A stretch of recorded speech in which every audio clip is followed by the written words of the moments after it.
A guy had been lying in one of the hospitals in Tokyo for a long time. He has been confined to this bed for 3 years now. His body is completely immobile and only his mind is still functioning. The guy couldn't cry, laugh, or make any sounds. He could only think about what was happening around him. His name was Ben, and his only entertainment was watching the TV that hung on the wall, where only boring sports matches were constantly on. There were often people in his room, such as his mother, who often shed tears as she watched her son slowly die. That night, the doctor said some disappointing words to her, that his illness was progressing very quickly and her son could stop breathing at any moment. The guy was very afraid of his death, but he came to terms with his situation and was already prepared for it. The device that showed his health status emitted a long beep, indicating that the patient was no longer breathing. And then before his eyes, he saw only darkness. At that moment, he realized that his time had come. But suddenly he heard someone's enchanting voice which told him to wake up immediately. She was a girl of extraordinary beauty. Her hair was thick and bright as the sun, and her body was in perfect shape. Ben slowly rubbed his eyes, not understanding what was going on here. And then he was horrified because he couldn't move because of his illness, but now he could easily move his hand. But his shock was abruptly interrupted by the same girl, calling him master, which surprised the guy. She was glad that Ben had finally woken up, but the guy was surprised by the picture he saw and asked her who she was. And then the main character fell into a stupor for the second time because he had just said the words out loud.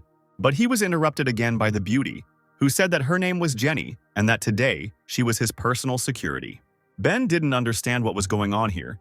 He was embarrassed by the fact that such a girl was sitting on him, who was also dressed revealingly. The main character sheepishly said that he was already 18, and Jenna was so beautiful that he could get an erection. And then he was shocked. Ben's scream echoed throughout the forest, and only a deaf person could fail to hear it. The main character was incredibly surprised that he got an erection and felt these painful sensations below. It all seemed like a charming dream. He should have died, but somehow he ended up here. And besides, his illness that had been tormenting him all these years had fleetingly disappeared. Jenna was surprised by the guy's reaction and asked if her master was okay. Having calmed down, Ben replied that he was fine, and he became curious about why the girl called him master. She briefly explained to him who she was and what this place was, as well as who Ben was in these parts. The protagonist did not understand anything from what was said, because the girl told him that he was the heir of the Protoss, chosen by the heavenly Lord Kel. Jenna explained that the Protoss is the only surviving place inhabited by humanity, meaning the king of the Protoss is the king of the humans. The guy grinned and said, waving his hands, that Kel couldn't have reincarnated him from another world. It's not scientific and seems like nonsense. Smiling, the girl bit her finger sharply to make it bleed. Jenna said decisively that since the owner does not believe her, she will provide him with evidence. The smell of her blood should attract predators in the area, and then Ben, having met them, should understand everything. Suddenly, a loud roar of 1,000 souls was heard throughout the thicket. They resembled the growling of a pack of wolves, people and bears at the same time. Behind Ben, footsteps were heard, barely dragging along the ground, but at the same time quickly overtaking them. The main character turned around and saw a terrible picture. It was a horde of zombies who came here for the smell of blood. Seeing how horrified Ben was, Jenna said that these were the very same predators and now they are filling almost the entire earth. Her face showed determination. She added that these pale faces have turned our world into a real horror. At this point, Ben believed what he was being told and stood in front of the girl, ordering her to leave. The hero resolutely went forward, saying that he would deal with them, because finally he could move his muscles, and it was time for him to stretch after many years of sitting still. Jenna asked if he was afraid of them because there were so many of them, to which Ben replied that of course he was afraid and felt horror at the sight of all these zombies, but he was even more afraid of seeing such a beauty die at their hands. The girl felt pleased by the words spoken and a smile appeared on her face. Suddenly, she flew up into the sky and said to herself that Mr. Kel had chosen a worthy heir. Ben looked at the pack of zombies again. In their eyes, he saw nothing that reminded him of people anymore, only an animal desire to dine on fresh flesh. All his heroism suddenly evaporated somewhere, and he thought that since they were corpses, they moved slowly, so the best solution would be to run away from them. But the corpses didn't think so. They were quite nimble, because their hunger gave them strength. Suddenly, everything disappeared somewhere, and Ben heard a divine voice inside himself that told him that he saw his courage, and that the guy should stop being afraid. Surprised, Ben asked what this place was and who was talking to him. The divine voice spoke to him again and said that this was his inner strength and that they had one soul. Meanwhile, Jenna, watching the battlefield, thought that if Kel's consciousness really still remained in this world, then it should manifest right now. The one and only power, the endless darkness, it must appear at this very moment. Suddenly, a purple light began to seep out from the crowd of zombies, illuminating the gloomy clearing. The zombies surrounding Ben felt the emotion that reminded them that they were human. It was pain. The purple ball that surrounded the main character began to scatter zombies in different directions as if the wind were sweeping leaves from a tree. In the center of the crowd of zombies, only our hero remained, surrounded by a purple glow. This was his hidden inner strength. Ben looked at his hands where energy was flowing and thought that this was the feeling of rebirth. From the corpses that the guy scattered, only purple particles remained, which were insanely beautiful. In an instant, they all rushed towards him, causing the main character to freeze in horror. But there was no need to be afraid because each particle gave energy, and the guy felt a sharp surge of strength. The hero felt a sense of warmth in his body. All this energy is now concentrated in him. Suddenly, he heard something moving towards him. These steps were already familiar to him because it was that same girl. She shouted that there was no need to panic because this was definitely the owner's ability, namely, endless darkness. Endless darkness can not only absorb energy around, but also during combat from opponents. The hero was not very happy with what Jenna said. He thought that this world has supernatural powers. Apparently, his illness was cured thanks to these forces. Suddenly, the girl fell to her knees in front of the guy and screamed that the Protoss would not last a day without a master. She confidently told the hero to return to the Protoss and inherit the crown. Ben thought that becoming the king of the Protoss was not the happiness he wanted. After some time, the guy saw dragons in the sky, which were hovering over the city walls. Jenna asked why the master was not very happy about the fact that he was to become the king of the Protoss, but she never heard an answer. Ben's face was filled with exhaustion, and he couldn't think of anything but food. The hero answered the girl that the most important thing they should do now is find a place where they can eat. When they approached the majestic wall, Ben asked if this was the city she had told him about. They looked at the huge wall, which seemed to have no end, which protected the city from predators. The guy was surprised that there was no gate in the wall and hoped that they would not have to climb over such a huge structure. Jenna reassured him by saying that it was just a Protoss security system and any citizen could open the gate. She put her hand on the wall, and at that moment the wall began to shake, starting its internal mechanisms. The girl said that the wall is 700 meters high and 20 meters thick, which allows it to contain any predators. The door opened and a mechanical voice echoed down the hallway greeting Jenna. Although everything looked abandoned from the outside, inside the Protoss inhabitants can still lead a peaceful life. The girl explained that this is thanks to the Protoss guards who protect this city. The city itself is surrounded by a huge abyss, and you can only get into it through 12 entrances that are guarded by guards. All guards are elite fighters who have passed a multi-level selection. In accordance with strength, they are divided into levels from strong to weak, a total of 5 levels, S, A, B, C, D. The guy was tired of this story because he was still madly hungry. Suddenly, a rude voice called the girl, telling her that she had again violated the ban on leaving the city. It was a C-rank Protoss guard named Ethan. He was outraged that Jenna did not ask his permission to leave. The girl timidly answered him that he had misunderstood everything, and that she was only looking for Mr. Kell. The residents behind the girl's back began to whisper among themselves that she was still looking for a master, calling her stupid. The guard just chuckled at what he heard. He said that her master died 3 years ago, and his body has not been found for a long time.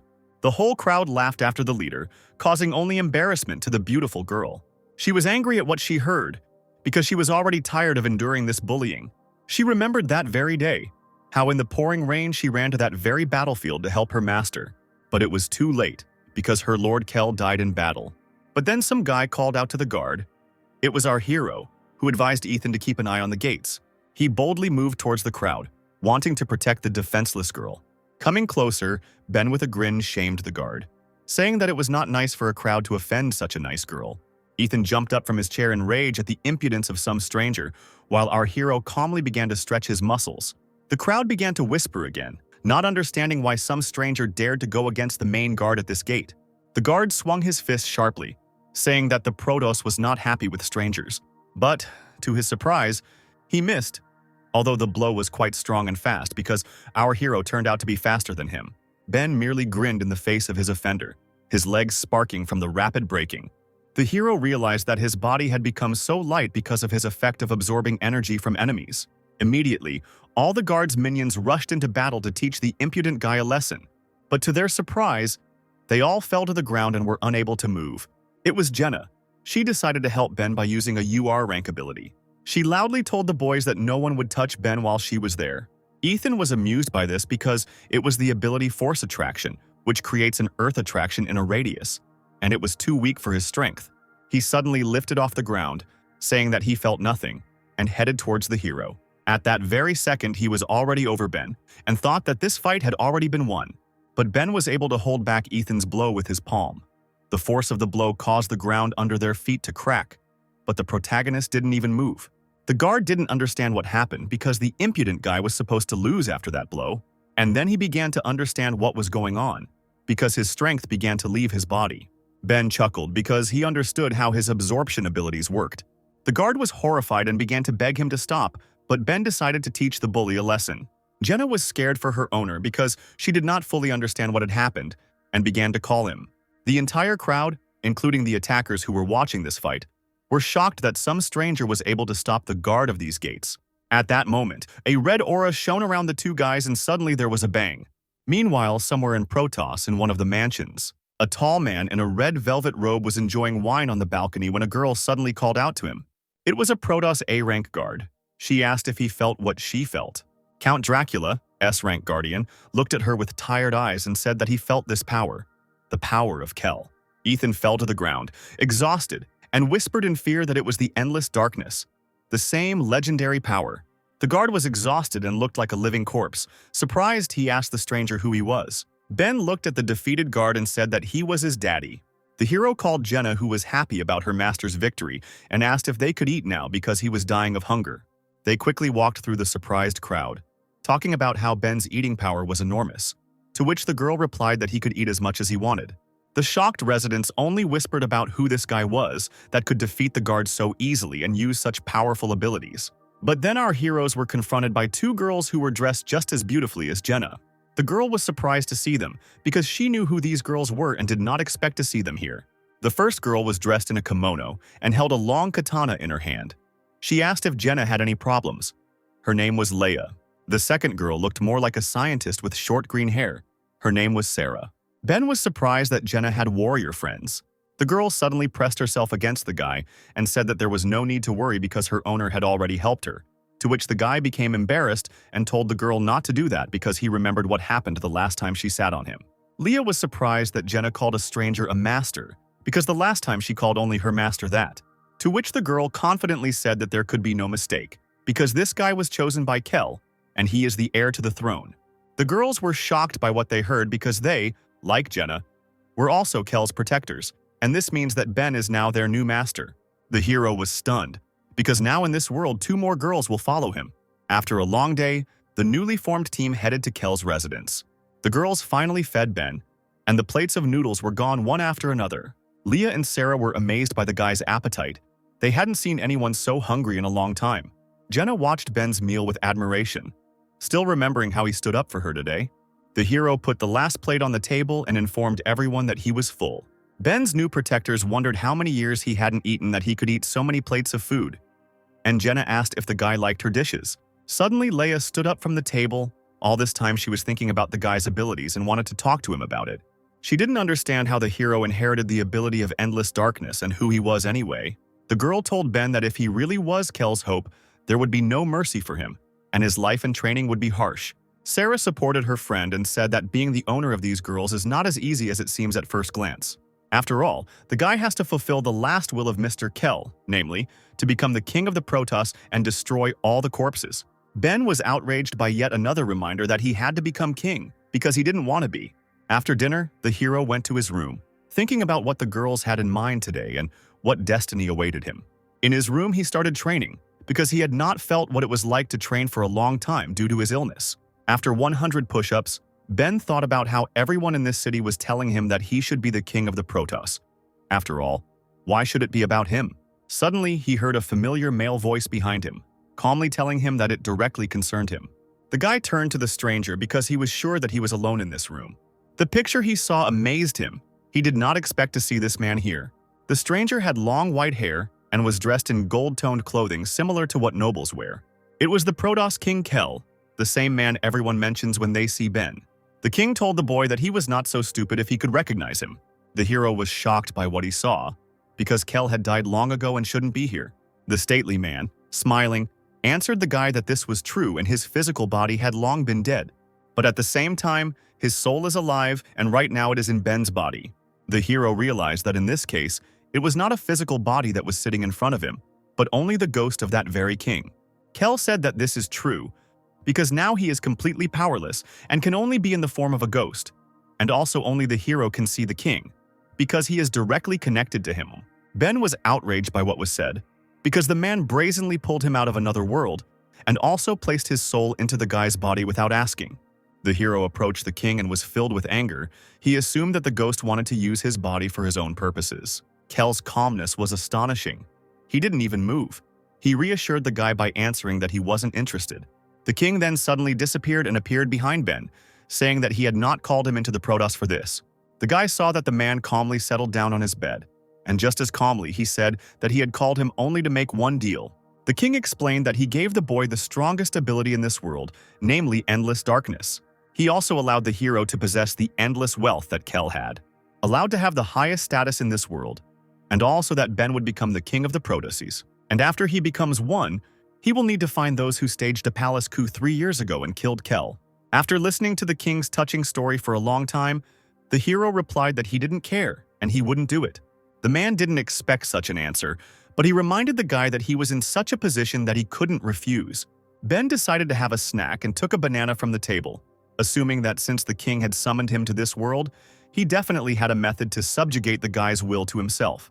While he was peeling the banana, he asked Kel to tell him what trump card he had for subduing the hero. The king jumped out of bed and grinned, saying that the guy was smarter than he thought.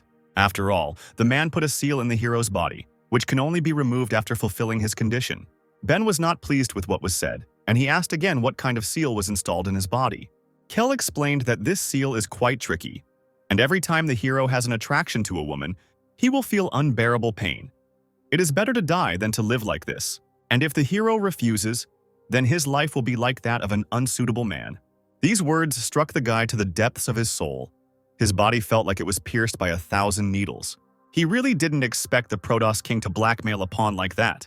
Ben wondered why Kel chose him, because he was an ordinary guy, and the king could have chosen a more suitable candidate for revenge. He also suggested that apparently the man could only choose him and not anyone else. Kel was amazed at how the hero guessed everything, because due to an incurable disease, the hero's muscles completely atrophied, and he was like a blank sheet of paper. The guy was the best suited for the endless darkness. Ben continued his conversation. He said that he was very grateful for the man who gave him a second life.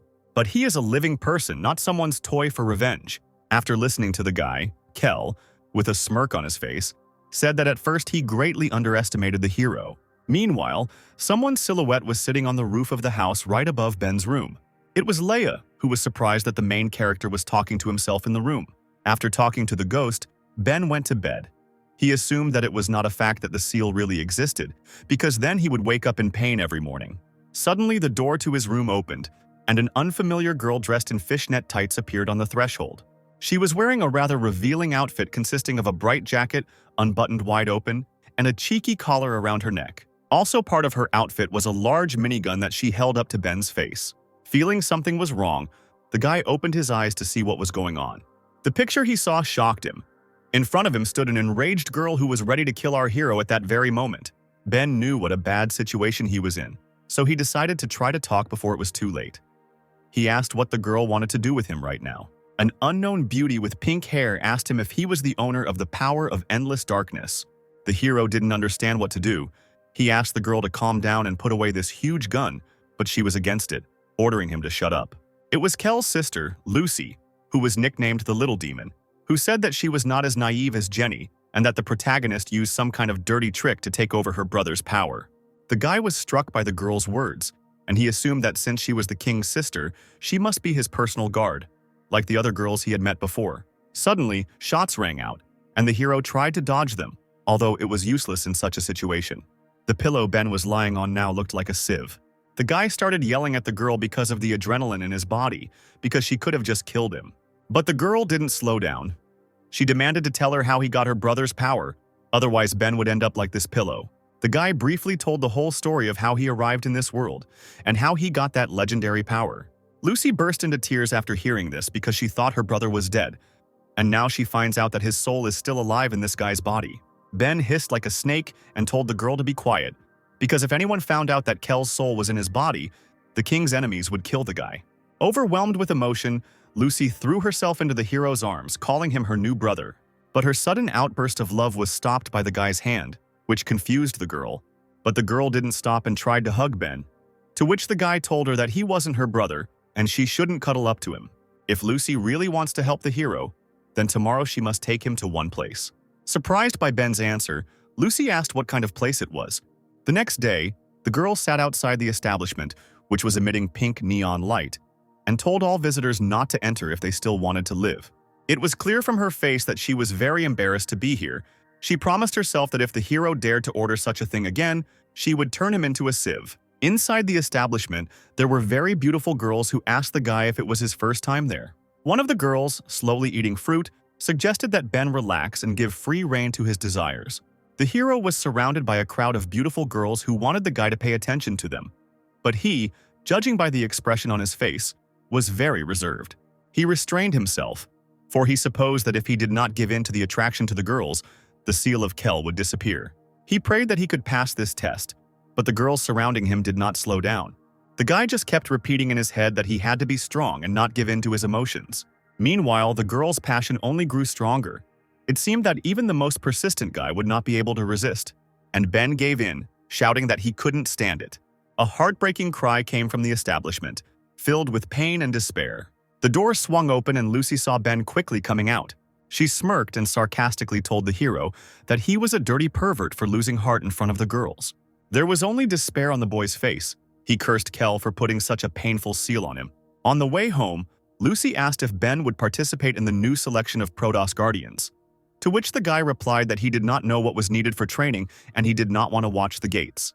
The girl explained that in order to become a Guardian, one must fulfill one condition, and at that moment Ben turned to her. She thought he was interested, but in fact the guy said he wanted to go to the toilet because he drank a lot of water. The hero retreated to the nearest alley because he would not have made it home in time. And then a strange ball fell in front of him, similar to a baseball, which also had a mouth with teeth. Ben picked it up and thought it was some kind of strange toy that looked very unusual. Suddenly, a similar ball fell next to him, but this time of gigantic size, which scattered all the urns in the area. The hero was stunned by this sight. He did not understand what was going on here. It was a demon devourer, a demonic-level predator, who was about to attack the boy at that moment. At the same time, Lucy, who was waiting for Ben, began to speculate about what had happened to her brother that he decided to make this weakling his heir. Suddenly, from the alley where the guy went, loud screams and noise were heard, which were hard not to hear. Lucy decided to see what that boy was doing there that was making so much noise. But what she saw there shocked her. Ben jumped out from around the corner with a huge demon chasing him and trying to eat him. The guy barely dodged it, but was still unharmed for now. The girl was amazed that a predator of the demonic level got inside the city so easily. The hero landed on the ground, and from behind the predator, small balls of demons flew towards him. He understood that he wouldn't have time to evade them, and apparently this was the end. But suddenly all the balls that were flying towards him were pierced by bullets, leaving only traces of their own blood on the guy. Ben turned around and looked in the direction his little friends had come from to see who had saved him.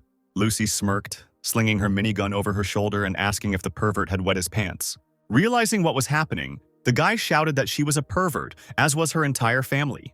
But the girl did not pay attention to him because she noticed a figure standing on the roof of the house and ordered her to come down because she had noticed it a long time ago.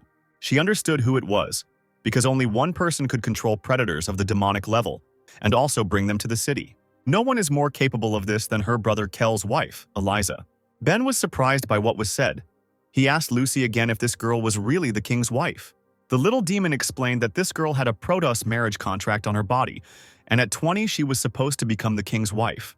At first Lucy thought she would become her little sister, but now it seems this girl is just a cheap doormat. Suddenly the figure on the roof began to move and rush down towards our heroes. She landed on the demon's back with lightning speed and advised Lucy not to joke like that, because she couldn't marry a loser like Kel. At this moment, Ben became very embarrassed because of the beauty that had just appeared before him, and his heart seems like it should jump out of his chest right now from such fast beats. The stranger adjusted her enchanting black hair and said that she just needed to kill this guy and then the marriage contract would disappear. At that moment, a girl flashed through his mind who looked very much like the king's wife. She told Ben to stay away from her because he was not her type. She turned around and walked away the day the guy tried to confess his love to her. Ben couldn't move because he saw such a beautiful girl who was part of his memories. He timidly asked the girl who stood in front of them on the huge monster if she was his goddess. Lucy looked at the hero in surprise and thought that this guy must have gone crazy after all. Ben still looked at the girl with loving eyes.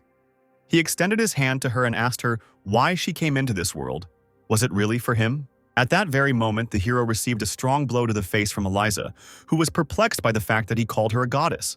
The guy did a few turns before crashing into the wall because the girl's blow was quite powerful. Lucy was furious that some girl hit her brother. She started shouting at her not to be arrogant, that she is a bride and can think that she is allowed to do whatever she wants.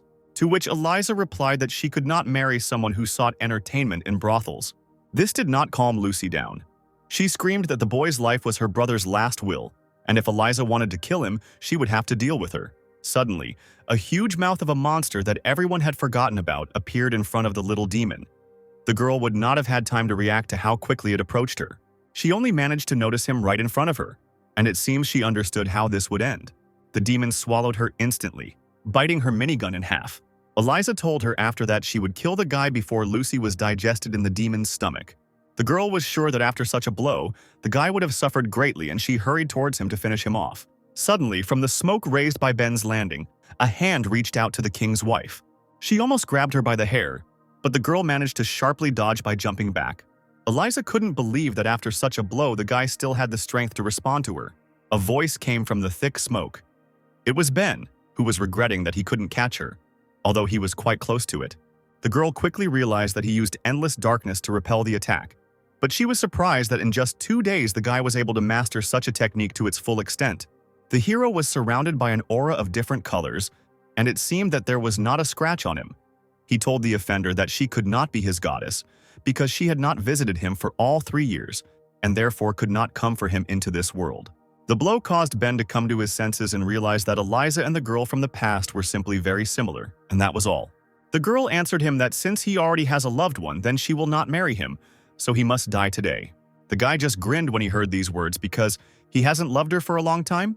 Especially if he becomes the king of the Protoss, then many girls will want to be with him, including Eliza. She shouldn't hold on to him, and she shouldn't be jealous of him just because he went to a hotel. Finally, Ben asked the girl if she liked him. These words made Eliza furious. She couldn't believe that the guy was talking such nonsense. She only came here because she has a marriage contract on her body that she wants to break. Suddenly, the asphalt began to crumble under Ben, and he realized that Eliza had used one of her abilities.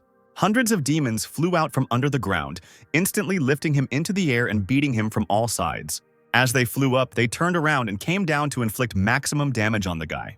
The force of the blow caused a loud explosion, and the ground around shook. Eliza was sure that this time she managed to catch him. She told the hero that it was all over, because her demons would not leave a single bone of him. The girl didn't want to kill him at all. The guy was just unlucky enough to get to this place and be her target. Suddenly the smoke cleared, and our hero exhaled calmly. The multicolored aura that protected him was still visible around him. Sitting at the bottom of the crater that was formed after the impact, Ben agreed that he was unlucky with the place he ended up in. Eliza was horrified. She couldn't believe that this time the legendary power protected the guy. She was also horrified by the fact that her demons now looked like withered corpses. While the girl was trying to understand what had happened, the hero was already heading towards her, saying that he was not actually going to become the king of the Protoss. Everyone insists that he go a certain way, but no one asks him what he really wants. He had already died once, and this was the life Ben had decided to live for himself. The hero's words surprised Eliza, but at that moment some noise was heard next to her. Inside the demon that swallowed Lucy, a girl's voice was heard. He asked Eliza if she knew why the little demon was using a machine gun. All because the girl's power is too great, and if it is not controlled, then no one knows what can happen to the innocent. The two fighters were shocked by what they saw. Eliza thought that the compression force of this demon was 2 tons, and she could not open its mouth. Lucy appeared and shouted that this is the power of rank R, changing her cells. Her power becomes limitless. The girl flew out of the monster's mouth as if from a cannon and headed towards Eliza. If she hits with her blow, it will be fatal. The ground beneath the king's wife's feet was shattered into small pieces by the force of Lucy's blow, but Eliza still managed to dodge it. She quickly climbed up to the roof of the building. realizing that she had greatly underestimated these two. Ben was amazed at how short-tempered Lucy could be, although after what she did with the pillow, it was not surprising. Eliza knew that she wouldn't be able to defeat them at close range, so she decided to use one of her abilities since the two were standing so close to each other. Her eyes became like two blue moons and her face became extremely tense. Our heroes thought that this girl was running too fast, and they needed to come up with something to catch up with her. A huge blue ball appeared behind Eliza, which illuminated the entire area. This was the ability of the blue moon. Ben and Lucy realized that they could no longer move, and their minds felt like they no longer belonged to them. SSR Blue Moon, rank power. Just by looking into the eyes, Eliza can control weak predators. But if you use the light of the moon, then her power increases many times over, and she can control people for a short time. Suddenly, behind me, I heard the sound of a blade being pulled out of its sheath. Someone was quickly approaching. Eliza only managed to see the glow of the blade in front of her. She understood that she would not have time to dodge. The heroes felt themselves in their bodies again. They still couldn't understand what had happened to them. It was Leia. With her sweeping blow, she hit the girl and interrupted the use of the abilities. Eliza was only able to spit out the blood that formed after the blow. It seemed that the fight was over at that moment. Leia calmly told the girl that if she wanted to kill Ben, she should ask her permission first. Due to the strong blow, Eliza lost consciousness and fell from the roof of the house. Ben didn't lose his composure, and at that very moment he hurried towards the falling girl. He caught her mid-flight, preventing her from dying from falling from the roof. The guy started shouting at Eliza to wake up. He didn't want her to die here. But the girl's mind had already become clouded, and it seemed she had stopped hearing what the hero was trying to tell her. A little later, our heroes went home, namely to the house of Mr. Kell. Eliza suddenly woke up. She didn't understand what was happening because she thought she had died on the roof. The girl looked around, trying to figure out where she was. There was no wound on her ample chest. Eliza was sure that Leia had pierced her with a sword, but there was not a scratch on her body. The girl tried to remember what happened at that moment and why the fight was lost. Before her eyes was a picture of Leia lightning fast drawing her katana, and it seemed Eliza saw a demon behind the girl's back. The king's ex-wife got out of bed to inspect the place. She thought that if Ben's protector was nearby, she would not be able to reach him. Suddenly, approaching the terrace, she saw that same guy who was sitting peacefully and talking to someone. Ben talked to Leia, asking her how she managed to find them. The protector reminded that it was her duty to provide security for the heir, and she should always know where the guy was because it wasn't only Eliza who was hunting for his head. Kell's killers are currently searching for Ben, and his every move is under threat. And there are two other heirs to consider. They are Count Dracula, who has great influence in the Protoss, and Kell's older sister, Archangel Mary. These two are also not happy about the appearance of the hero. Right now, Ben is giving the impression of being weak, so anyone can try to kill him, and it was stupid to leave Eliza alive. Ben chuckled and replied that he couldn't just watch such a beautiful girl die. Eliza remembered how the guy heroically caught her in the air and helped the girl. She couldn't even think that he was capable of such a thing. The Blue Moon ability had no effect on Leia. She could easily kill Eliza, but the guy saved her. It touched the girl. Ben continued his dialogue, saying that he doesn't need a wife for free, even though he doesn't intend to be the king of the Protoss. That's why he didn't let her die then. Suddenly, the door swung open, and Eliza came out onto the terrace, who didn't seem happy with the guy's words. Ben realized that she had heard everything and decided to play dumb by saying that he hadn't said anything. Eliza was angry, but at the same time embarrassed. She shouted at the guy that she would not become his wife just because he saved her. Ben was so ashamed that he didn't know where to go, and the girl firmly declared that she would never marry the guy. The hero was shocked by the girl's straightforwardness, once again receiving such a cruel refusal. The two seemed to have forgotten that there was a third person on the terrace. Leia loudly called the girl's name. The defender was already preparing for battle, taking out a long and sharp katana from her sheath. She warned Eliza that if she wanted to kill Ben, then this time Leia would not use the hilt of the sword. Now the girl understood why there was no wound on her chest. Last time she was hit, not with a blade but with a handle, and only lost consciousness from the force of the blow. Eliza was even more horrified by Leia's strength and understood that if the protector was next to the guy, the girl would not be able to defeat him. Suddenly, the girl flew into the air with lightning speed. Her speed was still as high as during the fight. She loudly shouted the name of some creature, which surprised everyone who was on the terrace at that moment. Suddenly, out of nowhere, a huge bird appeared in the sky and headed towards the house. She instantly appeared above the heroes, and her size was so huge that the shadow of her wings covered the roof of the estate. Ben was scared that Eliza could summon such creatures. This bird was completely different from the demon that she summoned. In flight, the girl did a deft somersault and landed on the creature's head. She kept her balance deftly, and now it seemed that she had an advantage over the heroes. It was a huge mythical bird, black in color, with a blue glow streaming from its eyes, and the air around it shook with the spread of its huge wings. Leia was not frightened by the picture she saw. She knew that, judging by the ancient scriptures, this was a high-level beast. This fight was becoming more and more interesting for her. Having prepared her katana, she decided to cut this beast together with the girl. But at that moment, Eliza turned to the guy and asked if he wanted to marry her. If his answer is yes, then she is ready to discuss the engagement with him, but only in private without strangers. The guy realized that the girl wanted Leia to leave, and he got a little scared.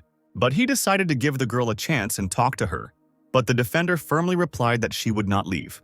Ben confidently told Leia to calm down, because if the girl wanted to kill him, she would hardly succeed, since she had just barely jumped on her animal. The defender looked at the guy gloomily and replied that if he wanted to die, then so be it. She put her katana in its sheath and prepared to leave, and the guy continued to calm her down, saying that he could stand up for himself. After some time, they were left alone.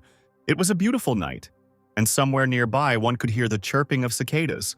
Ben understood that Eliza was afraid of Leia, so she asked to be alone. He asked the girl what she really wanted. Eliza cut him off abruptly, saying that she admitted that the guy wasn't as bad as she thought.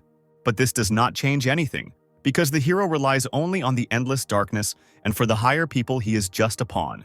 Ben told the girl that her speech was very offensive and that this was not what he expected to hear. The girl continued her dialogue by saying that in a month, the Protoss will hold an annual selection of guardians in front of the delegation, and if the hero defeats her and becomes the guardian of the Protoss, then she will help him ascend to the throne. Ben remembered that he had already been told about this selection of guardians, but he still didn't understand what it was. It was a competition where heroes fight predators and often die at their hands. The selection round is held in 2 stages in order to identify outstanding newcomers who will take the place of the fallen guardians. So the Protoss provides itself with guards of 72 people. This allows the Protoss to provide protection and preserve the human race. The guy heard what he needed, namely that if he won, his marriage contract with Eliza would come into effect. Eliza sighed and said that it was not enough to become a Protoss guardian. One of the conditions was to ascend to the throne, and only then she could marry him. She can only marry a high-ranking guard, a hero on whom all the Protoss rely. Eliza was embarrassed when she remembered Kel, saying that he was a very handsome and strong man, and whether Ben could become the same. The guy trembled from what he heard and quietly said that Eliza really loved him. The girl interrupted him abruptly with shouts. She didn't want Ben to say those words out loud. The hero was very indignant, not understanding how the girl fell in love with such a gray-haired deceiver. He has a face like a weakling. Eliza decided to change the subject abruptly, saying that the guy should remember that if he doesn't pass the first round, the competition will be over for him, and that means defeat. And defeat for Ben would mean that he would never be able to ascend the throne and marry Eliza. After the story, the girl was sure that the hero would refuse. But the guy wasn't going to give up. He said that he would gladly join her in this competition. The days flew by and the hero trained. And now a month has passed since their conversation. An unknown guy slowly moved towards a crowd of people who were standing near a large building that resembled the Colosseum. It was a young fighter with a bare torso and red hair. On his arms hung bracelets around which a purple glow emanated. When he saw the place where the competition was taking place, he was delighted. This place is perfect for the birth of guardians. At the entrance to the selection arena, the guy saw a huge number of people who wanted to go inside. This excited the fighter even more because all these people looked very strong, and he would finally be able to test his strength. The blood of hell boiled in his body. The guy's name was Adam, and he was from a small village that was located near the Protoss. Walking down the corridor, Adam came out into the arena, which made him even more delighted. The Colosseum was truly huge, with a mountain towering over it, over which dragons flew. Adam considered this place worthy of his fist. His admiration was interrupted by some guy who landed right at the fighter's feet. He was thrown back by a handsome guy with glasses, who had ash blonde hair and his suit was decorated with 2 snowflakes. The handsome stranger told the fallen fighter to take his hands off his suit, to which the guy yelled that he had accidentally touched him. The newcomers watching this were delighted by the spectacle because the selection had not yet begun. But something interesting was already happening. The fighter, who had been lying on the ground a couple of minutes ago, suddenly flew towards the offender, saying that he was stronger than him and was not afraid to fight him. The ash-haired man didn't like the peasant's reaction. His fingers were covered with ice, and it seemed he already understood that the battle was won. In the blink of an eye, The fighter who had been rushing so furiously was encased in a large block of ice and could no longer move. He could still think and regretted touching the man, but it was too late. The crowd was shocked by what they saw. They wanted to know who he was and where he came from. One of the people who came recognized this ability. It was an elemental level ability of SSR rank. And if he is not mistaken, then such abilities and love for purity can only be possessed by one person. The S-rank Archangel Daniel, who was the son of a noble family nicknamed the Ice Soul Eater. All the girls in the crowd immediately noticed the handsome man and began to confess their love to him. But then someone touched his shoulder again. For the second time that day, someone touched him. It was Adam, who noticed that Daniel was a very strong fighter. Everyone was shocked. Did this redneck really want to end up in ice like the last guy? But one of the crowd recognized the peasant. He said that Adam killed dozens of ghost-level predators last year, and he is a real battle madman. At that moment, the bracelet on the guy's hand began to spin, and his hand burst into a huge flame. He told Daniel that he also had an SSR rank elemental ability and wanted him to fight him. The ash-haired man slowly turned to the guy and calmly ordered him to remove his hand. Meanwhile, a girl who was watching this whole performance and slowly exhaling smoke from her pipe decided to intervene. She shouted that apparently all the fighters were full of energy and couldn't wait to fight. But it was too early to start the game because the selection hadn't started yet. It was the school magistrate who guarded the place, a beautiful girl with a large open bust, dressed in furs. Adam realized it was better not to start ahead of time and said that he just decided to say hello to a friend. Daniel no longer thought about the impudent man. He was only worried about whether today would be the same guy who inherited the endless darkness. The crowd lost their spirit when they saw two SSR rank abilities from newbies. They knew they couldn't handle it. Night had fallen, and it was time to announce the start of the qualifying rounds. The director said it was time to begin. She was looking forward to the start of the competition. Daniel quietly asked to wait a little longer. It seemed he was waiting for someone. Suddenly, a hand rose from the crowd and someone in a sweet voice shouted to the director not to start the competition. It was Eliza. She said that there was another player who had not yet appeared in the arena. The man recognized the girl.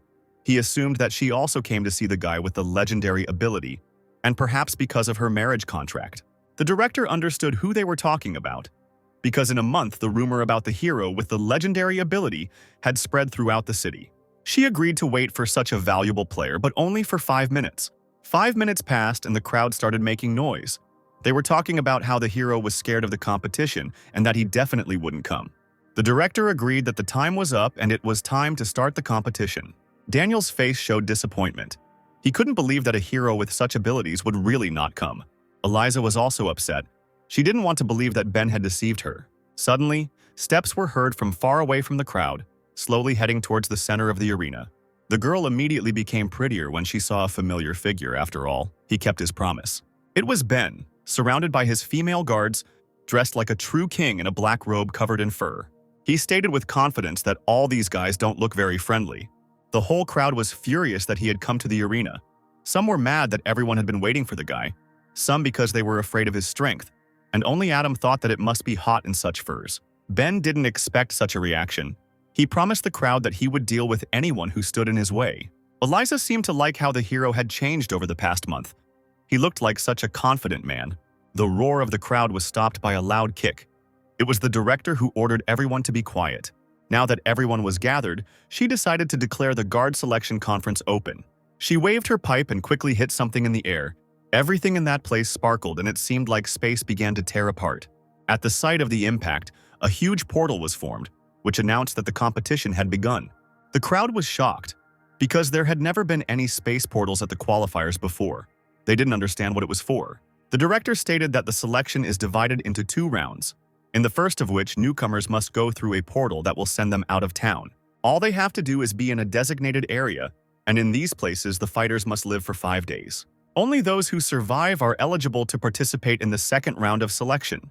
The crowd began to panic, because it was impossible to live outside the city for 5 days, and it was unknown where this portal would send them, perhaps straight to the lair of the monsters.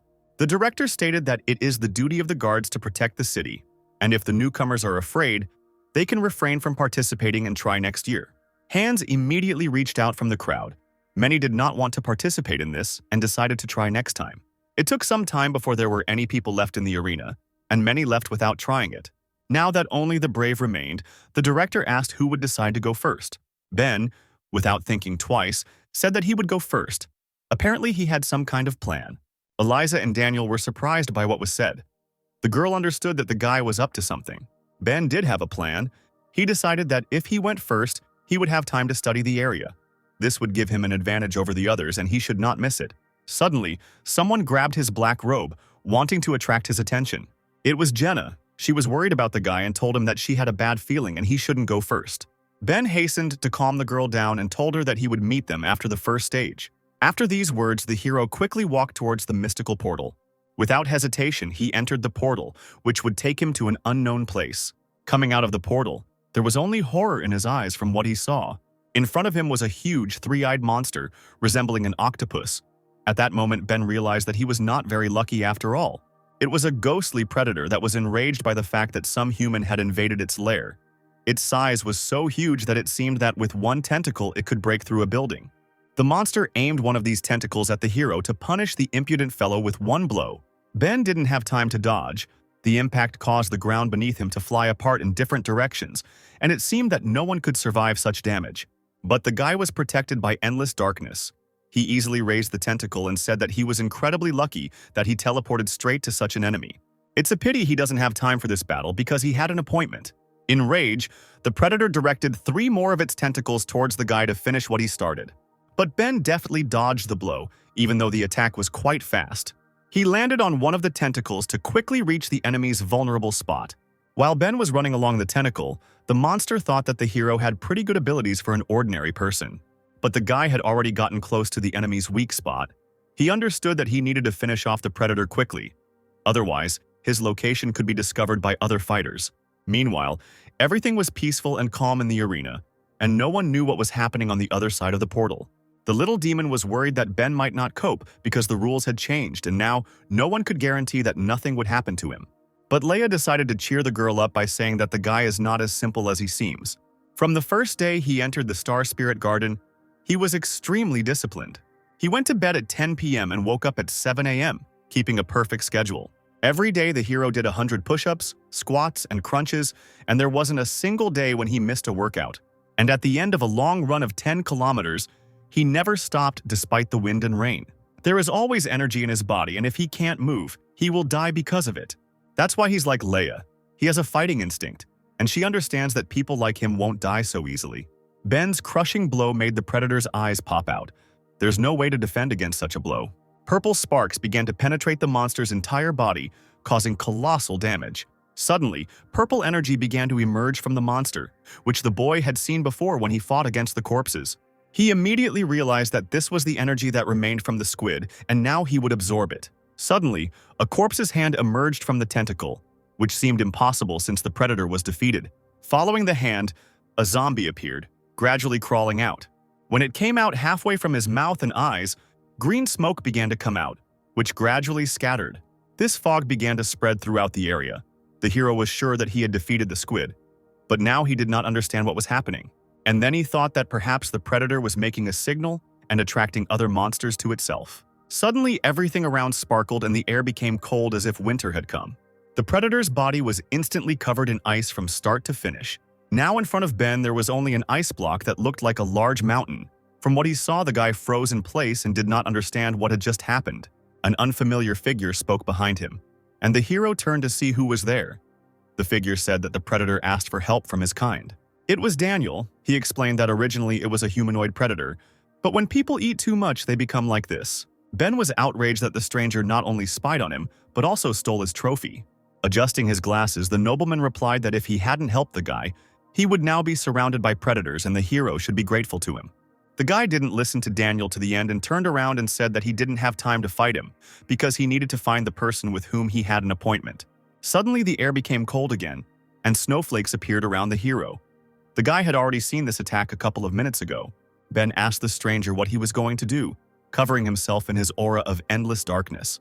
Daniel told the guy that the rules are that everyone has to live here for 5 days, which means that the rules allow participants to eliminate competitors. Ben turned to him and replied that it seemed that by the word competitor, he meant him specifically. Meanwhile, in the forest, one of the participants was running away from a crowd of predators. Something on his hand was making a sound like a watch alert as he approached an unknown blue wall. Suddenly, there was a loud explosion that tore the guy apart. The competition was over for him. A cooling corpse of a zombie was visible in the ground, having been defeated by someone. It was Jenna who dealt with the predators that attacked her. She wondered where her master had teleported to, because she had to find him. Suddenly, the watch on her hand began to make some kind of piercing sound. It was a locator that is given to the player upon entry, and if it makes a sound, it means it has turned on the warning system for the player. After all, there was only one rule of the game in the competition: to survive in your own area for 5 days. If you step outside the field, you will likely be eliminated from the competition. Jenna hurried to find her owner. She moved quickly along the branches like a cat. She also understood that she should not go beyond the boundaries of the field to which the portal sent her. Descending from the trees, she walked on foot, all this being observed by a mysterious figure in a cloak. It was an unknown guest who was glad to have found her. As Jenna moved through the forest, she began to suspect that something was wrong. She had the feeling that she was being followed all this time. She suddenly began to brake in order to turn around and see who was hiding in the treetops. Stopping, the girl shouted loudly for the stranger to come out. Looking into the darkness, she asked why the ghost continued to haunt her all this time. The guy was only glad that she finally noticed him. He had been craving a fight for a long time. An unknown figure descended from the tree with lightning speed and landed right in front of the girl. The stranger said that she was worthy of being Ben's bodyguard and asked when the girl noticed him. Jenna replied that she noticed him at the very beginning and asked what this guy wanted from her. The stranger threw off his cloak to reveal his true form. It was the electric god. Laughing, he said that someone wants Ben to die in this forest, so Jenna should take him to the hero. But the girl was determined. She had to ensure the safety of her master at any cost. At that very second, the villain sank into the ground due to the strong gravity that was pressing on him. Gravitational field, one of the girl's abilities. Every time she counted the numbers, the force of gravity in the radius increased. The guy's legs were already knee-deep in the ground. In this position, he would not have been able to use his abilities against the girl. But he was only amused by the protector's ability. When he began to sink into the ground, he realized that it was due to gravity. Meanwhile, on the other side of the forest, another battle seemed to be brewing. Daniel told Ben that just because the guy wasn't a threat to him right now, he wouldn't fight him. The hero didn't understand what was happening. He wanted to know what this ash-haired man wanted. The nobleman assured the boy that there was no need to be nervous, because he had come here to tell the boy one thing. Approaching Ben, he asked him to stay alive in this forest by any means necessary. After this, Daniel headed forward into the thicket of the forest. The hero did not understand what he meant and asked again why the stranger was saying that. The nobleman turned around and explained that someone simply wanted the guy to die and not pass the first round. To which Ben replied that many people want him dead, but so far no one has managed to kill him. Daniel chuckled, because the guy still didn't understand what the nobleman had guessed as soon as he heard the rules of the competition. The purpose of the rules changed because of Ben. We need to make it easier to kill him, and anyone who can change the selection rules is definitely a very powerful person. As he left, he added that if a guy wants to be in the Star Spirit Garden, he must survive the first round. As he watched the stranger go, Ben wondered who it was and why he was helping him. But suddenly he felt a strange force that affected him. The hero had the feeling that he was moving against his will, and he turned in the direction he was being pulled. He was drawn to the thicket of the forest. Ben immediately realized that he needed to run there. The god of thunder struck the girl with lightning speed, which she did not expect because she slammed him into the ground. He swung and struck the girl again, and flashes of lightning sparked at the place where he struck. From the power of her ability, Jenna flew through the trees, breaking each one in her path. The blow was of monstrous force. After flying some distance, the girl crashed into the ground with a roar. She was covered in bruises and scratches, but still managed to survive the landing. Jenna didn't know that the guy had the power of lightning. He used it to accelerate and overcome the gravity that the girl created. Swaying, she struggled to her feet. She understood that he was too dangerous, and under no circumstances should he approach her master. At that very second the guy was next to the girl. She didn't even notice how he covered such a large distance in a second. His speed was truly amazing. From behind his back he began to take out a knife, which was also filled with lightning, just like its owner. Laughing, he said that since Jenna wouldn't take him to Ben, he would find him himself with the girl's corpse on his shoulder. But the defender did not lose her confidence. She replied that the stranger would not dare to touch a hair on her master's head. At the same time, on the other side of the forest, someone was running forward at such a speed that only dust from his tracks could be seen.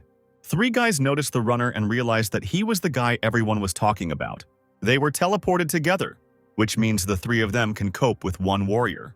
But then one of the fighters was surprised that the runner did not stop, but ran at great speed straight towards them. Ben ran so fast that he didn't even notice the three newcomers and knocked them down like bowling pins. He didn't stop because he had a feeling that Jenna was in danger. The girl was all beaten up and could barely stand on her feet. She had wounds all over her body. She just kept telling herself that she was here to help her master and shouldn't give up. The Thunder God only laughed at the fact that such a beautiful girl had to die because of such a short-lived master. He raised his blade over the girl's head to deliver the finishing blow.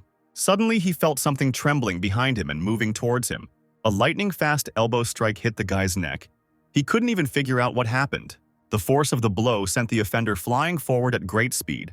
There was a stone in his path, which the Thunder God crashed into with such force that the entire thicket trembled at that moment. Jenna turned around in surprise because she had already prepared herself for the fact that she was about to die. Near the stone where the offender crashed stood her owner, who arrived just in time. Ben stood near the rock where his opponent crashed. The force of the blow was so great that a crater formed in the place where the Thunder God flew. The guy was hit in the neck, so he no longer showed signs of life. The hero was glad that he made it in time, because if he had been late even for a minute, it would have been the end of Jenna. After some time, the heroes were sitting in a clearing. The guy was apologizing to the girl for the fact that because of him, she went to this competition. Jenna calmed the guy down. She was sorry that she, as a guard, could not protect her master and he himself had to protect her. She was also surprised at how he was able to find her in such a large forest. Ben said he felt the girl was in danger and even felt where she was. The girl was amazed that her master had such an ability. Although he did not have such an ability, these were only sensations. Meanwhile, strange things began to happen in the place where the battle ended. The DNA in the body of the defeated warrior began to rebuild, and by some miracle, he began to come back to life. The body, dead a minute ago, began to move a little, trying to come to its senses. A strong wind blew and Jenna started coughing. Her wounds were very deep. The guy, without thinking twice, took off his robe and gave it to the girl so that she wouldn't freeze under the tree. He told the defender to dress him and have a good rest after the fight, and he would look after her in the meantime. The hero added that the girl had been looking after the guy for the last month. Now it was his turn to look after her. These words touched her very much, and despite the severe wounds, a sweet smile shone on her face. It got dark outside, the girl fell asleep recovering from the fight, and the guy, as promised, sat and guarded her. Not far from their small camp, strange tentacles began to move. They dug into the ground to attack our heroes unnoticed. Emerging behind Ben, they headed straight towards him in order to kill him before he realized anything. But with a quick movement of his hand, the hero grabbed the tentacles and tore them apart, stopping the enemy's attack. He had long since realized that the Thunder God was pretending to be dead, because if he died, Ben would begin to absorb his life energy. The guy explained that he would indeed be dead from such a blow to the neck, but he was injected with a drug that turns him into a predator, so it is not so easy to kill him. The striker also thought that the hero had absorbed the power of the gate guard he had fought earlier, and he had been training hard for the last month. Perhaps Ben would be able to reach level B. Suddenly, the Thunder God began to twist, and an ominous aura mixed with lightning bolts began to emanate around him. From his back, a bunch of other tentacles that were on his hand suddenly burst out, and the color of his skin changed to gray like corpses. Ben didn't expect to see such a sight. What was happening to this guy and who he was starting to turn into, he also didn't understand. It was the ultimate form of the Thunder God, the robust body of a predator and SSR rank lightning. He laughed hysterically, shouting that the hero was going to die now because the predator was at the top of Class B. But Ben didn't listen to the offender for long and immediately hit him in the face, ordering him to shut up. The force of the blow sent the Thunder God flying towards the forest, but Ben moved to where the guy was flying in order to finish him off. He slammed him into the ground with all his might, grabbing his face with his hand, and due to the speed of the blow, the ground beneath the guy broke, creating another crater. This time, energy began to be released from it, which the hero was ready to absorb in order to obtain the ability of a fighter. He stood over his opponent in a rage, saying that if the Thunder God is the best in Class B, then the hero is the pinnacle of Class B. But the enemy did not listen to the guy. He only thought that the most terrible ability in the endless darkness is that it sucks out energy and abilities from the opponent. He did not understand how Ben was able to master such power in just a month. His life flashed before his eyes. He remembered the man in the protective suit who warned him that the drug was experimental, and whether the guy really wanted to inject himself with it. The future god of thunder was chained to the wall. His heartbeat was monitored by doctors to ensure the experiment was successful. Through the intense pain, he chuckled and told them to continue because the guy could handle it. After the experiment, the gray-haired old man explained to the guy that he had received a strong body of a predator, but the fusion of cells was insufficient. and he still had not received any second ability. He was disappointed in this because despite the fact that the soldier survived, the experiment was a failure. The unknown man continued to say that in order to create an artificial predator body with double the strength, they are still missing one thing. This is Ben's body, the crystal of dark infinity. Preparing for the blow and concentrating the energy in his hand, the hero asked the enemy how he managed to take on the form of a predator and remain sane. He also wanted to know who the guy's boss was and what their goal was, but the warrior, resigned to defeat, refused to tell Ben the truth. He only said that according to his calculations, the hero cannot be his opponent, and he is very curious why he is much stronger than expected. Ben simply replied that he simply had an extraordinary talent, and it seemed that the conversation was over. But suddenly the clouds thickened and rain began to fall from the sky, signaling that a thunderstorm was about to begin. The guy was surprised by this phenomenon. He realized that today God was on his side. Feeling a surge of strength, the predator asked Ben if he knew why lightning strikes during rain. But the hero did not listen to him. He was preparing to deliver the final blow by asking what the guy's last words would be. The sky was filled with the crackling of lightning. At that moment, the god of thunder attracted the natural elements to himself, directing his blow. Suspecting that something was about to happen, Jenna headed towards her master. She shouted to her master that it was dangerous and for him to leave. There was a roar, and a huge bolt of lightning struck from the sky, directed towards where Ben was standing. Lightning didn't hit him because something pushed him away and he fell to the ground unharmed. A crater formed in the place where the lightning struck. If the hero had been there, his endless darkness would not have saved him. The dust raised by the blow began to clear, and Ben began to come to his senses. At that moment, he realized what had happened and saw a terrible picture that horrified him.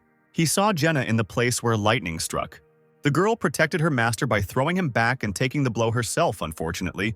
After that, she showed no signs of life. The god of thunder was already heading towards the hero, saying that the girl had ruined his plan because she was ready to die for her master. Lightning gave him enough energy to recover. It seems even the heavens helped him in this battle.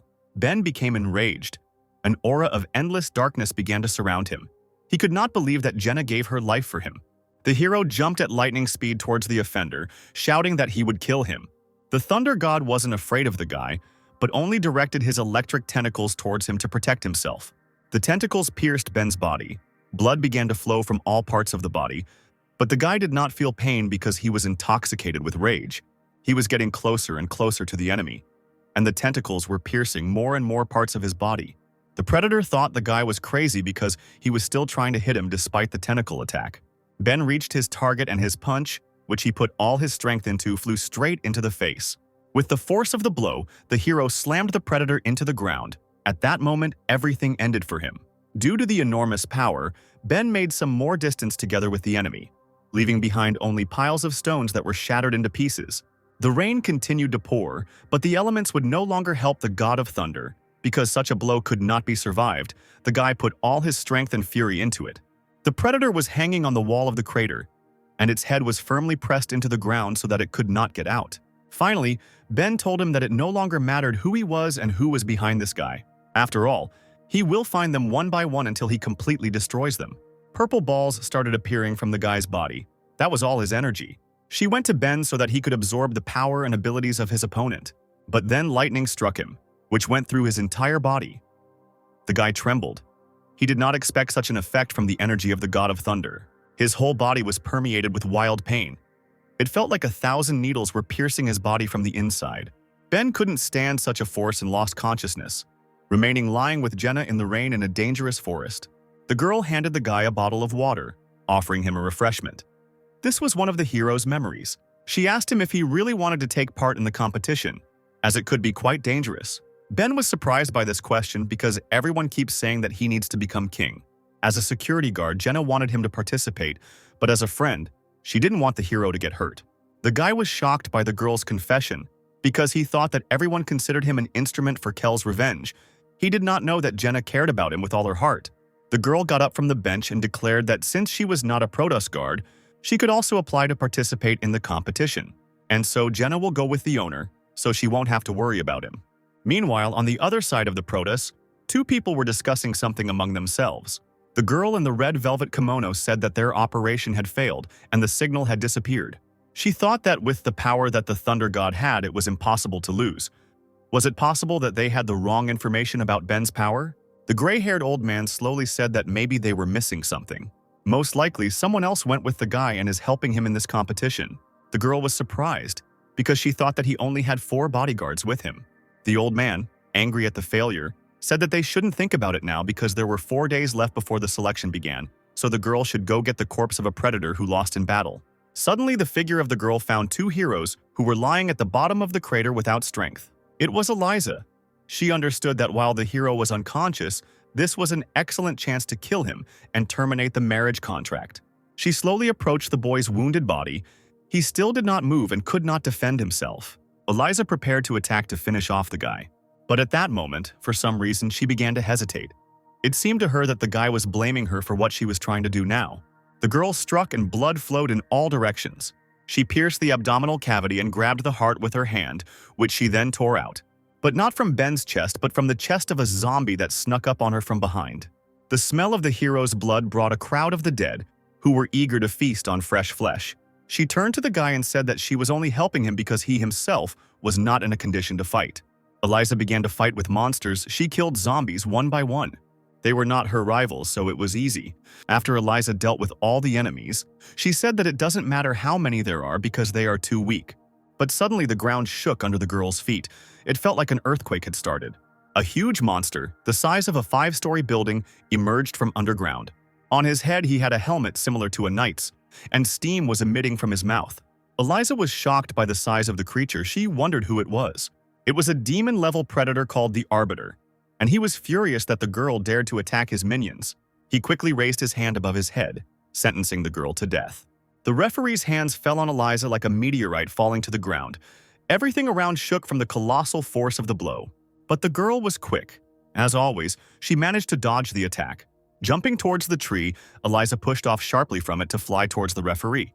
She was faster than the giant, so she was sure that he would not have time to dodge her attack. But the referee managed to put his hand in front of him, which the girl crashed into. He threw her to the ground. It seems the enemy was not so simple and it will be more difficult to defeat him than a crowd of zombies. The referee shouted for the girl not to contradict him. She landed next to the crater where the heroes were lying, but was not seriously injured. There were only a couple of bruises and scratches on her. Eliza thought about the fact that the level of a predator depends on how many people he ate. Having eaten 100, he would get a ghost level. But this one was many times stronger than such predators. Could he really eat 1,000 people and reach the demonic level? The monster did not wait and rushed to attack.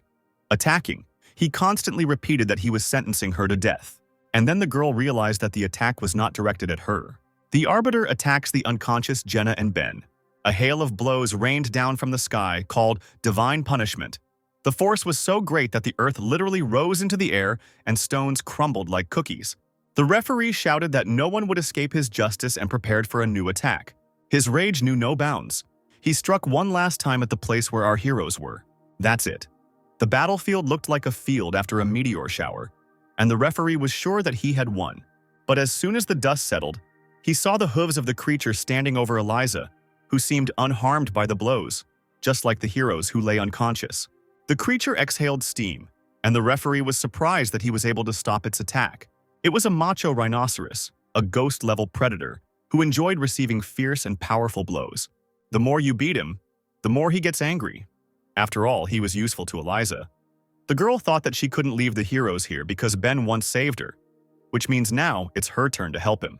The rhinoceros provoked the predator so that it would attack him more and more. The referee was surprised by such an unusual creature. He immediately rushed into attack. But the rhinoceros only wanted this. He got pleasure every time the predator struck him. Eliza understood that even though the macho was steadfast, everything had its limits, and over time they would lose. So she had to act while there was time. She took out another creature card from her pocket. The referee continued to beat the defender. He wanted the rhinoceros dead and hit him again. But at that moment, Eliza used the ability of visual exchange, inhabiting the body of her beast. The referee froze because his gaze was directed into the macho's eyes and now he was under the girl's control. He understood that he was much stronger than her, and therefore it would not be possible to hold him back for more than 3 seconds. Suddenly, a voice was heard behind the predator, shouting that 3 seconds would be enough for them to deal with him. A whirlwind flew into the referee, passing right through the creature. It was Eliza's phoenix, which she summoned while the monster was attacking the rhinoceros. He was not prepared for this. Now there was a huge hole in his chest, because of which he was losing his balance and his strength. The referee fell to the ground with a thud, showing no signs of life. The girl was glad that they won. It seemed that after such a wound, the monster would not be able to continue the fight. But the phoenix warned that it was too early to rejoice because the predator had simply fallen, but had not yet died. Now he was unconscious from the injuries he had received, but it would return to him quite soon. After all, he had a unique ability of exploitation. With its help, he can enslave creatures located on his territory and appropriate their life energy. Therefore, if you continue to fight him on his territory, you will not be able to defeat him because he will constantly supply himself with energy. In this case, it is better to get away while there is time. Eliza didn't like what the phoenix said. She wasn't used to running from a battlefield. It's day 4 of the first round of Protoss Guard selection, and our heroes have taken refuge in a rock after a tough fight. Ben jerked awake, screaming Jenny's name, the fight she had fought to protect him still in his eyes. He didn't immediately understand where he was and how he ended up there, but luckily for him, he saw a girl lying next to him. Jenny was still breathing, albeit with difficulty. She was covered in wounds, and a green healing aura glowed around her. There was some kind of animal next to the girl, which was waving its paws vigorously. It was a white hedgehog, a low-level predator. It was a very cute furry animal, which was currently casting some kind of spell. Ben was worried about the girl, and he was afraid that this beast was now doing something to her. Suddenly, the little predator jumped up and grabbed the girl by the chest. It seemed he was excited about something. The hero was outraged by this picture. He asked the animal where it put its paws. But then Eliza appeared and told Ben not to scare the baby because he had been healing their wounds all this time. The guy asked the girl why she protected them, to which she replied that she did not want to remain indebted to the hero. If she saw how they were being eaten by predators, she would have nightmares. Ben was concerned about Jenny's condition and asked if she could be cured, to which Eliza replied that she very much doubted it. Usually people don't survive with such wounds, but her pulse is fine. The wounds are very serious, and even if she can come to her senses, she will not live long. Ben's heart was filled with pain and resentment because the girl suffered because she defended him. He quickly jumped to his feet, the air around him becoming electric. He asked Eliza if she could help him for Jenny's sake. He was filled with rage. He wanted to find those who did this to the girl.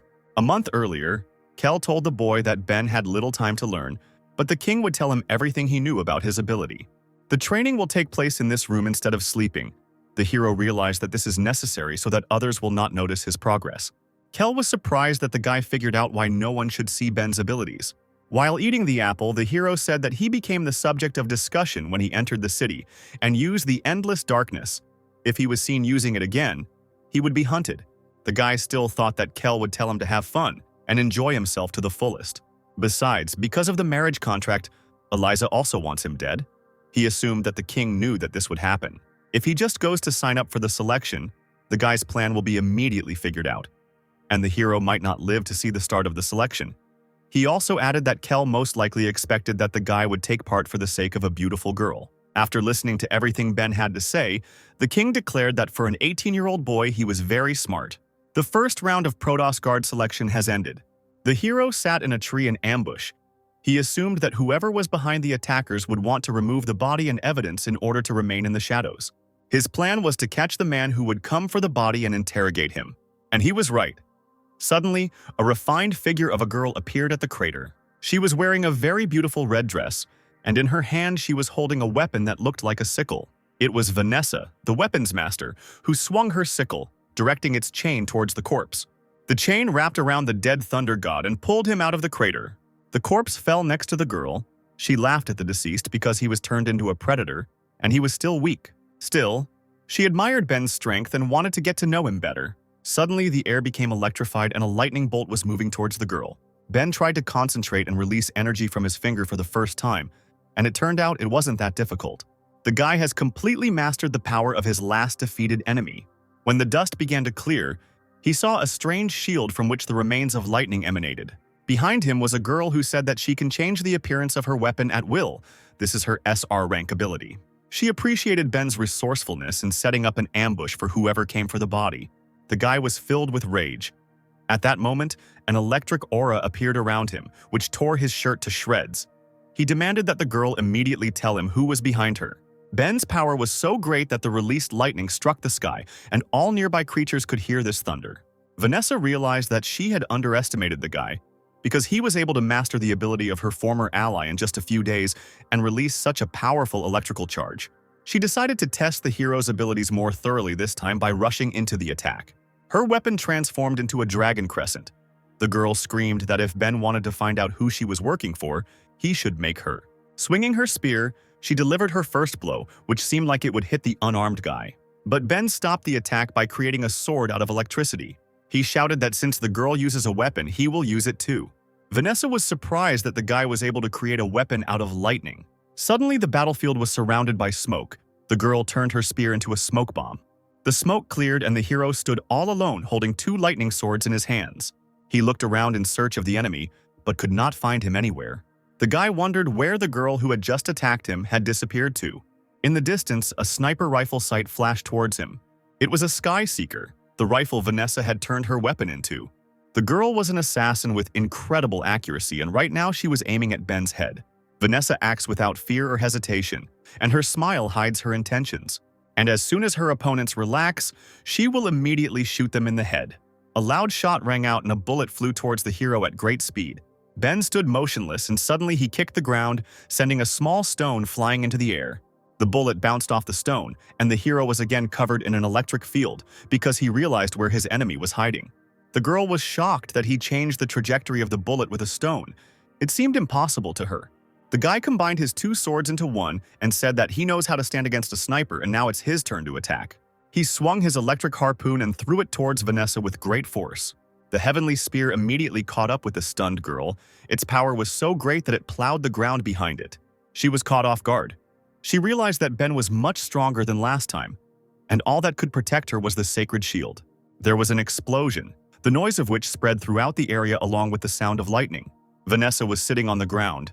She was able to take cover with her ability, but her shield was broken and she had no more weapons left. She trembled and experienced a new feeling that she had never experienced before. It was a feeling of humiliation. The girl thought that the guy was stronger than her, and at the same time Ben was slowly approaching his opponent. Suddenly he started to unbuckle his belt. Vanessa didn't expect that from the guy. She asked him what he was going to do right now. With a smirk on his face, the hero replied that since she didn't want to tell who she was working for, and death would be an easy way out for her, he would do something else. The girl trembled. Was Ben really going to do what she thought? He took off his belt and threw it on the ground, saying that they were alone here, and the girl was too charming. If he did something wrong, she would not be offended. Vanessa, embarrassed, began to crawl away from the guy, and he continued to talk about how his bodyguards say that he is the best of men, and the girls of the brothel can't get enough of him when he comes. Various vulgar thoughts flashed through the girl's head about what was about to happen. Vanessa thought that today she would be insulted not only by her defeat, but also disgraced. She was very embarrassed. The picture she presented did not please her. The girl screamed when Ben started to unbutton his pants. Out of desperation, she agreed to tell who she works for, just so the hero wouldn't come up. She works for a mysterious old man, the dean of the faculty of the Academy of Sciences, Mr. Herbert. The guy was surprised by the answer because the Protoss throne shouldn't worry the old man. So why does he want to kill Ben? The embarrassed girl explained that it was not about the throne, but about the hero's abilities. It's all about the origin of the infinite darkness ability. The Guardians and Predators abilities originate from a meteorite that is stored in the Academy of Sciences. The dean used it to turn the guards into predators and create powerful warriors. But the experiment failed. They acquired the bodies of predators, but also adopted their bloodthirstiness, which means the effect of the transformation was unstable. Ben realized that one of them was sent to kill him. Now it is not surprising that he lost. The girl replied that the experiment was unsuccessful. Not because of this, but because the power of the meteorite is imperfect, and the guards were unable to obtain abilities. The hero assumed that since the dean was hunting him, it meant that Ben's ability could make the force perfect. Vanessa confirmed his guess. The dean found 2 cores in the meteorite, a core of light and a core of darkness.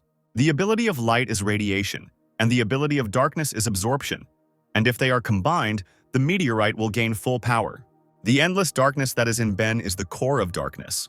With this core, Dean will be able to create an artificial predator with a strong ability. Ben asked what all this was for. The girl replied that it was to strengthen the Protoss Guard and counter the many predators outside the city. The guy didn't expect to hear such nonsense. He couldn't believe that the girl believed this lie. After listening to the story, Bene stood up and buttoned his pants. He said that he had a friend at the academy and he had to verify Vanessa's words. The girl was surprised that the hero simply left and did not intend to kill her despite the fact that she was a witness. The hero noticed Vanessa's gaze and asked why she was against his leaving. Did she really expect that Ben would finish what he started? Vulgar thoughts flashed through her mind, and she replied sheepishly that she had not expected anything. Suddenly, a huge fist flew towards the guy, which Vanessa noticed, shouting at Ben to turn around. The guy turned around sharply and stopped the attack with one hand, as if he had been expecting it. It was the Arbiter who had regained his powers after the battle with Eliza. He was surprised that the guy repelled the attack so easily, but Ben reassured him by saying that it wasn't that the Arbiter was slow, but that the hero was too strong. A purple aura was concentrated around Ben, indicating that the guy had begun to use his ability to absorb the enemy's powers. The monster felt his strength leaving him. He hoped that his ability to restore energy would save him, but nothing could help him anymore. He began to dissolve into the air and his helmet fell from his head, showing us the true face of the predator. Vanessa was surprised that the monster couldn't even hit the guy. Now she saw how the endless darkness worked. And not only the predator weakens, all the plants around began to emit purple energy and die at the same time. After using the ability, all that was left of the demonic-level predator was his helmet, and the plants in the area withered away. An entire section of the forest was depleted, and Ben had now become much stronger, which amazed the girl. The guy turned around and started to leave, saying goodbye that he couldn't waste time here, because the last day of the selections was about to end. Vanessa jumped up and stopped the guy, saying that she couldn't go back to the dean after telling about him because he would kill her. Now she has nowhere to go, and she asked Ben to take her with him. The hero did not expect to hear this from his former enemy. Now he did not know what would be the right thing to do. At the same time, somewhere in Protoss, two figures were discussing the qualifiers. The girl said that in the first round, out of 33 people, only 8 remained alive. Count Dracula was disappointed with the results he heard. He expected that more participants would be able to pass the test. The director was in a hurry to cheer up her master. She said that there was good news, as well as bad news. 3 demon-level predators were destroyed in the competition area. The Count was interested in what was said and asked who these 3 fighters were who had achieved such success. The director replied that, according to the data, the first one to defeat the predator was the Ice Soul Eater Daniel. The second was the owner of the Hellfire ability, Adam. Well, the third was Ben, the owner of the ability of Endless Darkness, and also the most interesting contender in this competition. There was barely a smile on the Count's face. He was very interested in these people. The clock on the tower made a sound, signaling that the first stage of the qualifiers was over and it was time to send the fighters back. A portal appeared in the forest where Ben and Vanessa were. The guy asked the girl again if she wanted to go with him, to which she responded with consent. A portal also appeared in the cave where Jenna lay unconscious. Eliza realized that time was up, and Ben never returned. In the lost places in front of the Ice Lord, a portal also appeared and he walked slowly towards it. On the Swamp of the Dead, on a mountain of corpses, sat Adam, who was disappointed that time was up because he had not played enough yet. Suddenly, a strange figure with a tail appeared in front of him, which was covered with drawings resembling tattoos all over its body. Adam was glad to have a new opponent. He thought that he was very lucky to fight again before the portal closed. A voice sounded in the guy's head, saying that behind Adam there was a portal leading to the city. The firefighter was outraged by what was said. He did not understand what the predator wanted. The voice in his head got louder and asked the guy to let him through the portal. Suddenly, Adam's entire body was covered in wounds from which blood flowed in streams. There was an explosion, and the fighter was torn into hundreds of small pieces. Adam fell to his knees from the sight he saw. It was an illusion. He began to choke from the piercing cold and fear that engulfed his entire body. The fighter stood up abruptly, trying to figure out who was standing in front of him. At first, he thought it was a demonic-level predator, but then he realized that they grew larger depending on the number of people they ate, and this one was built like a human. Is this a spiritual-level predator? This level is obtained by those predators who have eaten 100 of their demonic-level relatives. This type is extremely rare. The hero was overcome with fear. He destroyed the bracelets that were on his hands. The guy understood that he should not be allowed into the portal under any circumstances, otherwise the consequences are hard to imagine. In the places where Adam had recently had bracelets, dragon tattoos appeared, which began to glow with a red flame. His hands caught fire and formed 2 fireballs with which the guy rushed into the attack. The legendary predator assessed the strength of his opponent. He thought that such power was quite great for such a boy. Adam brought his hands together to launch one powerful attack. A wave of fire flew towards the predator. The stream of dragon flame was so powerful that only charred stumps remained of the trees along the way, and the water immediately boiled. All that was left of the forest was a huge burning crater, and the guy was sure that he had defeated the enemy. This was his most powerful ability, and no matter who he fought, this technique would turn anyone into ashes. But suddenly a fog began to thicken around Adam, like hundreds of ghosts. One of them started flying into the unsuspecting guy's mouth. The fog cleared, flying into Adam's body. His pupils turned white, and he lost his mind. In place of human pupils appeared pupils of the predator that attacked the fighter. Now this body belonged to the legendary monster. 5 minutes later, all the heroes gathered in the arena of the sacred mountain. Adam was the last one to come out of the portal. He came out as if nothing had happened. A screen appeared in front of the fighters in the arena, showing Count Dracula. He congratulated everyone on passing the first round, but asked the participants not to rejoice too soon. After all, the second test will be much more difficult. The remaining 8 people will take part in an elimination competition, and only 2 of the participants will become Protoss guards. All fighters will be given 1 month to rest, and when the time comes, the whole city will gather to watch the fight of the contenders. Ben thought that Jenny wouldn't have time to recover in a month, and Vanessa looked enviously at the girl who was hanging on the guy's neck. Count Dracula also added that the fighters had already been paired and wished everyone good luck. The participants were surprised that they would not draw lots, and the organizers themselves chose who they would fight against. Everyone went to the screen to see their opponents. Eliza saw that her opponent was Jenna. She was upset because winning over a wounded opponent would not do her any honor. But in the semi-finals, she will be able to fight Ben. He seems to have become stronger, but the girl believed that he has no chance against her. She also thought that if she suddenly lost, she would have to marry him. She turned around to look at the guy who was standing there, looking stupid, picking his nose. Eliza turned away abruptly, saying that the hero was watching her, but Ben did not understand why she was angry with him. Daniel was also looking at the board. His opponent was Adam. Looking at the guy, he thought that he had a strong opponent, however. The fighter's energy was not the same as before. The predator in Adam's body turned around, sensing a strange aura that was coming from the far corner of the building.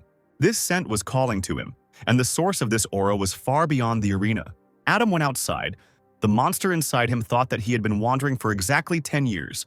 He traveled to every corner of the continent, but this aura was nowhere to be found.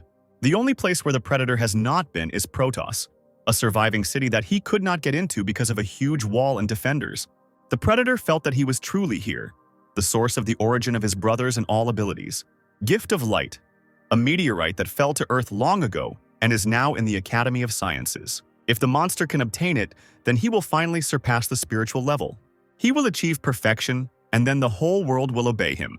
A scandal was brewing in the Protoss Central Hospital after several days of qualifiers. The doctor said in a frightened voice that they had done everything they could. But Jenny's health was not improving, and there was nothing more the doctors could do. In front of him stood the enraged heroes, who asked if the doctor had done everything, because they doubted it. Suddenly, Sarah appeared behind the robbers and saved the doctor by ordering the boys to calm down. She said there was one person who could help Jenna. The little demon immediately asked who he was. She wanted to bring him to the girl, but Sarah replied that it was impossible. Leia immediately clarified how strong this man was. They were already ready to move out. Lucy was disappointed that some doctor could be stronger than her. Sarah explained that this man is not a doctor, he is an S-rank guard, and also the strongest person in Protoss at the moment.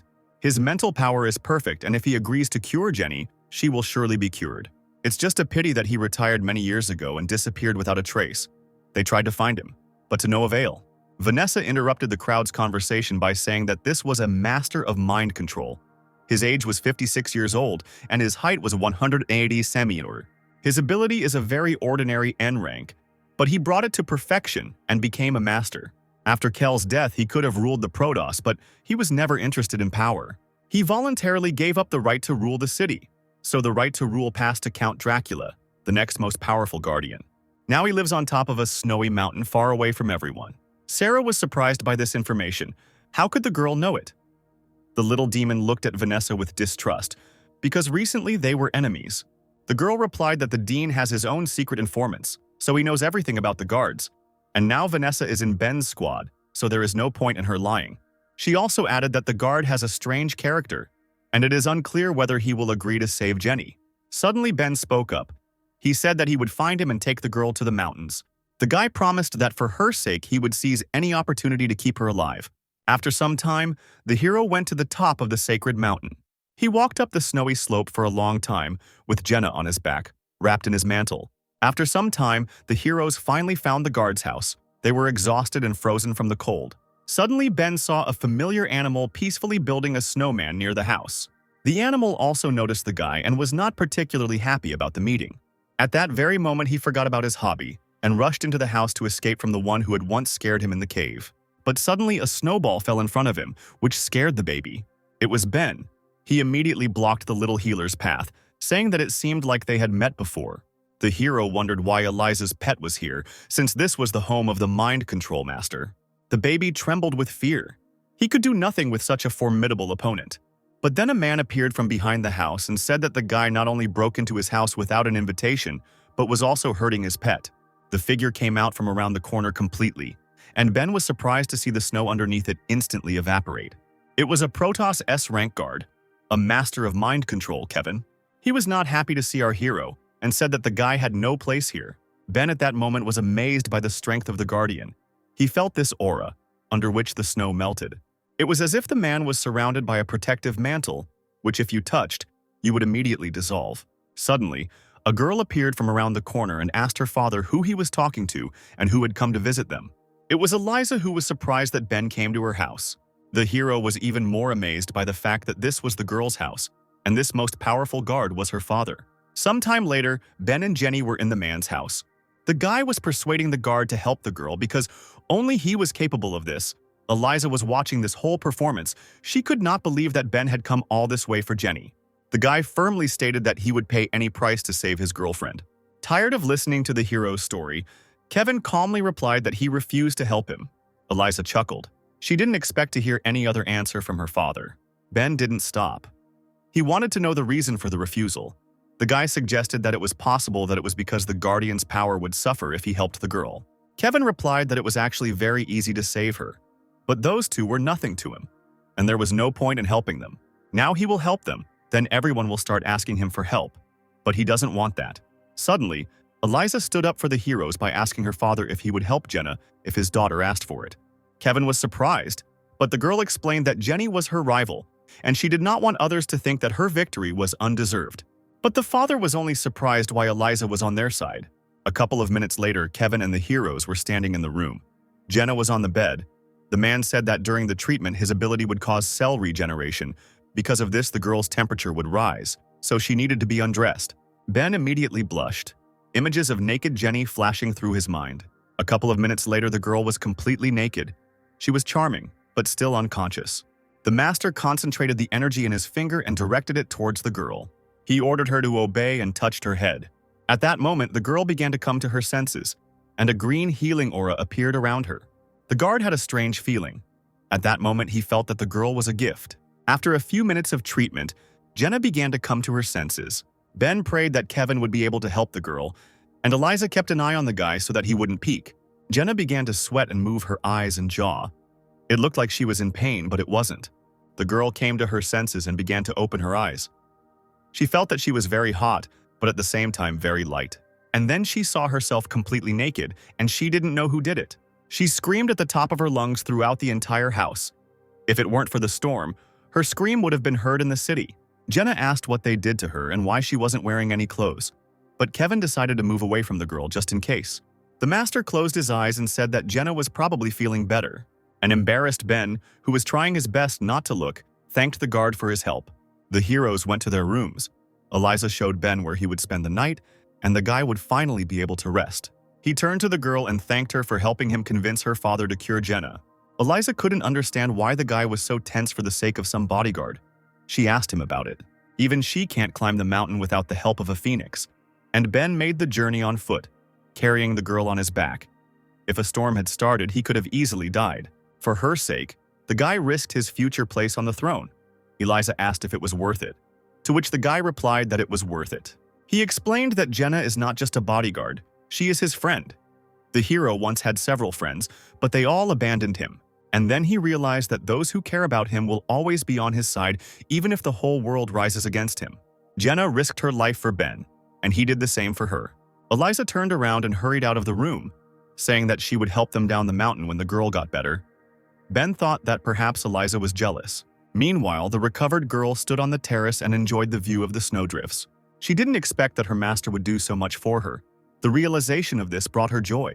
Looking at the snowy landscape, she remembered how he courageously carried her on his shoulders. Her fantasies were interrupted by a male voice. It was Kevin, who asked if the girl would catch a cold in such cold. Jenna turned to him and asked why he was still awake. The master replied that he couldn't sleep, so he decided to drink tea with milk. Suddenly, he asked the girl if she knew who the gifted ones were. Anyone who is illuminated by a meteorite receives one ability, but there is a tiny chance that there will be two abilities. Such people are called gifted. Jenna is the second person Kevin can remember who had such a gift. And the girl seemed to understand what the master was talking about. With such wounds, a normal person would probably die, but Jenna was able to survive.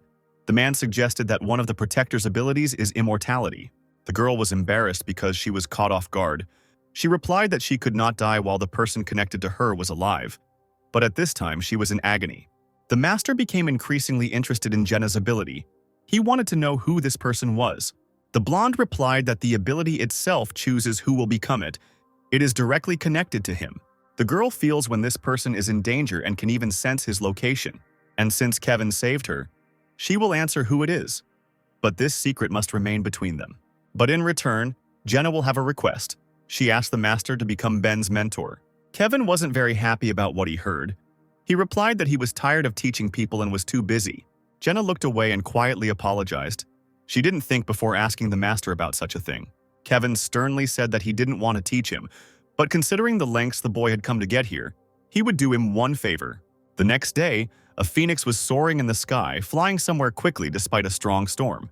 Ben was sitting on the bird with the master. He asked where they were flying. Kevin pretended not to hear and asked if the guy received the ability from the meteorite. In Protoss, there are many people with abilities that are often similar to each other. Based on rarity, they are divided into ranks. There are only 5 of them, namely N, R, SR, SSR, UR. Ben has 2 abilities, UR rank Endless Darkness and SSR rank Thunderclap, but they are not the guy's innate abilities. So today the hero will gain his own ability.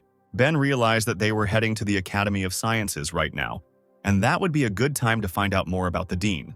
After some time, the hero and Kevin flew to the doors of the Academy of Sciences, but then they were met by security, who ordered them to stop and say why they wanted to visit this place.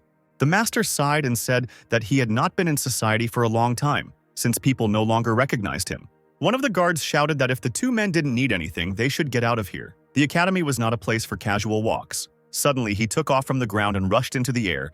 The guard could not understand what happened to him. Their body did not obey, and the entire squad began to levitate in the air as if there was no gravity beneath them. Their minds were with them, but their bodies were not. One of the guards was surprised that the man did nothing to lift them into the air. He just looked at them and didn't move. Ben was also amazed by this skill, because Kevin did not use any skills but just stood there. But the guy understood what was going on. He felt the aura he saw when he first came to the master's house. The power of the mind seemed to fill the space alive. It is not surprising that the snow did not touch it. Suddenly, an old man appeared on the threshold, who recognized this unique aura because it can only belong to one person. It was the dean, who was surprised to see Kevin here, because the man had not been interested in anything related to the city for a long time. The master replied to the old man that his friend had not yet awakened his ability, and he thought that the dean could help with this. Kevin looked at Ben and ordered him to say hello to the dean of the Academy of Sciences. The old man was surprised that the hero was a friend of the strongest guardian of the Protoss. He wondered how he could find him if the master lived far away from everyone. The blind man knew that the boy had killed the Thunder God and kidnapped Vanessa, and he surely knew that Dean was after him because of the core of darkness. He also noted that it would not be easy to deal with Ben if Kevin supported him. The hero came closer and said that he heard that there was a meteorite in the academy that could awaken abilities. He would like to see it. The dean coughed and firmly stated that he could not show it, because every use of the meteorite must be agreed upon with Count Dracula, and the gray-haired man had no personal right to dispose of it. And since Ben is a friend of Mr. Kevin, the old man could put in a good word with the Count. Endless darkness began to thicken around the guy. He decided to solve the problem in a bad way, since nothing worked out in a good way. But suddenly a slight wind blew next to him, and he saw the master, who was already standing near the dean. The old man was amazed by the man's speed and was afraid of what would happen next. Kevin looked at the dean with a dark look and ordered in a grave voice to let them through.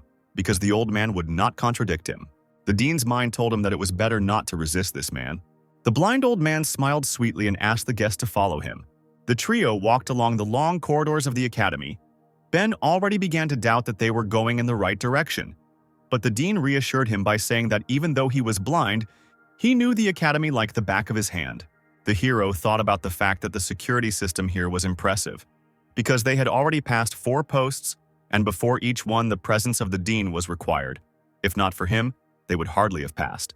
Moreover, the closer they are to the meteorite, the more the endless darkness reacts to it. The old man stopped. The meteorite was behind this door. He asked the heroes to listen to his instructions when they went inside.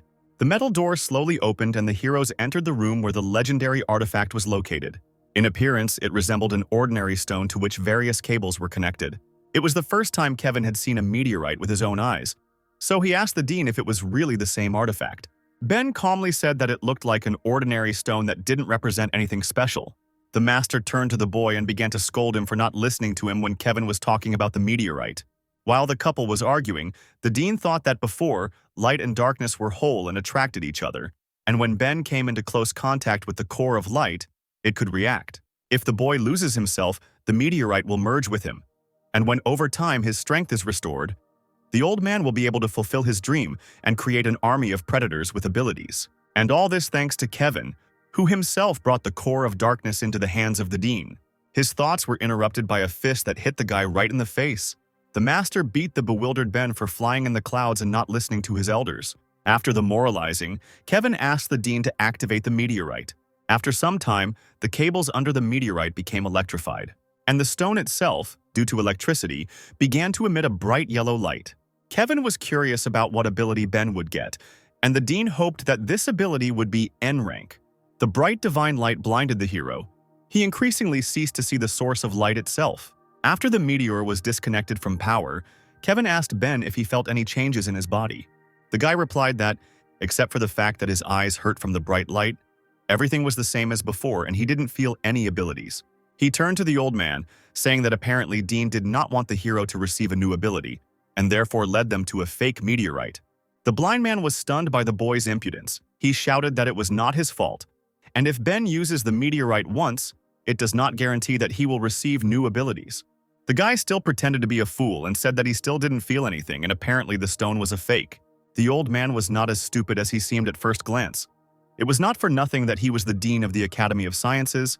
He assumed that Ben probably got a rare ability, so he does not want to show it.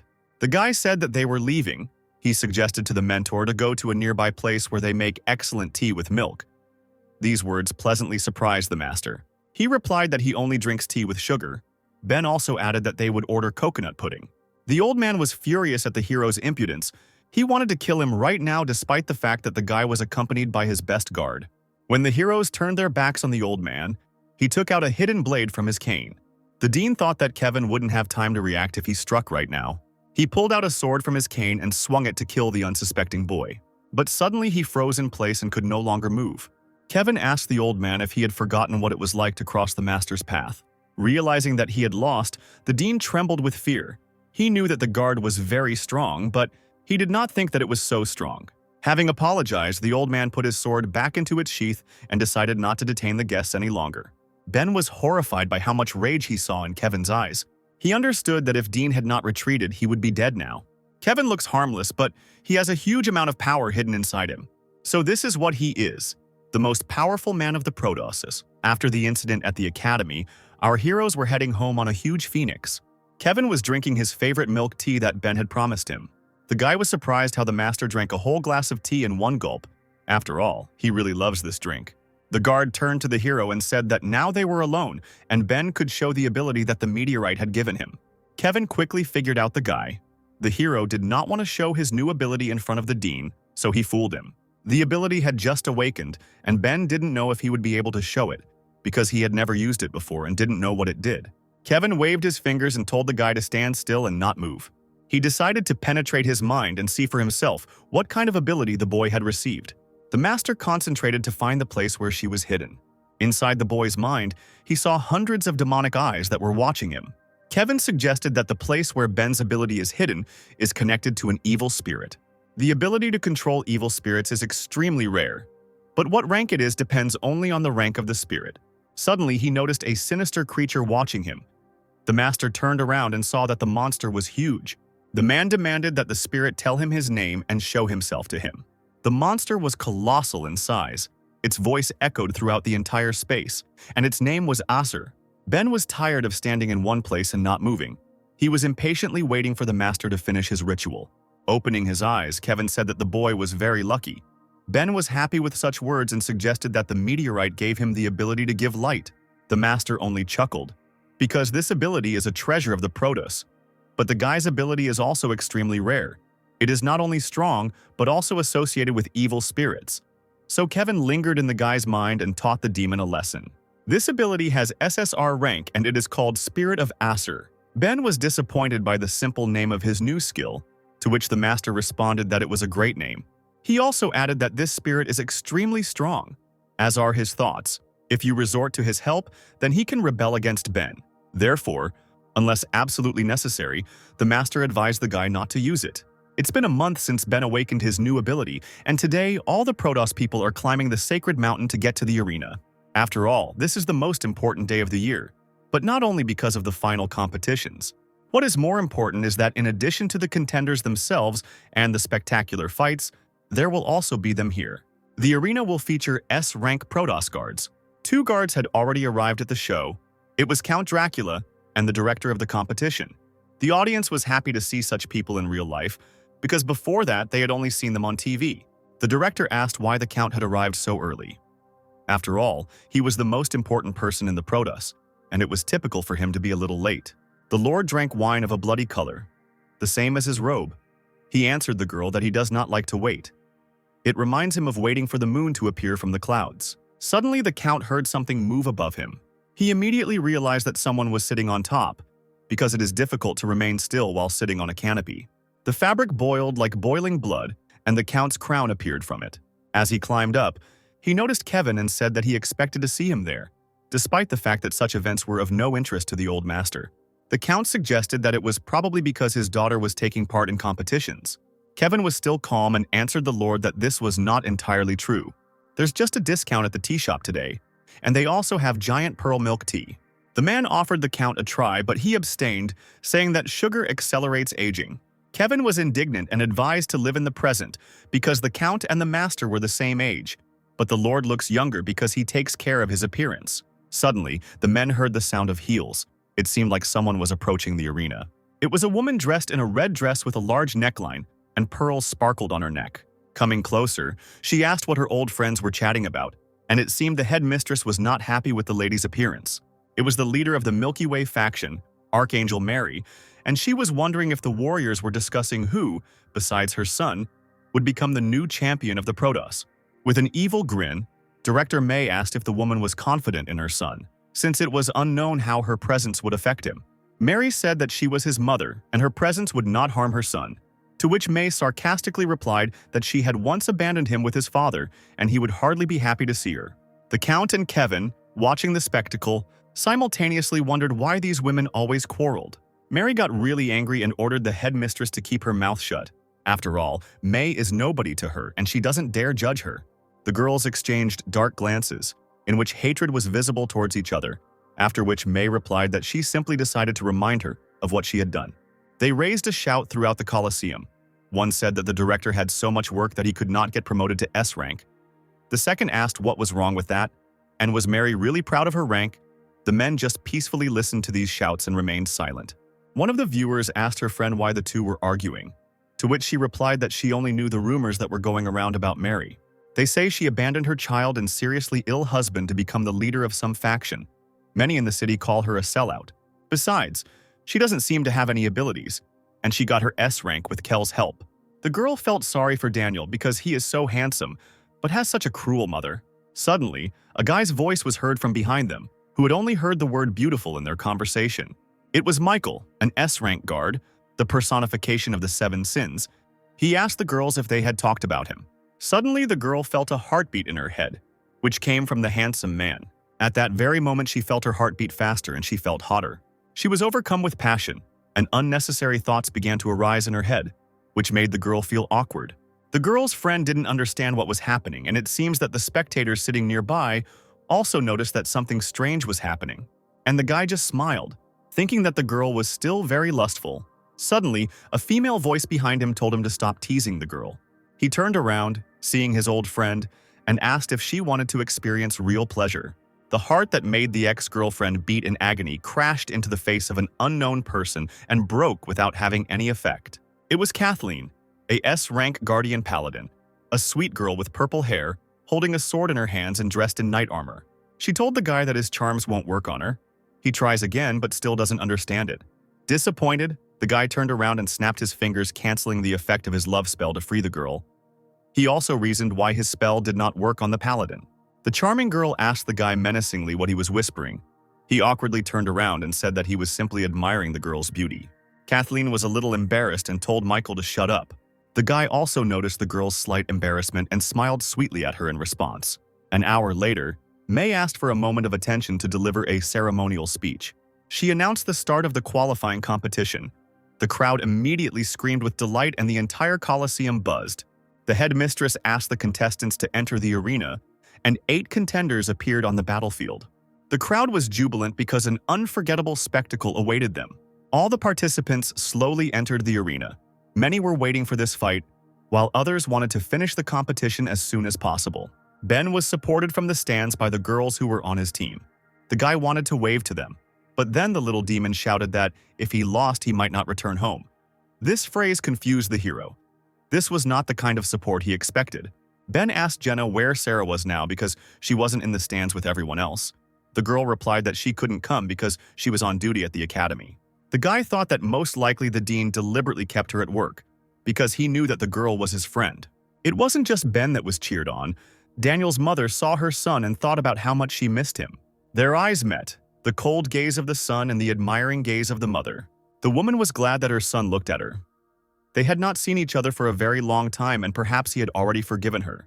But Daniel turned away as if he hadn't seen anything, and his mother chanted from the stands that he would succeed because she loved him. May began to explain the rules to the participants. First, the opponent must either lose consciousness or be immobilized for 10 seconds. Second, he must admit defeat. If there is a threat to the life of a participant, the headmistress will interrupt the fight. Ben started yawning while listening to the rules.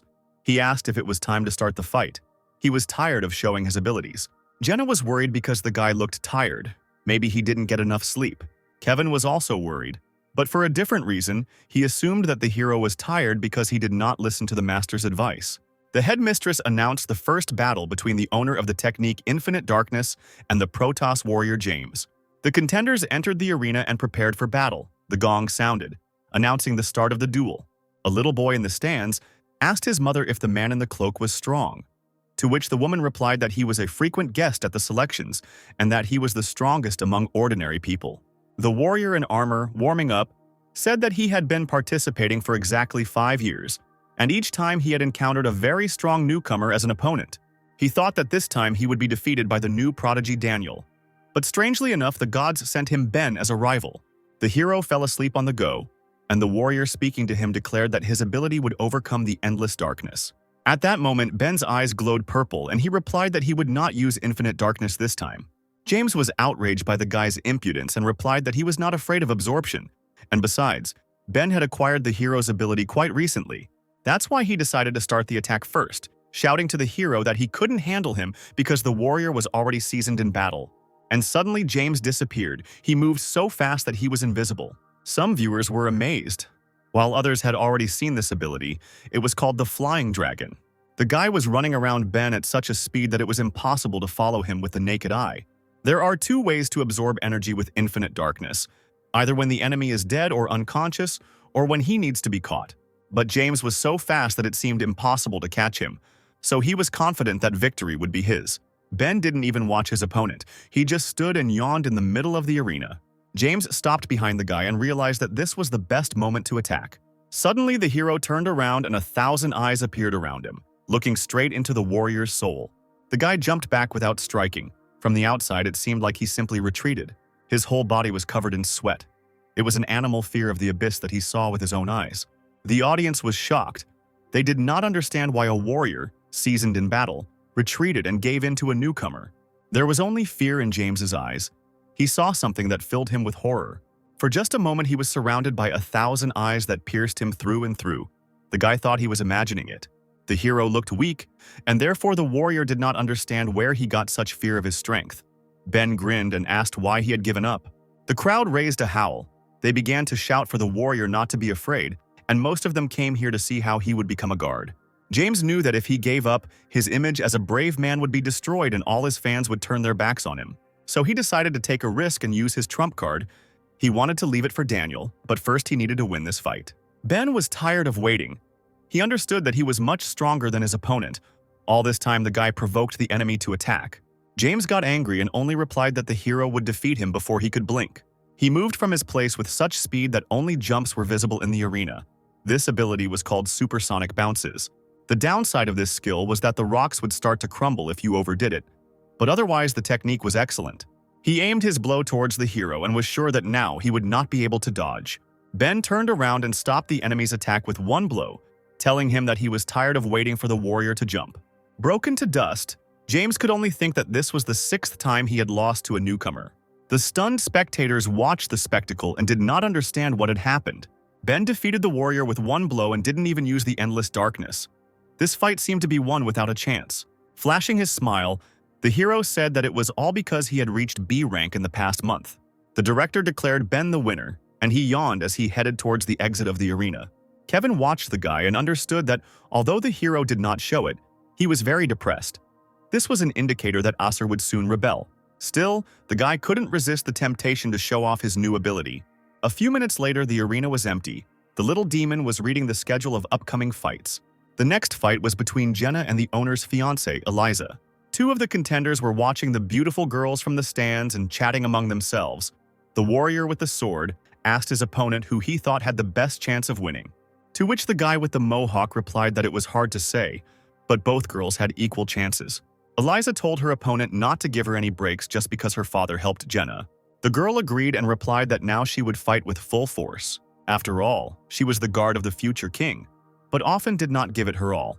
She looked at the stands, where Ben, with a smile on his face, supported the girl and wished her luck in the fight.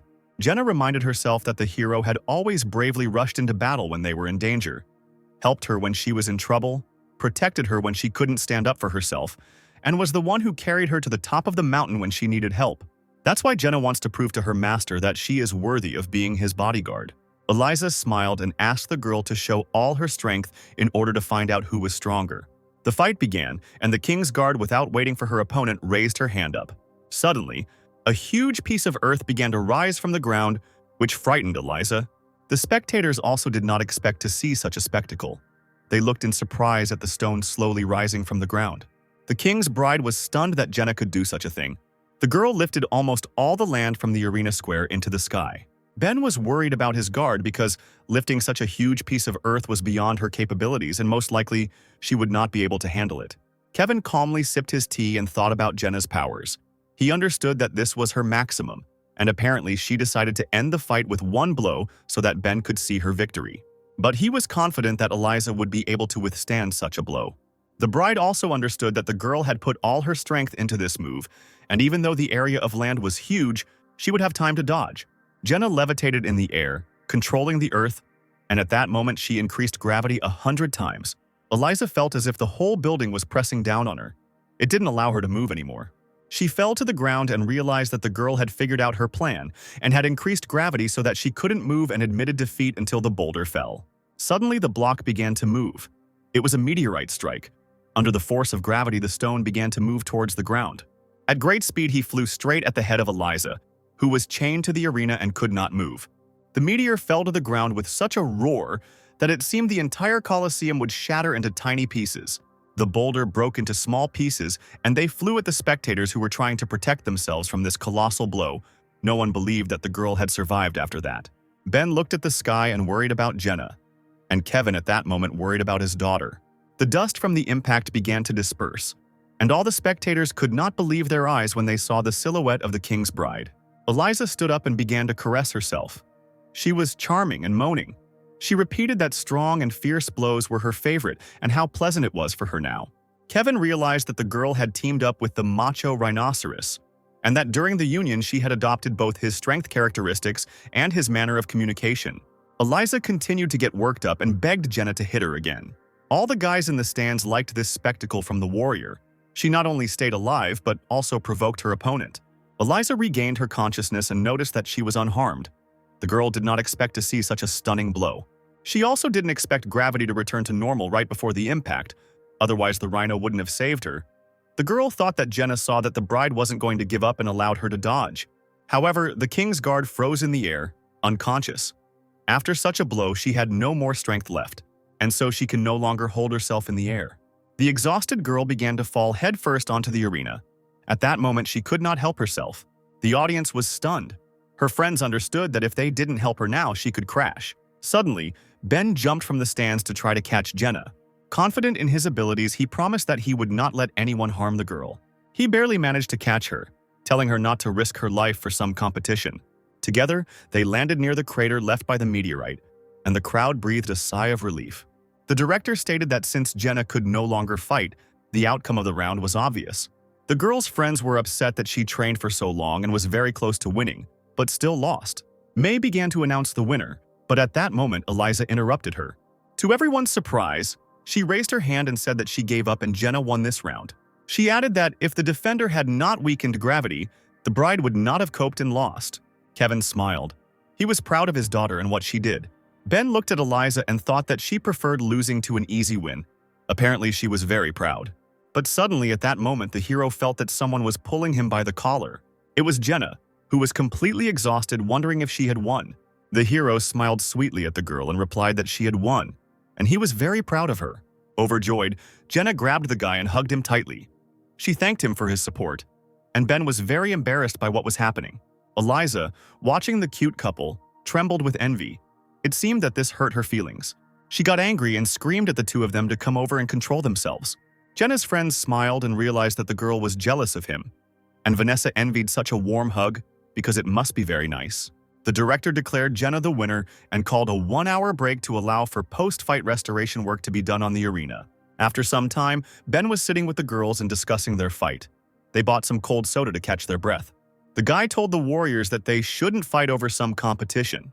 Eliza was upset by her defeat. She apologized to the hero for dropping out so early and not being able to fight him. The girl had long ago realized that she was not his equal and would not defeat him. That's why she wasn't against Ben taking the throne, and Eliza also started talking about an engagement. But at that moment, an old man appeared behind the heroes. It was the dean, who noticed that the guy was quite successful with women. Ben was not happy to see his enemy. He told the old man that he would not believe it if he came to congratulate him on his victory. The blind man told him that the hero should not talk nonsense. He still remembers how the guy humiliated him several times, and he will not leave it like that. This time Kevin is not around, because the dean checked that he went to buy tea, so no one else can interfere with their fight.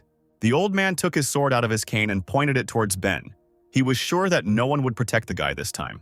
The warriors were angry because of Dean Lee's impudence. Eliza began to say that the old man was taking too much liberty. According to the contract, she was Ben's fiancée and would not let anyone hurt him. Jenna supported her.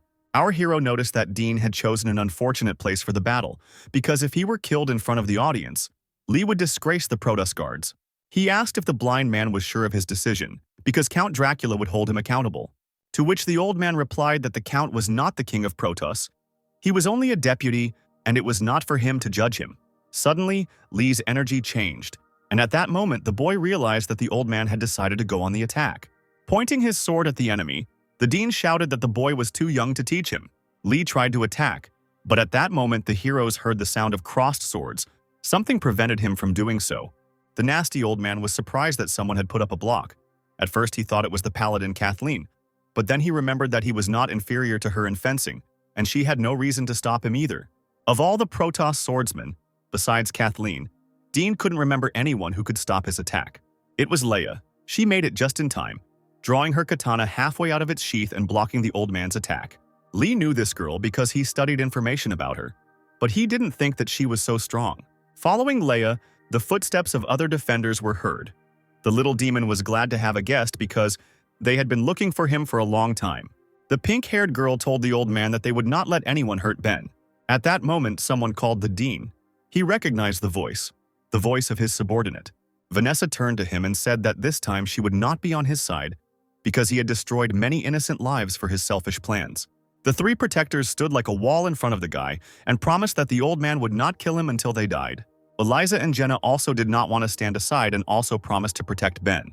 The hero was surprised by the girl's resilience, and at that moment he realized that after a long time he had real friends. Falling into a rage, Lee shouted that all these girls would die in vain because they were not his equal, and he was not afraid of anyone. Suddenly, someone's heavy hand fell on the blind man's shoulder, and his body began to tremble. In his head, he analyzed that such a silent step and touch, from which the heart stops, could belong only to one person. The dean was shaking, but he managed to turn to the stranger. He knew it could only be him. Someone who loves tea with milk and never parts with his drink for a second. Kevin, the strongest man in the Protoss, asked the old man if he really wasn't afraid of anyone. He looked at Lee with a menacing gaze and advised him to watch his words.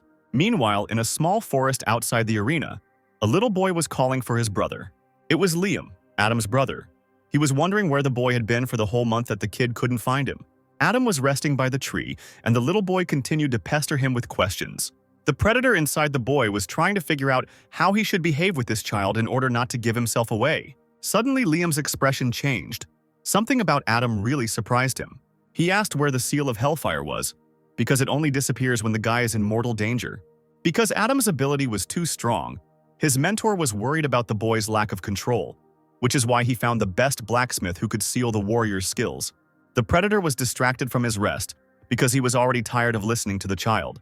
But the boy continued to talk without stopping. Suddenly he froze and the monster's mind became clouded, losing control over his body. For a second, the real Adam's eye appeared from behind the monster's eye.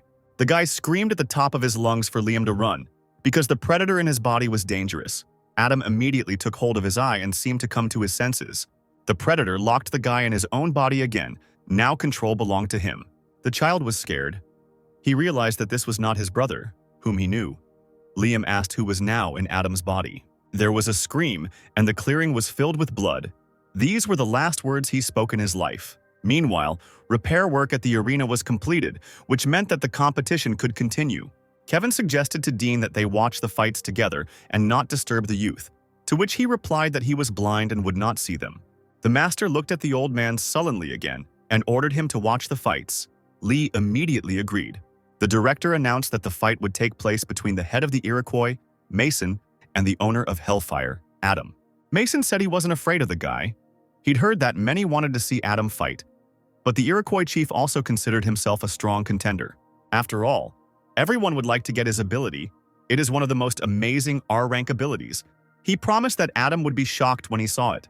After finishing his monologue, Mason grabbed his hair and began to pull it upward with all his might. Suddenly, the mohawk was completely torn off his head, but the boy didn't seem to feel any pain. A new mohawk grew in place of the old one, and Mason also added that in addition to the fast hair growth, the mohawks were razor sharp, which is why he uses them as a weapon. Kevin was surprised and said that it was a pretty good ability, and asked the dean what he thought about it. The old man was not delighted. Mason shouted, announcing that the fight had begun, as he was about to use his deadly ability. A dry squall. At that very second, hundreds of Iroquois, which looked like boomerangs, flew towards Adam. Suddenly, the arena became hotter. The predator directed a barrage of fire towards the enemy. The Iroquois leader was covered in burns, and his unique ability burned away along with his victory. Adam looked at his enemy and calmly answered him that he was talking too much. Mason raised his hand and surrendered, his mohawk now looking like a scraggly bush. The spectators were shocked. This year, the fights were very spectacular. Almost all of them ended with one blow. The director declared the winner of this competition to be the owner of the Hellfire, Adam. The next fight will be between the Soul Eater Daniel and the Wind Sword Wielder William. After the next fighters were announced, May glanced at the stands. She was surprised that Mary was nowhere to be found, even though her son was about to fight. With the sweetest smile, the woman suggested to her son to go for dinner after the competition, because they had not spent time together for so long, and besides, she had already booked a table at a good establishment. Mary exhaled. She had been rehearsing her speech, which she didn't like. The woman knew that Daniel was entering the arena right now, and this was a good opportunity to talk to him. She was still worried that he was angry with her, but Mary didn't know that the guy was standing next to her behind the wall. He silently clutched a piece of paper in his hand, which he stared at intently, and the woman was still worried, because her son was about to appear. All this time, Daniel looked at the photograph, which depicted him as a child sitting on his father's neck, and next to him was his smiling mother. Looking into the corridor, the guy decided to come up and just say hello, because it's not very difficult. Suddenly, someone slapped Mary on the bottom with all his might, and she jumped up in surprise. The woman blushed with excitement and embarrassment. She thought that her son did it. The stranger began to lecture Mary that she only thinks about the ungrateful child, because he does not want to pay attention to her, and she does not need to spend so much time on him. It was the eldest son of the head of the Milky Way faction, Benjamin. The woman was furious at the guy's impudence and replied that he was still too young and had no right to talk to her like that.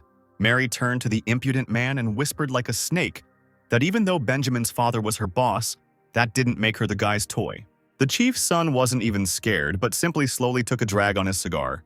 He exhaled smoke and said that in just a couple of years his old man would be dead and that the woman should be nicer to him if she didn't want to lose her job.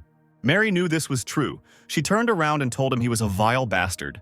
Suddenly, the corridor became colder and small snowflakes appeared in the air. The campaign manager's son was surprised that there was snow here, but Mary knew what was happening. Daniel appeared in the corridor, pointed his hand towards the impudent guy, and used the freezing hurricane ability. Benjamin recognized the fighter and began to threaten him to stop the attack. But before he could finish speaking, an icy stream of wind lifted him into the air and carried him towards the arena. There was an explosion, and a brazen fellow flew out of the entrance to the arena, landing right in the center of the Colosseum. He fell at the feet of Daniel's opponent, who was already waiting for his opponent. William didn't recognize the man at first, but then realized that he was the son of the faction that controls all energy sources in the Protoss. Benjamin didn't look so insolent anymore. Now he looked like a pathetic coward who had been beaten up a bit. Daniel slowly walked towards the entrance to the arena, and at that moment Mary called him. Embarrassed, she told her son that she didn't expect him to stand up for her, which meant he loved his mother after all. The guy was silent for a moment and replied that it was not true. It was just Benjamin who was in his way. After these words, the guy continued on his way. He went out into the arena, where the spectators were already waiting for him.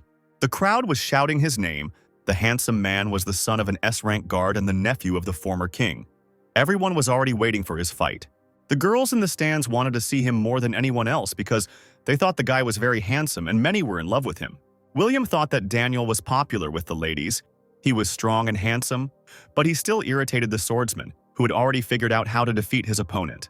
William raised his hand and told the judge that he had a complaint. The boy pointed at Benjamin and accused Daniel of beating up an innocent spectator, a behavior that violated the principles of the guards who protect their people. So he demanded that the judges disqualify Daniel for breaking the rules. The girls in the stands were furious. They considered the swordsman shameless because he decided to cheat instead of fighting honestly. William smirked. He didn't care what the crowd was shouting, because half of the expenses for the internship were covered by Benjamin's campaign. And Count Dracula wouldn't dare turn a blind eye to that for the sake of some fighter. The king's viceroy bowed his head and said that he did not see Daniel beat the boy. He also asked the director if she saw anything. May confirmed that nothing had happened, so it was decided to take Benjamin to the hospital and continue the competition. William was deeply disappointed. He did not believe that the Earl was ready to ruin relations with his sponsor for the sake of some warrior. After hearing the judge's words, Daniel realized that everything was settled and began to prepare for the fight. The guy decided to act honestly since the swordsman uses a weapon. He will also use his weapon, created from ice. Having created a huge ice scythe, Daniel decided to start the fight and ran towards his opponent. William was still stunned by the judge's decision and did not have time to react to the attack. He could only ask the guy to stop, but Daniel didn't listen to him.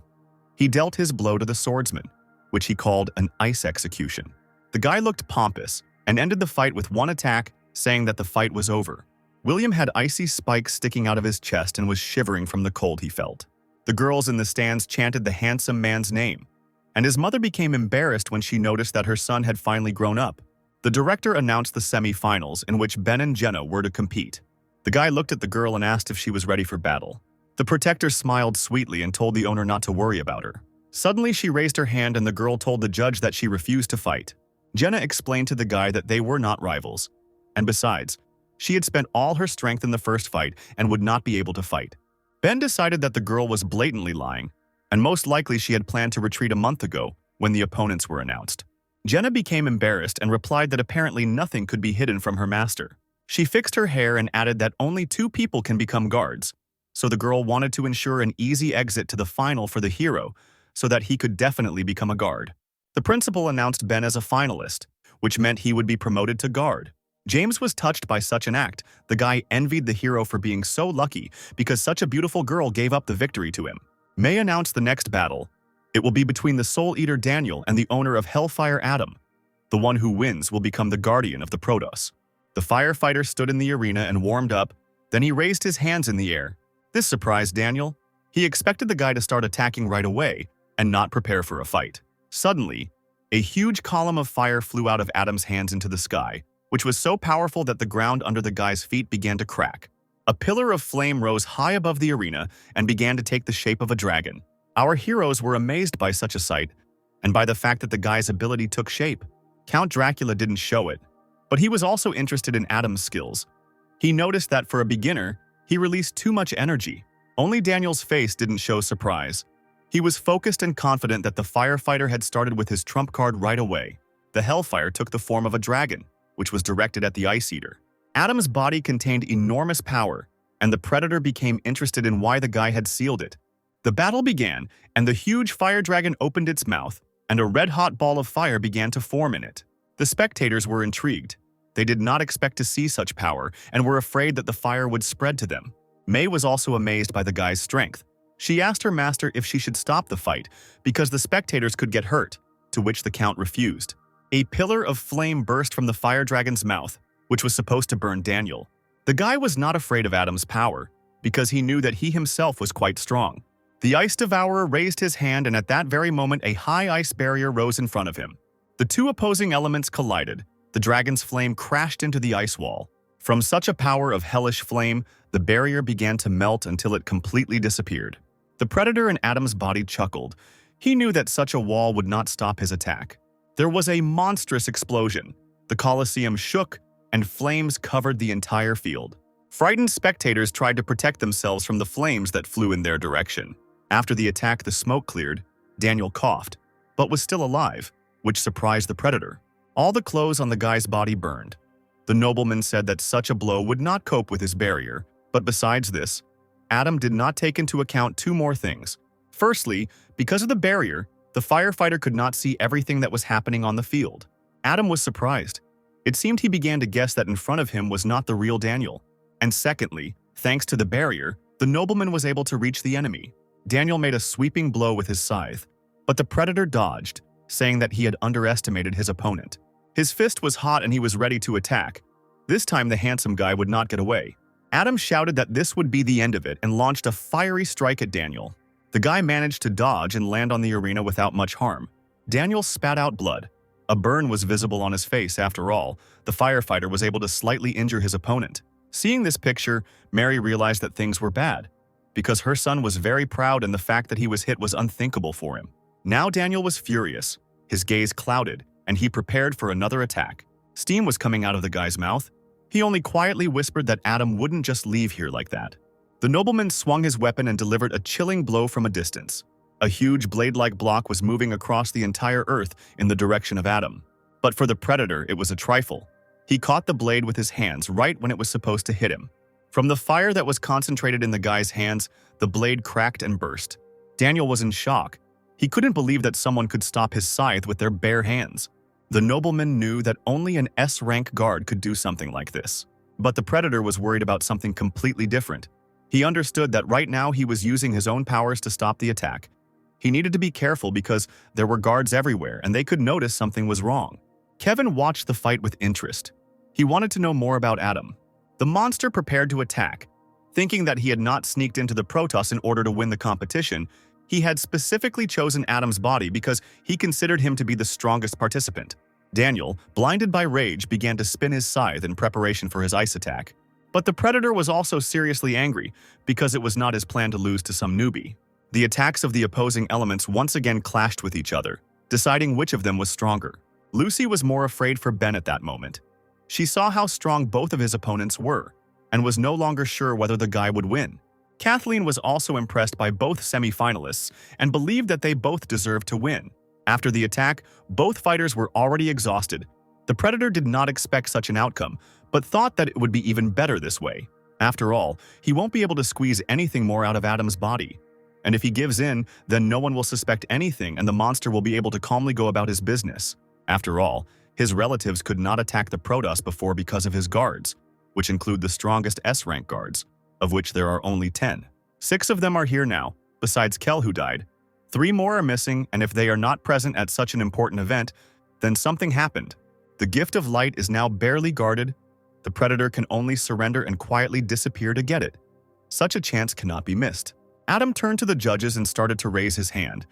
Daniel couldn't believe his eyes. The guy said that he had no more strength left and he was giving up. The words he heard shocked Daniel.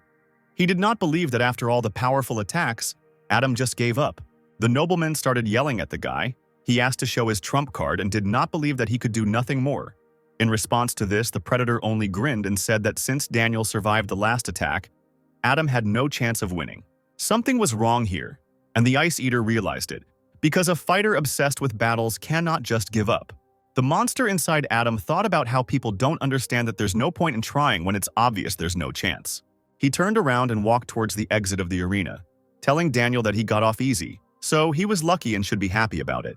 The nobleman was not satisfied with this arrangement. He thought about how suspiciously the guy was acting now, because in the first round he thought completely differently. His thoughts were interrupted by May, who announced the end of the fight. Daniel had won, which meant that he was now a guardian. The next fight will be the final one, in which 2 new guards, Ben and Daniel, will meet. At this point, the hero was interested in why the nobleman helped him in the first round. Perhaps it was because of his relationship with Kel. After the fight, the predator in Adam's body descended from the mountain. He was no longer interested in the fight because he had another goal. At that moment, he noticed that someone was pursuing him from the arena itself. The guy turned around and asked what the unknown pursuer wanted from him. In front of him stood a tall man with a bag on his shoulder. He had overgrown hair and torn clothes. The unknown man firmly said that in front of him now was not Adam, and asked who was now in his body. There was no point in hiding it anymore. The predator asked how the stranger knew he was not Adam. It was all pretty simple. It was the guy's mentor, S-rank guard Joseph. The predator was surprised why the man did not expose him in the arena, because there were more guards there and he would have been in danger. But Joseph is here alone. Apparently he came to die. Suddenly the monster received a powerful blow to the face. He did not expect such a response from the man. Due to the force of the blow, Adam flew back and began to fall off the cliff. Joseph, after his blow, ordered him to shut up. Falling down, the predator was surprised that the mentor was hitting his student with all his strength. Joseph jumped with great speed towards the guy, forgetting about his bag which he carried on his shoulder.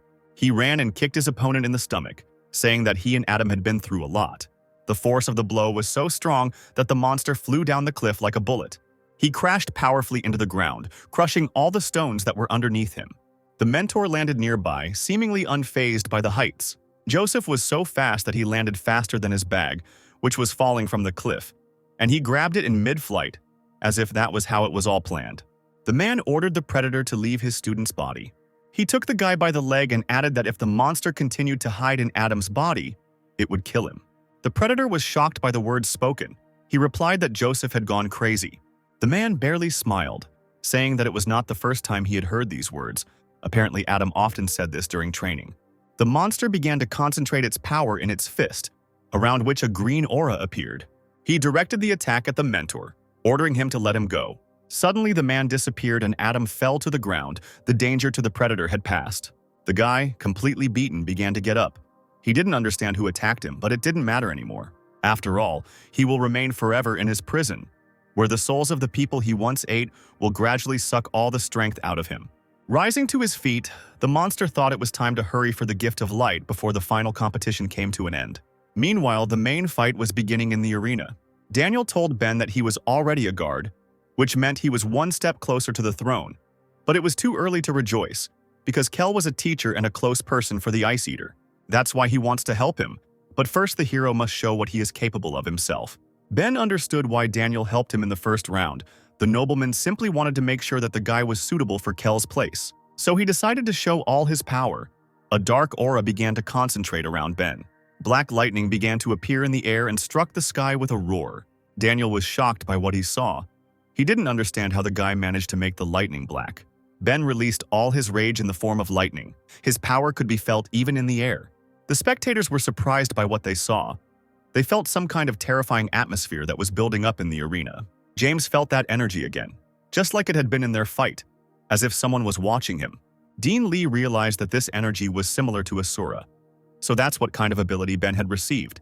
The old man asked Kevin if they had already summoned him. The master himself was surprised. He replied that they did not summon a demon, but he had no idea how the hero managed to use this power. Only one thing was clear: Ben was able to combine the energy of Asura and the ability of the Thunder God. The boy's eyes turned a frightening purple color, and he asked Daniel if he was disappointed now. To which the guy replied that the hero was indeed special, because in addition to the endless darkness, he himself had an ability. Ben was angry. A month ago, the nobleman considered him an unworthy opponent. But now everything is different, because in this competition he will not use the ability granted to him. The fight began, and the hero attacked first, jumping off the ground with such force that it cracked. Having approached the enemy, Ben shouted that this time he would use his ability. Horrified, Daniel used one of his abilities, Ice Patterns, which created a wall of ice around him. But she couldn't protect him. The ice around the guy began to crack, because it couldn't withstand such a strong blow. Ben struck with a blow called Spiritual Lightning. The force was so great that Daniel's barrier could not withstand it, and burst. The guy flew away from his opponent and thought that Ben was not so strong in the first round. And besides, it was still unclear what effect his technique would have other than a feeling of strong anxiety. He noticed his cheek, from which blood was flowing. After all, the hero had managed to touch him. Suddenly, at the sight of his wound, Daniel felt a strange sensation as if he was being pulled inside. 1,000 eyes appeared around him. He did not understand what was happening because he was consumed by fear. Vanessa asked why Ben stopped, since now was a great time to attack. And Leia noticed that he wasn't the only one who stopped. Both opponents froze on the battlefield. Suddenly, Daniel heard a voice telling him that his feelings were under control and there was no point in continuing the fight. Ben, who was of colossal size, appeared opposite him and advised the nobleman to surrender because he could not win. May suggested that causing fear and controlling the enemy's senses was Asura's ability, and the Earl confirmed her words. But she didn't understand why Ben didn't summon the demon, because usually spirits are used for summoning. The Count raised himself up so that he could see better and said that Asura was an unusual spirit. The hero would not have enough strength to tame him. Moreover, if he summoned him, Asura could rebel against his master. Instilling fear is a passive ability of the demon, so the risk is minimal. By combining it with lightning, he strengthened his attack. One small wound was enough to ensure his victory. The Count was impressed that the guy had achieved such a result with minimal effort. He also realized that Ben was far from stupid, even though he seemed that way. The hero was already tired of waiting. He did not understand what was the point of continuing to fight if the enemy could not move. Daniel asked why, having taken control of his body, Ben wouldn't take advantage and surrender for him. He also added that if the hero loses right now, it will only be because of his softness. Ben was surprised. He didn't understand how he could lose in such a situation. It seemed like the enemy had something planned. Suddenly, his legs became covered in ice, rendering him immobile. But not only his legs, but also the entire arena was covered in ice. It was the icing technique. Ben looked around and saw that he was surrounded by walls of ice. He exhaled and called Daniel stubborn, because the hero gave him a chance to just give up, and he makes everything more difficult. The guy didn't expect it to come to blows, but Daniel froze the entire arena just to immobilize him. The nobleman did not react to his words in any way, but simply stood there motionless. The hero remembered that Daniel could not hear anything because he had taken control of his senses. Suddenly, the Ice Eater said that Ben was the first. Besides Kel, who could resist him, he recognized his talent. But the hero missed something. Ice. Daniel's sixth sense. The guy froze the arena to know Ben's location, not to immobilize him. Therefore, the hero needs to prepare himself, because the nobleman begins to attack again, even without his senses. His hand shot into the sky and the ice began to accumulate into one object. This was Daniel's most deadly attack. The ice gathered together to form a sword. It was the ice sword Excalibur. Mary was worried because her son had already received the position of a guard, so why risk it and use this ability? Jenna was also worried, but for her owner, she was afraid that the guy would get hurt. The spectators were delighted to see the legendary sword. It was of enormous size, and its cold penetrated to the bones, lowering the temperature in the entire Colosseum. Ben was delighted with what he saw. He had underestimated Daniel, and it seemed like things were only getting more interesting. The ice around the hero's feet burst. Such an attack could not hold him back for long, because he was still covered in black lightning. Ben declared that since the nobleman was fighting with full force, He would not give in either and began to form a black ball in his hand. After some time, the ball increased in size and looked like a huge black cloud of energy that was ready to explode. Without thinking twice, Ben launched the ball at his opponent to check which of them was stronger. Daniel also did not stand aside and pointed Excalibur at the hero. The spiritual realm and the legendary sword collided with each other. Both guys wanted to find out who was the strongest with this particular attack. But their powers were equal, which meant that both could suffer. Even Count Dracula and Kevin were surprised by what they saw. The sphere and the sword began to crack.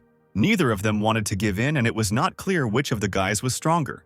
There was an explosion, and it was unclear who had won. The spectators were amazed by such a powerful skill, but suddenly something appeared in the sky. The purple energy began to gather into small balls, signifying that Ben was about to absorb the energy with the help of the infinite darkness. Meanwhile, outside the Protoss arena, a girl with green hair watched the fight on the screen. It was Sarah, locked in the academy, greedily eating popcorn and thinking that if the guy wins, his rating will be very high. Suddenly, the girl felt a strong push that almost threw her off the chair. Because of the push, Sarah spilled popcorn on herself and was very unhappy about it.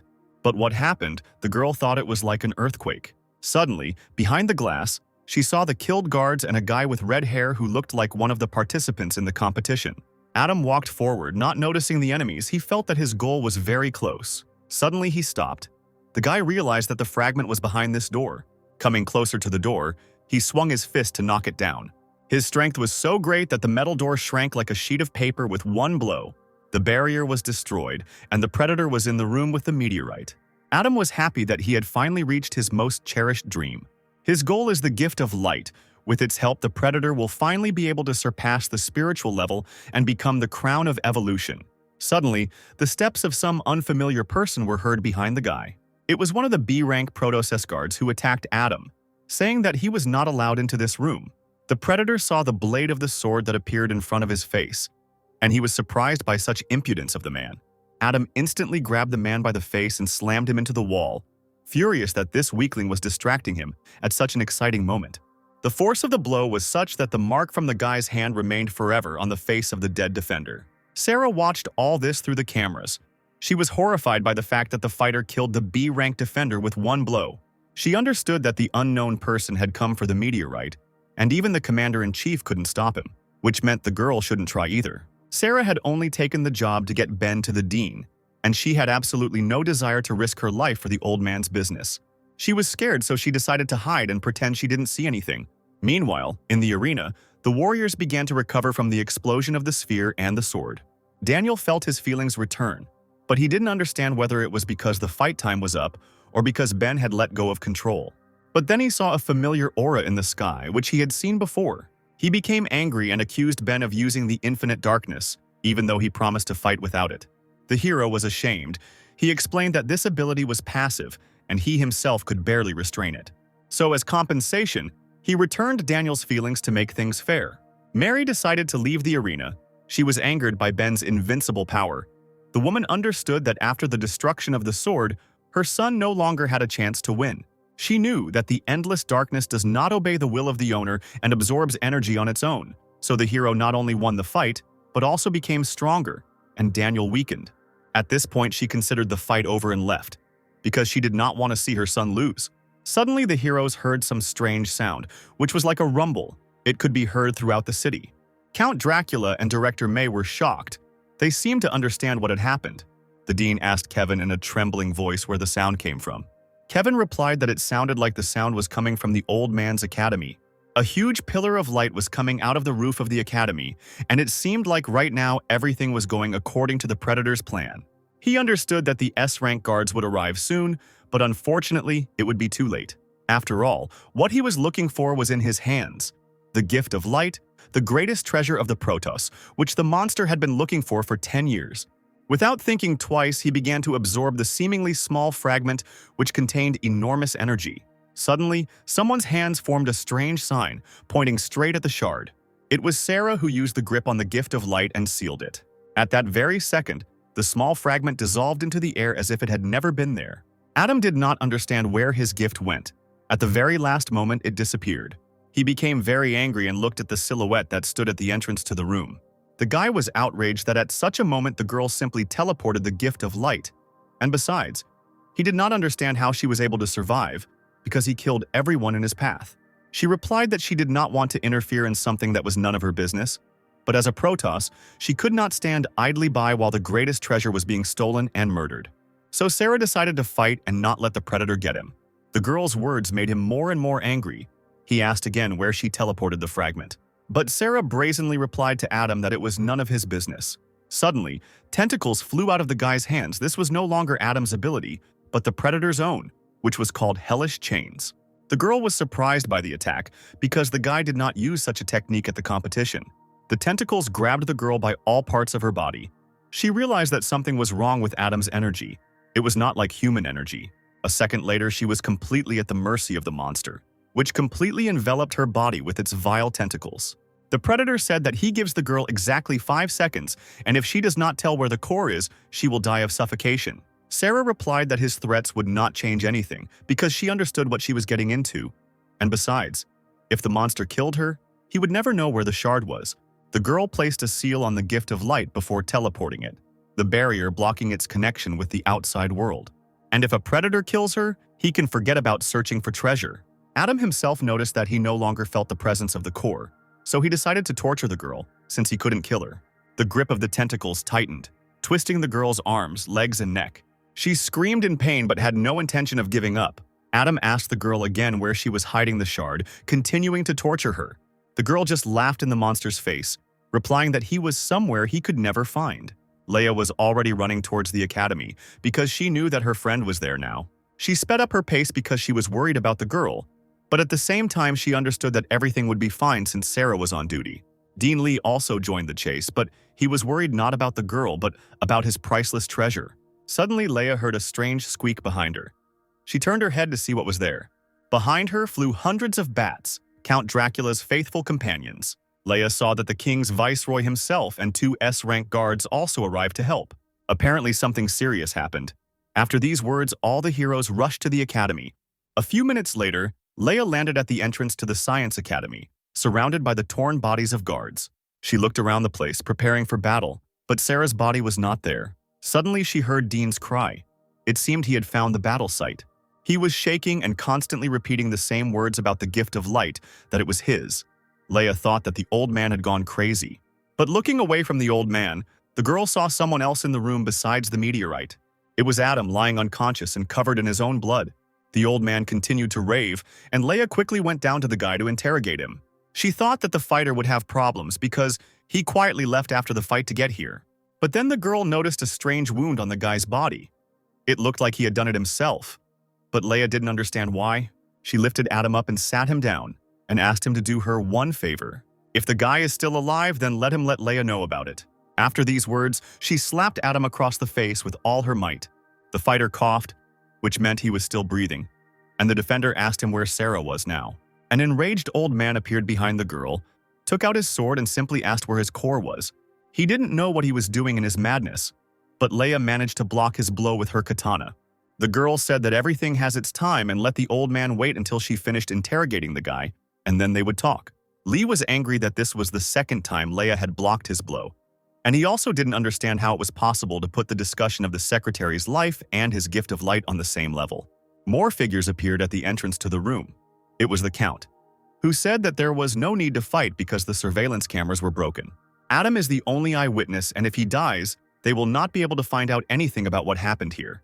Looking at the seriously injured fighter, Dracula said that he knew who could cure the guy.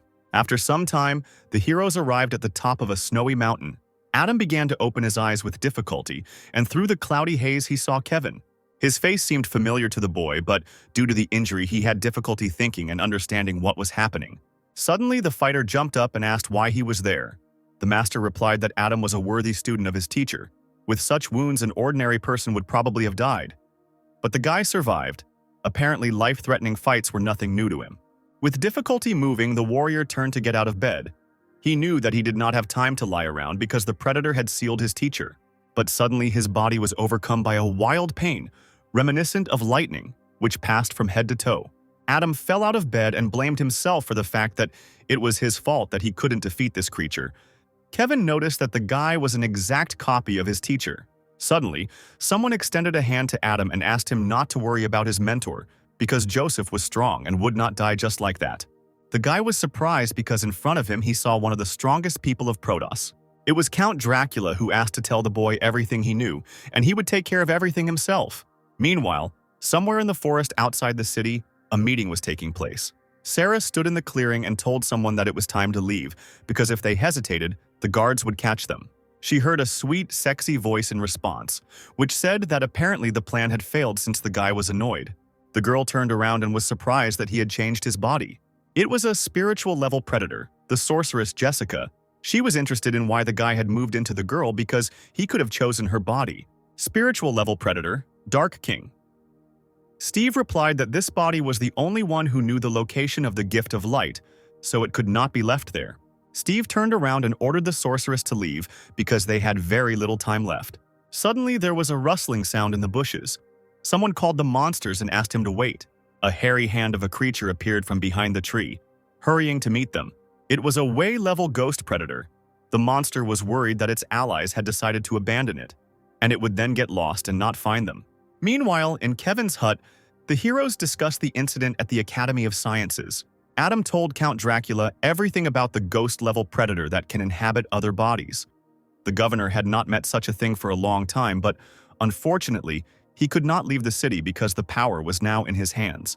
Therefore, he entrusted the task of rescuing Sarah to the paladin Kathleen and the S-rank guard Michael. The count ordered the girl to be returned safe and sound and the predator to be killed. The paladin jumped up and swore on her life that she would complete this task. Michael finished reading his book and said with a smirk on his face that he understood the assignment. Suddenly, the door to the room swung open and Ben appeared in the doorway. He responsibly declared that he was also joining the task. Leia supported him and also wanted to help. Sarah was the hero's bodyguard, so the guy considered saving the girl his duty. Leia fixed her hair and stated that Sarah was her friend, and so she would not leave her in trouble. Kevin was not happy with Ben's statement. Eliza was the guy's fiancée, and the master was afraid that his entire family would be guards and they would always have to be watched. The old man was not happy either. He told the hero that his opponent was a spiritual-level predator, and the guy would not be able to overcome him. Ben answered the old man that all the dean's thoughts were only about the core, and apparently he was not interested in the girl's life at all. Kathleen told the guy that this task was not that difficult, and she could handle it herself. There was no need to risk her life again. Kevin stood up for Ben and said that there was no need to suppress the guy's enthusiasm once again. Besides, the hero became a guard, and such a sortie would be training for him. He turned to the count and asked if he was against it. The viceroy was embarrassed and replied that no, which meant it was decided that Ben and Leia would go with the guards. Dracula was frightened by Kevin's gaze. He thought that the master was angry with him, and in order to make amends, he would need to send the man a discount coupon for the tea shop. The viceroy then turned to Ben. He announced that due to the rush, they would do without the ceremonies of initiation into the guards, so now the count names the boy a guardian and protector of the Protoss, and also assigns the hero an A rank. He will be in the 7th squad. Adam reflected on the fact that he hadn't expected Ben to be able to defeat Daniel. The hero was delighted with his initiation and the fact that he would be able to go on a mission. The city door opened and 4 guards set out on their mission. The fighters had to work as a team and save Sarah and the Gift of Light. During the investigation, it was discovered that the enemy was heading this way, and the team rushed in pursuit. The road was familiar to Ben, because after the first round he studied the map of the area. In addition to the territory marked unexplored, there was another marked no entry. Anyone who entered this territory did not return alive. This place was called the Cemetery of the Guards. Kathleen was surprised that the hero was able to remember this unremarkable road, because there are thousands of routes shown on the map. Michael told the hero that he was a very interesting person, since in his free time he went to study the map. Ben replied that it was a habit from a past life, but now they needed to catch up with the enemy because he was trying to hide from them. Meanwhile, the trio of predators walked through the forest. Wei became bored because he was promised that there would be fights, and that is why he went with them. Jessica informed her allies that, judging by the signal traps, there were 4 enemies and they would soon catch up with them. But after a couple of seconds, she realized that there were 5 opponents. Wei was pleased with this news and asked permission to detain them, since the monkey was already tired of waiting for the fight. Steve turned around and replied that Jessica would take care of the enemies, all because the predator will have another, more important task for Wei. After some time, the monkey listened to his owner, and he did not like the plan. Wei became angry when he heard the proposal and said that Steve was just using him. The Dark King replied that he needed to quickly find out information about the location of the Gift of Light, so the monkey would have to carry it so that he could concentrate his energy on the search. They walked forward. Steve told Wei that when they reached the guard's graveyard, they would be safe. Meanwhile, the pursuing heroes stopped because Ben noticed something. It was an ambush, and right now, a huge boulder was flying towards the hero. Leia was already running to help the guy, saying that she would deal with the obstacle. The girl dealt 30 blows with her blade in a few seconds. The stone shattered into pieces and did not cause any damage to the heroes. Leia ordered the offender not to hide and to come out. Someone jumped from the tree and landed right in front of the girl. It was the charming Jessica, who just wanted to say hello to the guards. She raised her green eyes and declared that in order to pass, the guards must pay with their lives. The girls didn't like Jessica's impudence and said that she would pay with her life for interfering. Ben stepped forward so that the girls wouldn't fuss, because the predator just wanted to detain them, and she probably had more traps hidden away. Therefore, the hero came up with a new plan. He had to hold off the enemy alone and let the rest of the squad move on and catch up with the remaining enemies. Ben knew he had to catch up with the predators before they reached the guard's graveyard and save Sarah. Kathleen was surprised that the newcomer analyzed the situation so quickly and made a plan. The strategy was good. Suddenly, Leia jumped out in front of the guy. She said that she would hold off the enemy and let the rest of the squad look for a way to move on. The girl added that if this was all to delay them, then it would be better if heroes stronger than her continued on their way. Leia also noticed that the predator was 1 against 4, but was completely calm. Apparently, she was very dangerous. The girl swung her sword over the demoness's head, preparing to strike. She didn't want Ben to risk his life in this fight. Leia launched a series of consecutive strikes with her katana, trying to distract Jessica. The predator was not at all afraid. She calmly sent her hair to attack the girl. The two heroines clashed. Neither wanted to give in, but it was unclear whether Leia would be able to hold off such a strong opponent for long. The rest of the squad did not stand and watch the fight for long. They decided to pass by the succubus while they had the chance. But Jessica was not going to give up. She decided to hold back the entire squad and not let anyone escape. Her hair instantly rushed down into the ground. She could fight several opponents at once. Ben immediately realized that the predator was using a ranged attack and they needed to be careful. The ground in front of the heroes began to rise, and the succubus's hair flew like blades, blocking the way. Kathleen's sword began to glow yellow. Rushing forward, she shouted that she would deal with the obstacle. A huge beam of divine light shot out from the sword towards the hair, tearing the hair into shreds. Jessica didn't expect such strength. She couldn't believe that the girl managed to cope with her bonds. At that moment, the heroes jumped over the demon and found themselves behind her. Ben landed and realized they had made it through. The squad moved forward, leaving Jessica and Leia behind to fight. The hero promised that he would never die and would bring Sarah and Leia home. The succubus was upset that the heroes tore her hair, but she was even more enraged that the three of them were able to escape. She pointed at Leia and shouted that if she lost Steve's love because of this, it would be the Protector's fault. Suddenly, the earth began to shake, and green footprints could barely be seen on the surface. Someone rushed past the girls very quickly, leaving them behind. The speed was so high that Leia didn't even understand who it could be. She assumed it was Dean Lee and was surprised that the old man had been following them all this time. Jessica forgot that there was a fifth stalker. She was afraid that if the plan failed because of her, then Steve would no longer have fun with her. Leia was serious. She threw the sheath of her katana on the ground. Firmly gripping her sword in her hands, she said that although Jessica was a spiritual-level predator, her thoughts were still just as down-to-earth. The girl became sad and replied that she couldn't understand, because all this time while Steve was in the Protoss, he thought only about the Gift of Light. He was not with her for a whole month, and this upset her greatly. Jessica burst into tears. Leia couldn't know how bad she felt without him. Due to the loud crying, waves of sound emanated from the succubus, which scared away all the birds in the area. Leia wasn't at all touched, but only noticed that Jessica was screaming like a cat at night. But suddenly she felt that something strange was happening to her body. It wasn't just a scream. The sound waves affected the brain, and now the girl couldn't control her body. Jessica was surprised. She didn't even realize that she was capable of such a thing. The sound waves of her scream can affect a person, causing him to lose his fighting ability. Taking advantage of the moment, the succubus went on the attack. She pointed her hair at Leia, telling her to feel how love pierces her heart. Hundreds of hairs flew towards the girl, which at the base looked like sharpened swords. Leia couldn't believe that she would die here on her knees. There was a scream and the clearing was filled with blood. Meanwhile, the hero and the team were close to catching up with the enemy. Wei's silhouette appeared in front of them.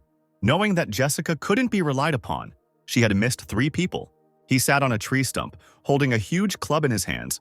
The monkey was sure that he could deal with everyone with one blow. Michael chuckled and said that his favorite animal was the monkey, so he would fight it. Suddenly, another primate appeared behind him, preparing to attack, and the guy realized that there were several monkeys. The predator's club crashed into the ground. It was unclear whether the guard had time to dodge it. Wei was happy with his victory. He could clone himself many times, and the strength of his copies was the same as the original. Suddenly, his joyful look changed to surprise because he did not expect what he saw. Michael held his staff with one hand and ordered the remaining members of the squad to leave, as he might hurt them. His eyes turned red. One of the 7 deadly sins was awakening inside the guy. Michael's face changed. From a smiling guy, he turned into an angry man. It was the sin of anger. Michael's body released such powerful energy that the trees around him rose into the air. The monkeys were shocked by what they saw. Their anger was awakened and they were ready to fight. The guy said that he would deal with the predators himself and then catch up with the team. Ben was shocked because Michael seemed to have become a different person. Kathleen explained that 7 personalities live in the guy's body, so this is not surprising. Wei was even a little scared. The guard had extraordinary strength despite being a human. The second monkey told Michael that his mouth stunk and that he should not open it. At that very moment, the guy began to float in the air, as if gravity had no effect on him. Michael stopped in front of the monkey's face, who replied that he did not scare her at all. In response, the guard slapped the predator in the face, saying that Wei was talking too much. The monkey was outraged because even Steve had never hit him in the face, but some man dared to do it. But Michael continued to strike, saying that the predator would not do anything to him, even if he struck him 1,000 more times. Wei was hit from all sides, which he could not dodge. Suddenly, a second monkey appeared behind the guy, reminding the guard that he had not one enemy, but several. He tried to hit the guy with his club, but to his surprise, he failed. Michael disappeared and it seemed like he simply dissolved into thin air. But in reality, the predators simply couldn't keep up with the guy's speed. The guard stood on the very club with which they tried to hit him. It seemed that the opponents were not equal in strength. Wei was surprised that the guard had such a high speed, but the guy replied that in the Protoss, besides him, there were at least 6 other people just as strong. He jumped and kicked the enemy, noticing that the 6 guards would even be faster than him. The force of the blow caused Wei to land on the ground and release his weapon from his hands. The strongest sin told the defeated one that he, like a domestic animal, would become docile with one blow. Meanwhile, the sun began to rise over the forest. The night was ending and a new day was beginning. The original Wei ran as fast as he could to the guard's graveyard. He asked Steve if he had found the gift of light because their pursuers were very strong. He felt the pain of his clones and added that if the guards caught up with them, he would not be able to cope with them alone. The monkey wanted the master to quickly finish his ritual and find out where the core was. After that, they could finish off Sarah. Steve didn't listen to him. Right now, he was focused on finding his artifact. In Sarah's mind, the girl was beaten and exhausted, sitting on the ground completely exhausted. Sarah prayed for someone to save her. She didn't want to die in this place just like that. Suddenly, one of the zombies appeared from behind the wall and was already walking towards her soul. But just as quickly as he appeared, he was pierced through with a sword. It was Leia who arrived in time and saved Sarah from certain death. The swordswoman looked at the exhausted girl and said that if she wanted to live, she should come with her. Steve noticed that the girl with the sword seemed familiar to him because he saw her in the ranks of spectators at the competition, and besides, she often appears in the depths of Sarah's memories. He seemed to begin to understand something, and concentrating even harder, he found the answer. In the depths of his memories, he saw the very artifact he had been hunting for all this time. The gift of light was in the chest of a beautiful girl, Sarah's savior and loved one. Meanwhile, the sun had already risen high and its rays began to break through the treetops. Leia hung bloodied in Jessica's hair. She had failed to dodge the previous blow, and all this time the demon was beating her. The guardian clutched her sword tightly in her hand, her blood flowing down it, and did not want to give up just like that. The succubus's blade pierced her chest through and through. The girl no longer had the strength to hold on. She asked her opponent if she wanted to finish her off.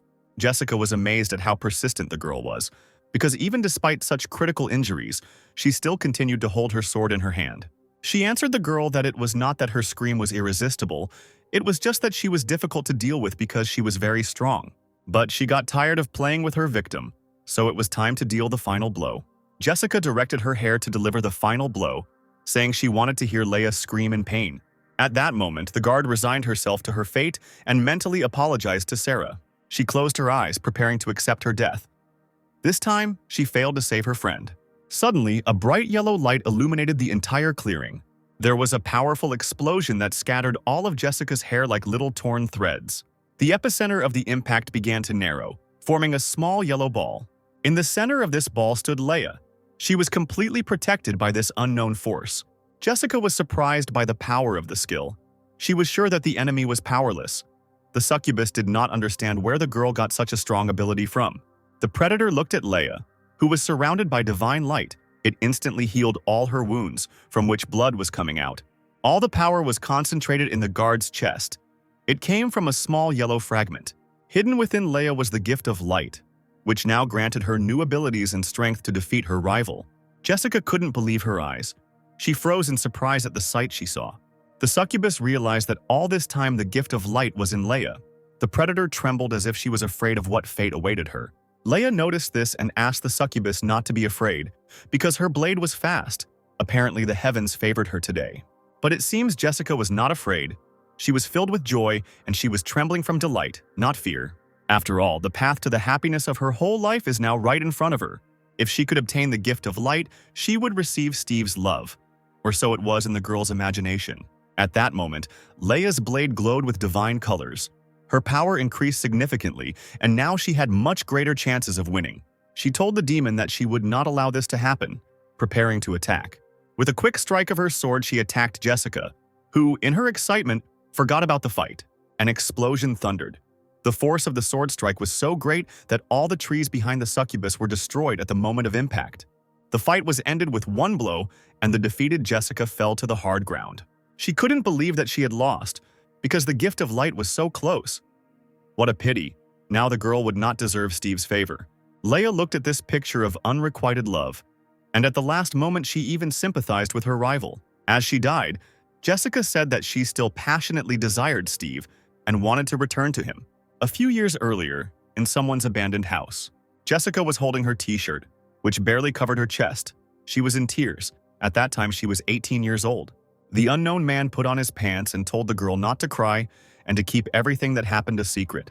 He adjusted his glasses and added that if anyone found out about this, he would make Jessica's life a living nightmare. The girl started screaming hysterically that there was not a drop of humanity in the guy. In response to this, the man hit her in the face with his hand so hard that she started bleeding. There was rage on his face. The guy said that Jessica needed to understand something. If he hadn't taken her in, she and her mother would have become food for predators by morning. The man spent a lot of money on Jessica's upkeep, and she should remember his kindness. Therefore, the girl must pay off her debt with her body. It was raining outside. Loud peals of thunder were visible from the sky. At this time, it is good to stay at home and not go anywhere. But Jessica stood on the roof of a multi-story building in this weather. All feelings and emotions disappeared from her, and even the cold rain was no obstacle for her. She wanted to end her torment.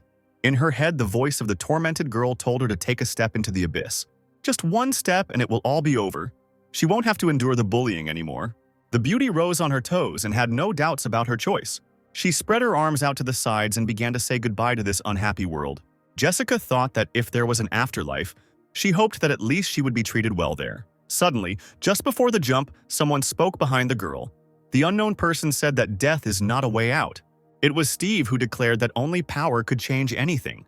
The girl was scared when she saw the predator, but she had nothing to lose. Steve asked the girl to come and become his subordinate. If she decides to be with him, the Dark King will grant her powers unknown to ordinary mortals. At that moment, he bit the innocent neck of a young girl, giving her some of his powers. Sometime later, in the same house where the girl felt only pain and suffering, a man sat on the floor and trembled with fear. Jessica looked at him with disdain and said, "That didn't the guy want the girl to pay him back? Now was a great chance to repay the debt." The man was scared as a kitten and begged not to take his words seriously. He grabbed Jessica's leg and insisted that he knew he was wrong. He begged her not to kill him because the guy could find other younger people for the girl to eat. But unfortunately for him, the newly minted predator did not like human flesh. She used her hair for the first time in the form of blades, directing them at the offender. There was a piercing scream filled with pain and the man's blood splattered onto the wall. He died instantly, without even feeling the pain that Jessica had been feeling all this time. She didn't feel sorry for him, but only that for someone like him the girl had given up her human essence. Jessica staggered towards the exit, wondering if it was worth it. After finishing the fight, Leia turned around and decided to catch up with her friends. But suddenly the hair of her defeated rival began to wrap around her legs, trying to stop her. Leia turned around and was surprised that Jessica did not die after such a powerful blow, but simply sat in thought. The succubus turned to the swordsman. She said that she felt unwell, as if all her memories had been erased. So the girl asked Leia to help her. The Guardian did not expect to hear such words from a former enemy. Whether it was true or the demon lied to take revenge was unclear. Meanwhile, in another part of the forest, two predators continued their journey to shelter. Wei was curious about what kind of power the gift of light had, since Steve was so persistent in trying to get it. Exhaling, the predator replied that the monkey would not understand him until he himself reached the limit of his strength. Steve has gone through a lot to reach the peak of his spiritual level, and now he feels so lonely from the realization that there is nothing more to strive for. It seemed to him that there is no one stronger than him in the world. But he was wrong. He managed to lose to one opponent once, a young guy from the human race. Wei was shocked by the story. He did not believe that his master could lose to anyone. Steve replied that it was true. This man was a real fighting genius. And then a few days later he founded Protoss. It was Kel. If it weren't for the endless darkness that the guy possessed, the predator would never have lost to him. When Kel died, Steve found his remains, but the endless darkness was not with him, which became a big problem for the predator. And therefore, if he can obtain the gift of light, he will change beyond recognition. With it, Steve will be able to resist the power of endless darkness, go beyond his capabilities, and finally overcome the spiritual level. We listened to this story and began to understand a little about his master's aspirations. If Steve can obtain the gift of light, he will become the strongest in the entire world. After some time, the team of predators came to the border of the guards' cemetery. It was right in front of them, but they still managed to get there before the guards showed up. We said that we need to leave a mark for Jessica so she knows where to look for them. Steve jumped off his comrade's shoulder and replied that there was no need to do that, because Jessica won't come. When Steve asked her to hold off the guards, he understood that the girl wouldn't be able to resist them. Wei was shocked by what he heard. He didn't expect that his master had planned to abandon her from the very beginning. After all, Jessica said that the three of them were a family. Steve only coldly replied that if in exchange for her he received the gift of light, then her sacrifice was not in vain. Besides, family is a word from the human world, and predators do not need families. After finishing the dialogue, he turned and ordered to follow him. After they entered this part of the forest, the pursuers would not be able to find them. Suddenly, a huge arcing strike came from the sky towards the predators. The team noticed the attack. At that moment, they realized that they would not be able to leave without a fight. Wei managed to dodge the attack by crouching, and the arc only slightly managed to graze his head. A line of light fell right in front of them, cutting down all the trees in its path. The monkey thought that he was lucky to have dodged, because just a little more and he would have lost his head. The surprise attack left behind a huge ditch that went deep into the ground. Steve was impressed by such power. Not everyone could cut such a chasm in the ground with just one blow of a sword. Now he understood why Jessica had been unable to detain her pursuers. In the sky they saw Kathleen, who told the predators that anyone who crossed the line would die without pardon. Steve replied that it was rather arrogant to threaten him, since he was much stronger than an S-rank guard. He simply turned and jumped over the chasm, ordering his companion to follow him. Kathleen, seeing the enemy's impudence, only said that he asked for it. She flew towards the predator with lightning speed to hit it. Wei was scared. The girl was so fast that it was impossible to follow her with his eyes.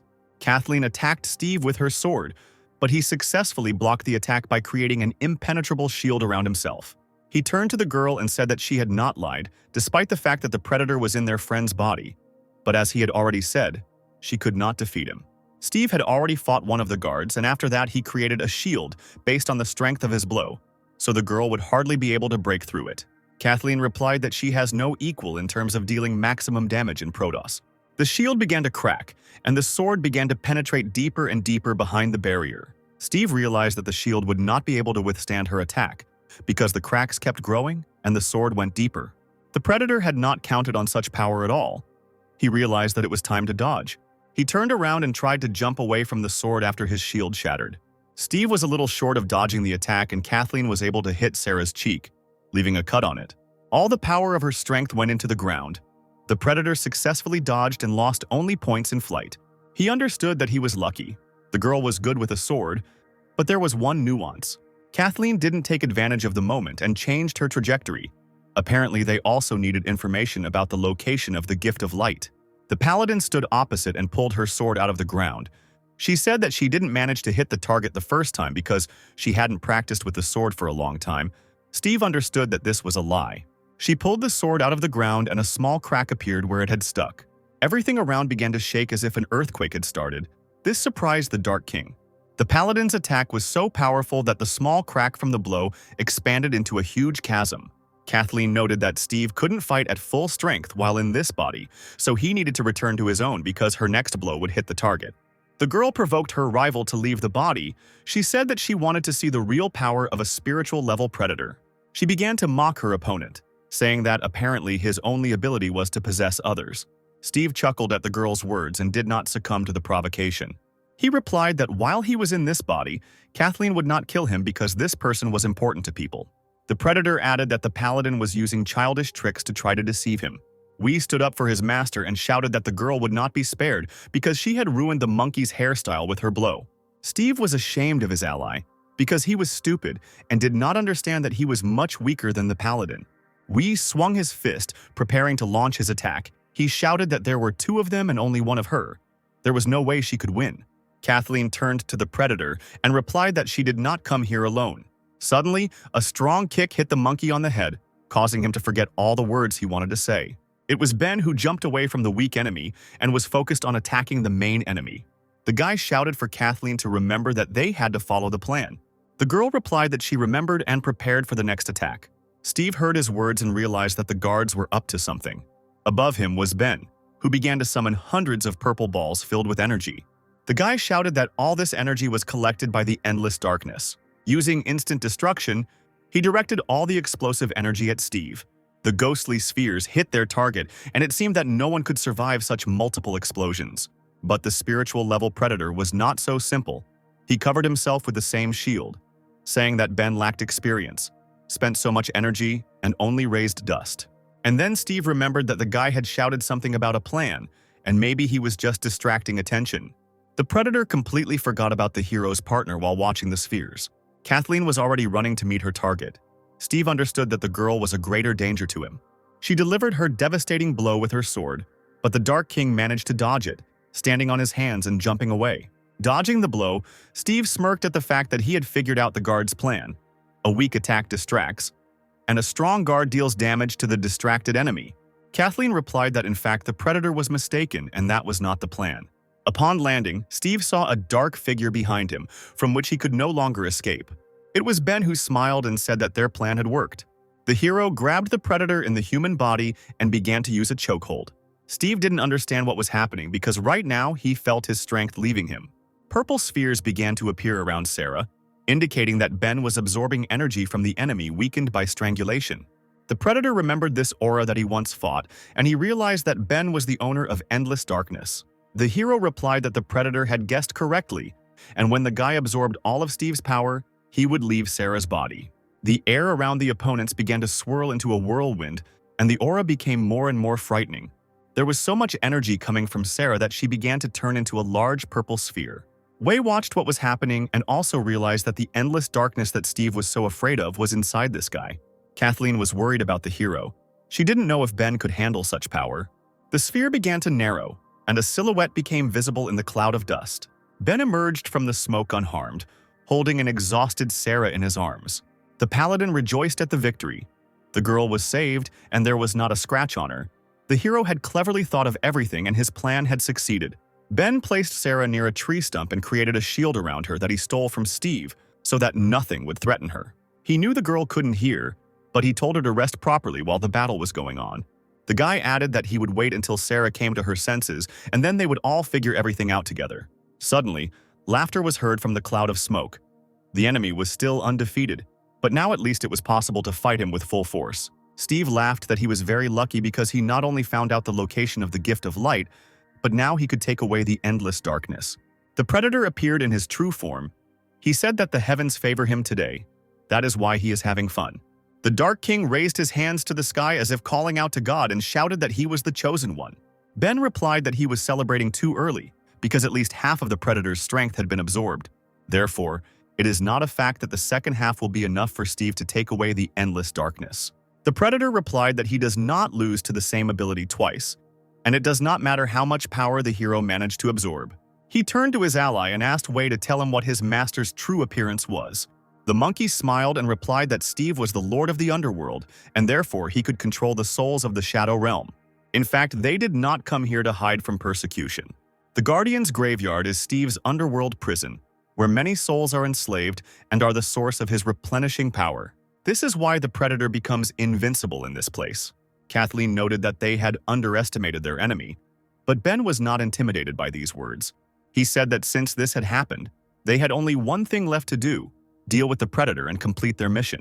Meanwhile, somewhere in the depths of the guard's cemetery, Joseph walked slowly through the forest holding his bag on his shoulder. Passing by a tree, he touched it a little. The tree was instantly torn off like a small branch due to the terrifying aura of the mentor. But Joseph didn't seem to notice this. He walked forward, and in front of him lay a huge stone. But the power of his aura was so high that it cut right through the stone as it slowly walked forward.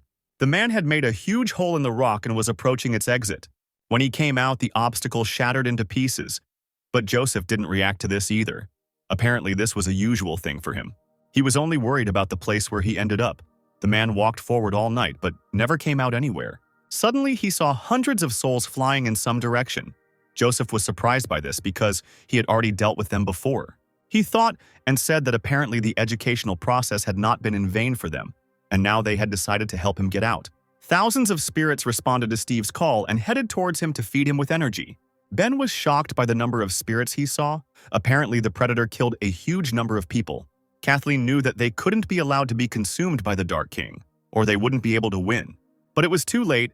Steve began to absorb all his souls in order to continue living with them together. The number of people he killed was so great that from the absorption he began to increase in size. The heroes couldn't stand and just watch, so they decided to launch an attack on their enemy. Wei stood in their way. He wanted to delay the team so that his master could perform the reincarnation. The paladin was not frightened by the monkey's menacing mood. She only replied that he had asked for it. Wei didn't expect her speed to be so great. Kathleen delivered a blow that killed the demon-level predator in an instant. The monkey was too slow compared to the girl, so the fight was over for him. The heroes were heading towards Steve, and the predator's former ally fell to the ground, swaying. But our heroes saw that it was already too late. The monkey managed to detain them, albeit briefly. The Dark King absorbed every soul, and from the amount of energy, he became very fat. All these souls filled him, and Steve now looked like a huge ball hanging in the air. The ball grew larger and began to crack. The predator felt the boundless power that filled him. Suddenly, it burst from the amount of souls it absorbed, and a blue cloud of smoke filled the clearing. Ben was shocked by what he saw. He did not expect that the predator would simply blow itself up. Kathleen told the guy not to relax because the explosion was not fatal. Steve, a spiritual-level predator in the guise of a soul devourer, appeared before them. He did not hesitate and immediately directed his attack towards our heroes. Ben managed to react and use the shield he had recently stolen. He commanded Kathleen to hide behind it. An explosion thundered.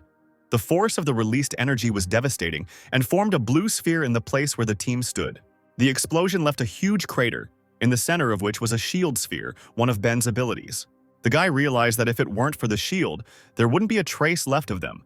With one wave of his hand, Steve released a huge amount of energy. Was that really his full power? The shield began to crack, and the hero noticed that his ability was at its limit. Just a little more, and he would not be able to withstand it. The guy told the paladin that he would have to dodge the next attack, but Kathleen thought that Ben had only recently become a guard, but had already rushed to protect her.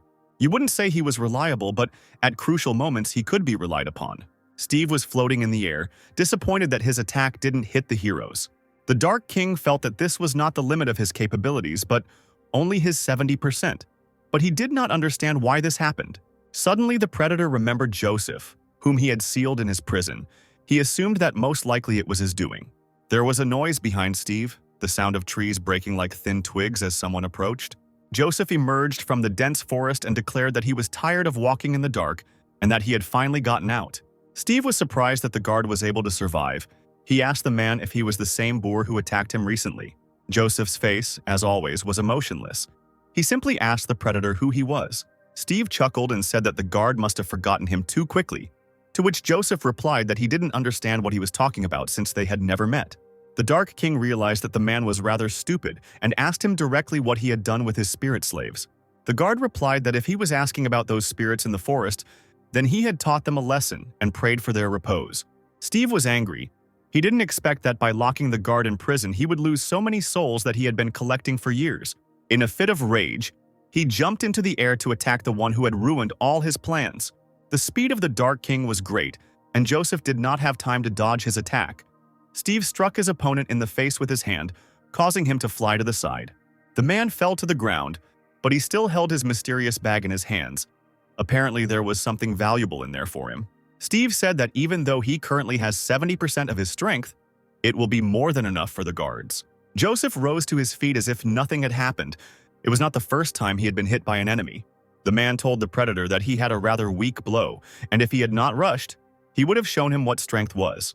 But alas, maybe they will fight another time, because now Joseph was in a hurry to become a Protoss, to reveal the identity of the one who harmed his student. A team of heroes immediately arrived and said that there was no need to go to Protoss for this, because the one the man needed was here. Ben pointed his finger at Steve and said that he not only used Adam's body, but also fatally wounded him. Fortunately, Kevin managed to save the guy. Joseph thought about the words spoken to him and decided what to do next. He turned to Steve and asked if they had met outside the arena. The predator replied that they had, although the man did not immediately understand who he was. The Dark King chuckled, noting that it was no wonder that Joseph didn't understand anything, since his head was empty. After these words, a bag, which Joseph had not let go of all this time, immediately flew at Steve. The predator stopped him with his hand, and immediately his nose was struck by the foul smell that came from the bag. He asked the man what was lying there. Joseph delivered a powerful blow to Steve's stomach and replied that the bag contained his change of underwear. Then he hit the predator again, but this time with his foot in the face, and from the force of the blow, the Dark King flew into the air. As he flew, he thought about how a person could have such devastating blows. Joseph began to become covered in a crimson mist as he stood and concentrated to awaken his power. The guard screamed, releasing his energy. This was the way of the despot, the stance of the fighting spirit. The strength was so great that his rage could be seen in his pulsating muscles. He shouted that only he could beat his student. After these words, he headed toward Steve, deciding to end the fight without letting the enemy land. His aura, which was flying around, began to transform into the form of a dragon and flew straight towards the predator at great speed. Steve realized that the power of such a blow should not be underestimated since she took the form of a dragon. He put his hand in front of him and shouted that he would hold all this power. Ben was shocked by the strength of the S-rank guard. The guy thought for a second that Joseph was a monster since he had such impressive abilities. After the attack, the dust began to disperse and traces of torn flesh appeared on the monster's body. Steve said that this idiot was able to penetrate his living armor. It will be difficult to restore it because it is armor made of human souls that can block up to 3 fatal blows. The predator got really angry and began to gather his energy, shouting that the guard was really annoying him. The man grinned and told his opponent that the feeling was mutual. Meanwhile, on the top of the sacred mountain, peace reigned and the morning began. The alarm clock was ringing for the umpteenth time, and Eliza's voice was recorded on it, screaming that it was time for her father to wake up. The man destroyed the annoying device that was preventing him from sleeping with one blow of his hand. Kevin lay in his bed, half asleep, wearing funny spotted pajamas and not understanding what kind of idiot invented alarm clocks. The master raised himself with difficulty, and his face showed disappointment that it was morning, because he still wanted to sleep. It was time to get up after all, and Kevin went to do his morning ritual, and he started by brushing his teeth. After rinsing his mouth for a short time, the man perked up a little. His next morning activity was drinking a glass of his favorite tea with milk. Sitting on the toilet and drinking tea, he shouted to his daughter that he was very hungry and asked if she had already made breakfast. All this time he called Eliza, but no one answered him. Having finished his business, the man went out and thought about where his daughter had disappeared to. Kevin walked into the kitchen and saw that breakfast was ready and there was a note on the table. It was a note from Eliza telling her father to have breakfast alone. Adam was with her, so he didn't have to worry. The master took one bun that he had for breakfast and thought that his daughter was very obstinate and had cleverly pulled it off. Meanwhile, Eliza's phoenix was racing across the sky towards the forest where the guards had gone. On board the blue ship was Ben's entire crew and Adam, who were rushing to his aid. Everyone was thinking about their own things. Jenna was worried that the owner and Leah had gone to save Sarah, risking their lives, so she couldn't stay away. Eliza did not expect herself to take this step. She was worried that the guy died, in which case the girl did not know what to do next. Lucy was angry that Ben went on a mission with Leia and didn't call her. It was unfair. Vanessa thought that Dean Lee had probably followed them, so the hero should be careful. Adam was embarrassed at the sight of beauties. He envied Ben because he was popular with girls. After some time, the newly formed support team arrived at the first place of the battle. Adam was shocked that all the trees were cut down. He asked his allies if Leia's power could do such a thing. Jenna replied that it most likely wasn't her, since it wasn't the guard's style. At that moment, they saw Leia, who was happy to see the king's daughter-in-law's bird.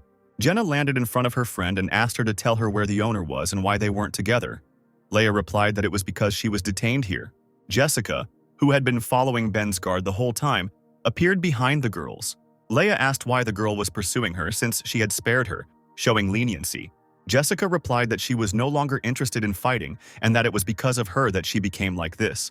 So now Leia was responsible for the succubus. Jenna was wary because the girl looked like a predator, but she had a completely different aura. Leia replied that Jessica was actually a predator, but after she defeated her, she did not die and now follows her around. Apparently, it's all about the stone that is in the swordswoman's chest. Because of it, the succubus lost her memory. Eliza descended from the phoenix, interrupting the girl's conversation. She explained that this was a cleansing effect. The bride had heard her father talk about it. Such was the ability of the gift of light. Leia was surprised that the artifact was in her, and Eliza replied that Sarah had apparently decided to hide it in her friend out of desperation.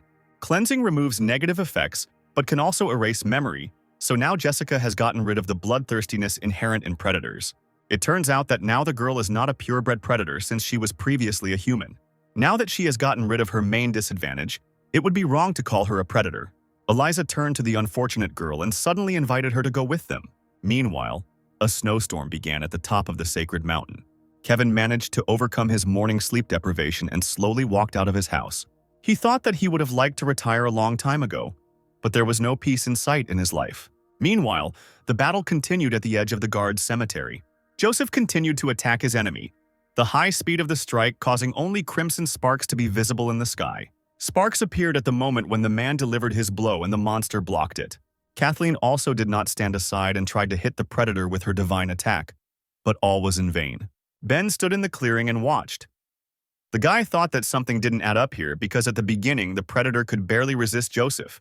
But now Steve can calmly fend off attacks from two guards at the same time, which could become a problem. The hero turned towards the monkey, which Kathleen killed with one blow. Ben realized that he had to think of something and find a solution, otherwise they would lose the fight. Steve crossed his arms and pressed them to himself, gathering his soul energy for an attack. He used the cursed explosion and knocked back two fighters at once, whom he had previously been unable to dodge. Joseph landed on his feet, barely keeping his balance. The man noticed that the monster was getting stronger. The girl landed deftly on her hand and replied that she thought so too, and that it was the first time she had encountered something like this. Steve provoked his enemies by saying that the guards must be wondering why his power was increasing. The whole point is that there is a difference between the genders. He is a predator, and it is laid down by nature that people are not his equal. Suddenly, someone shouted that the monster was lying, and that in fact, it was not so. Ben realized what was going on. Steve had absorbed a huge number of souls, but it would take time before their energy was absorbed. If you have already learned the part, then the longer the battle goes on, the more the monster will change. Steve told the guy that he was not stupid, and he was interested in how he was able to guess about the predator's ability. Ben replied that he guessed because he himself had a demonic ability. Suddenly, two copies of the guy appeared behind Steve, preparing to strike. The monster released its energy with one wave of its hand and destroyed two Bens. He asked the guy if Wei's cloning technique was that same demonic ability. After these words, the monster directed his beam of souls at the hero standing in the clearing. The beam pierced Ben's stomach, burning through all his organs from the inside. The two S-rank guards were shocked by what they saw. They didn't expect the hero to die such a death. Steve pulled the guy towards him and said that he was supposed to absorb Wei's soul, and since the hero was in such a hurry to die, he could help him with this. But the seemingly half-dead Ben raised his head and told the monster that why did he think it was the original? The copy of the hero disappeared into thin air, stunning his enemy. Steve turned around, but it was too late. He knew the guy had fooled him. Ben was already behind the monster, and at that moment he used his ability to grab. Everything around dissolved, and Steve found himself in an impenetrable abyss filled with thousands of eyes. He was furious because he didn't understand why he couldn't move, and why there were eyes looking at him everywhere that made him afraid. The guards also saw this abyss of fear. Joseph thought it was a mirage. but Kathleen replied that it was not. She explained that these are the eyes of Asura. They say he is able to immobilize the enemy with fear. The girl did not even imagine that Ben possesses such power. The guy told the monster that he had never used this power, but Steve forced him to resort to it, because if he was not killed, others would suffer. He gathered all the demonic energy and commanded his power to appear. Suddenly, his clothes began to tear into shreds, and a purple aura appeared from behind his back, taking shape. These were the 6 arms of Asura, which were much larger in size than Ben himself. Steve couldn't believe his instincts. Suddenly, the thirst to kill the hero became stronger than that of predators. It was impossible for a person. An imperceptible weariness appeared in Ben's eyes, and he ordered the predator to get out of the dungeon. At that moment, one of Asura's hands struck the face of the monster, which could not move. Ben slammed his opponent into the ground, pushing him out of the abyss of fear. Steve felt hellish pain, but at the same time he understood that he was no longer under control and could move. The blow was so strong that it removed another layer of spiritual armor. Now the monster could only die once. He was furious that a pathetic man could do this to him. Steve screamed that he would finish Ben off, but in response to this, a punch flew at him, which finished off the enemy. Ben shouted that it was not over yet, and that Steve would do better to take care of himself. A barrage of blows fell upon the monster, which continued to beat it until exhaustion.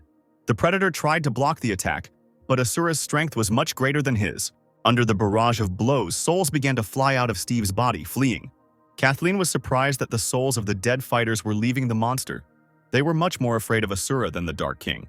After the attack, the monster rose to its feet, with a huge number of wounds and abrasions on it.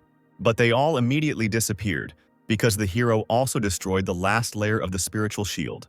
Ben shouted that they needed to attack immediately, because now the monster could be defeated. Joseph, without thinking twice, gathered his strength for a final attack. It was clear to him, even without words, that he needed to help the hero. The man used a tiger volley, and a huge saber-toothed tiger made of energy rushed towards Steve. Kathleen also did not stand aside. She said that right now the Dark King Steve will pay for what he did. The girl instantly rushed towards the enemy and cut through his body, leaving behind only the monster's blood. 2 guards attacked simultaneously, leaving no chance for the monster to win. Kathleen exhaled and announced that the verdict had been passed and the fight was over. Joseph took revenge for his student and said that Steve crossed the wrong person. The dust from the blows cleared, and one could see the monster's blood dripping onto the ground. His leg and arm were cut off. His body was cut in half, but he struggled to stay on his feet. All because he did not want to give up, because the gifts of light and darkness were right in front of him. But the predator understood that he lost this battle. He fell into the crater, saying that he would not retreat so easily, after which he no longer showed signs of life. Ben was sweating profusely from using too much energy, and he couldn't believe they had won. Kathleen looked at the hero, whose power was slowly beginning to dissipate. She noticed that Ben's strength of spirit was so great that it seemed difficult for him to contain it. Suddenly, the guy's hands behind his back began to disappear, and he closed his eyes from fatigue. After Asura's hands completely dissolved, Ben lost consciousness and began to fall down, as there was nothing else holding him in the air. Kathleen, without thinking twice, jumped towards the hero in order to grab the guy before he landed. She managed to grab Ben, and this made the girl blush a little. Now the guy was very close to her face, and she could take a closer look at him. Embarrassed, the girl turned away and noticed that if you looked closely, Ben was very handsome. Joseph broke the awkward silence and asked Kathleen why she was blushing, if she had hurt herself when she was catching the guy. The girl, as if nothing had happened, abandoned Ben and replied that Joseph was talking nonsense because she had the most ordinary complexion. The man was stupid, but not that stupid. He noticed that Kathleen was not a good liar. Ben woke up from the impact with the ground. He realized that he had apparently lost consciousness, since controlling Asura's power requires a lot of energy. It seemed that the battle was over, but the hero was left with a strange feeling. The guy did not understand what could be the matter, and then he finally realized the terrible thing that no one noticed. The infinite darkness did not activate, which means Steve is still alive. Ben shouted to the guards to finish him off quickly. The monster opened its eyes, which were directed at the place where Ben was sitting. The guardians were too late, and Steve delivered his final blow, a beam of which emanated from his mouth, at the enemy because of whom he lost. Ben didn't have time to react and only noticed how the beam of force was directed straight at him. The energy went straight into Ben's mouth and went deep into his body. Horrified, Kathleen realized that things were bad, and she needed to be more careful with such a difficult opponent. Steve exhaled one last time to take over Ben's body and gain the endless darkness. He laughed.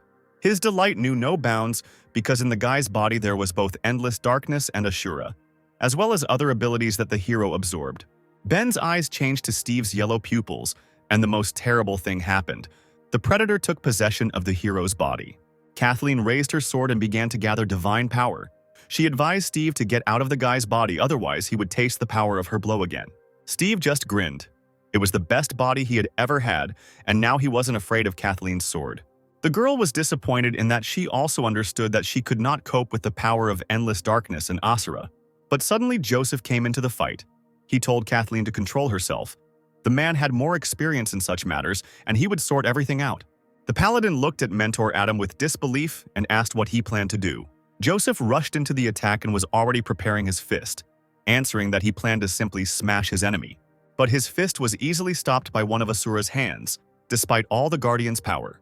Joseph shouted that since Steve blocked the left fist, then he would get the right one. But this attack was also easily blocked.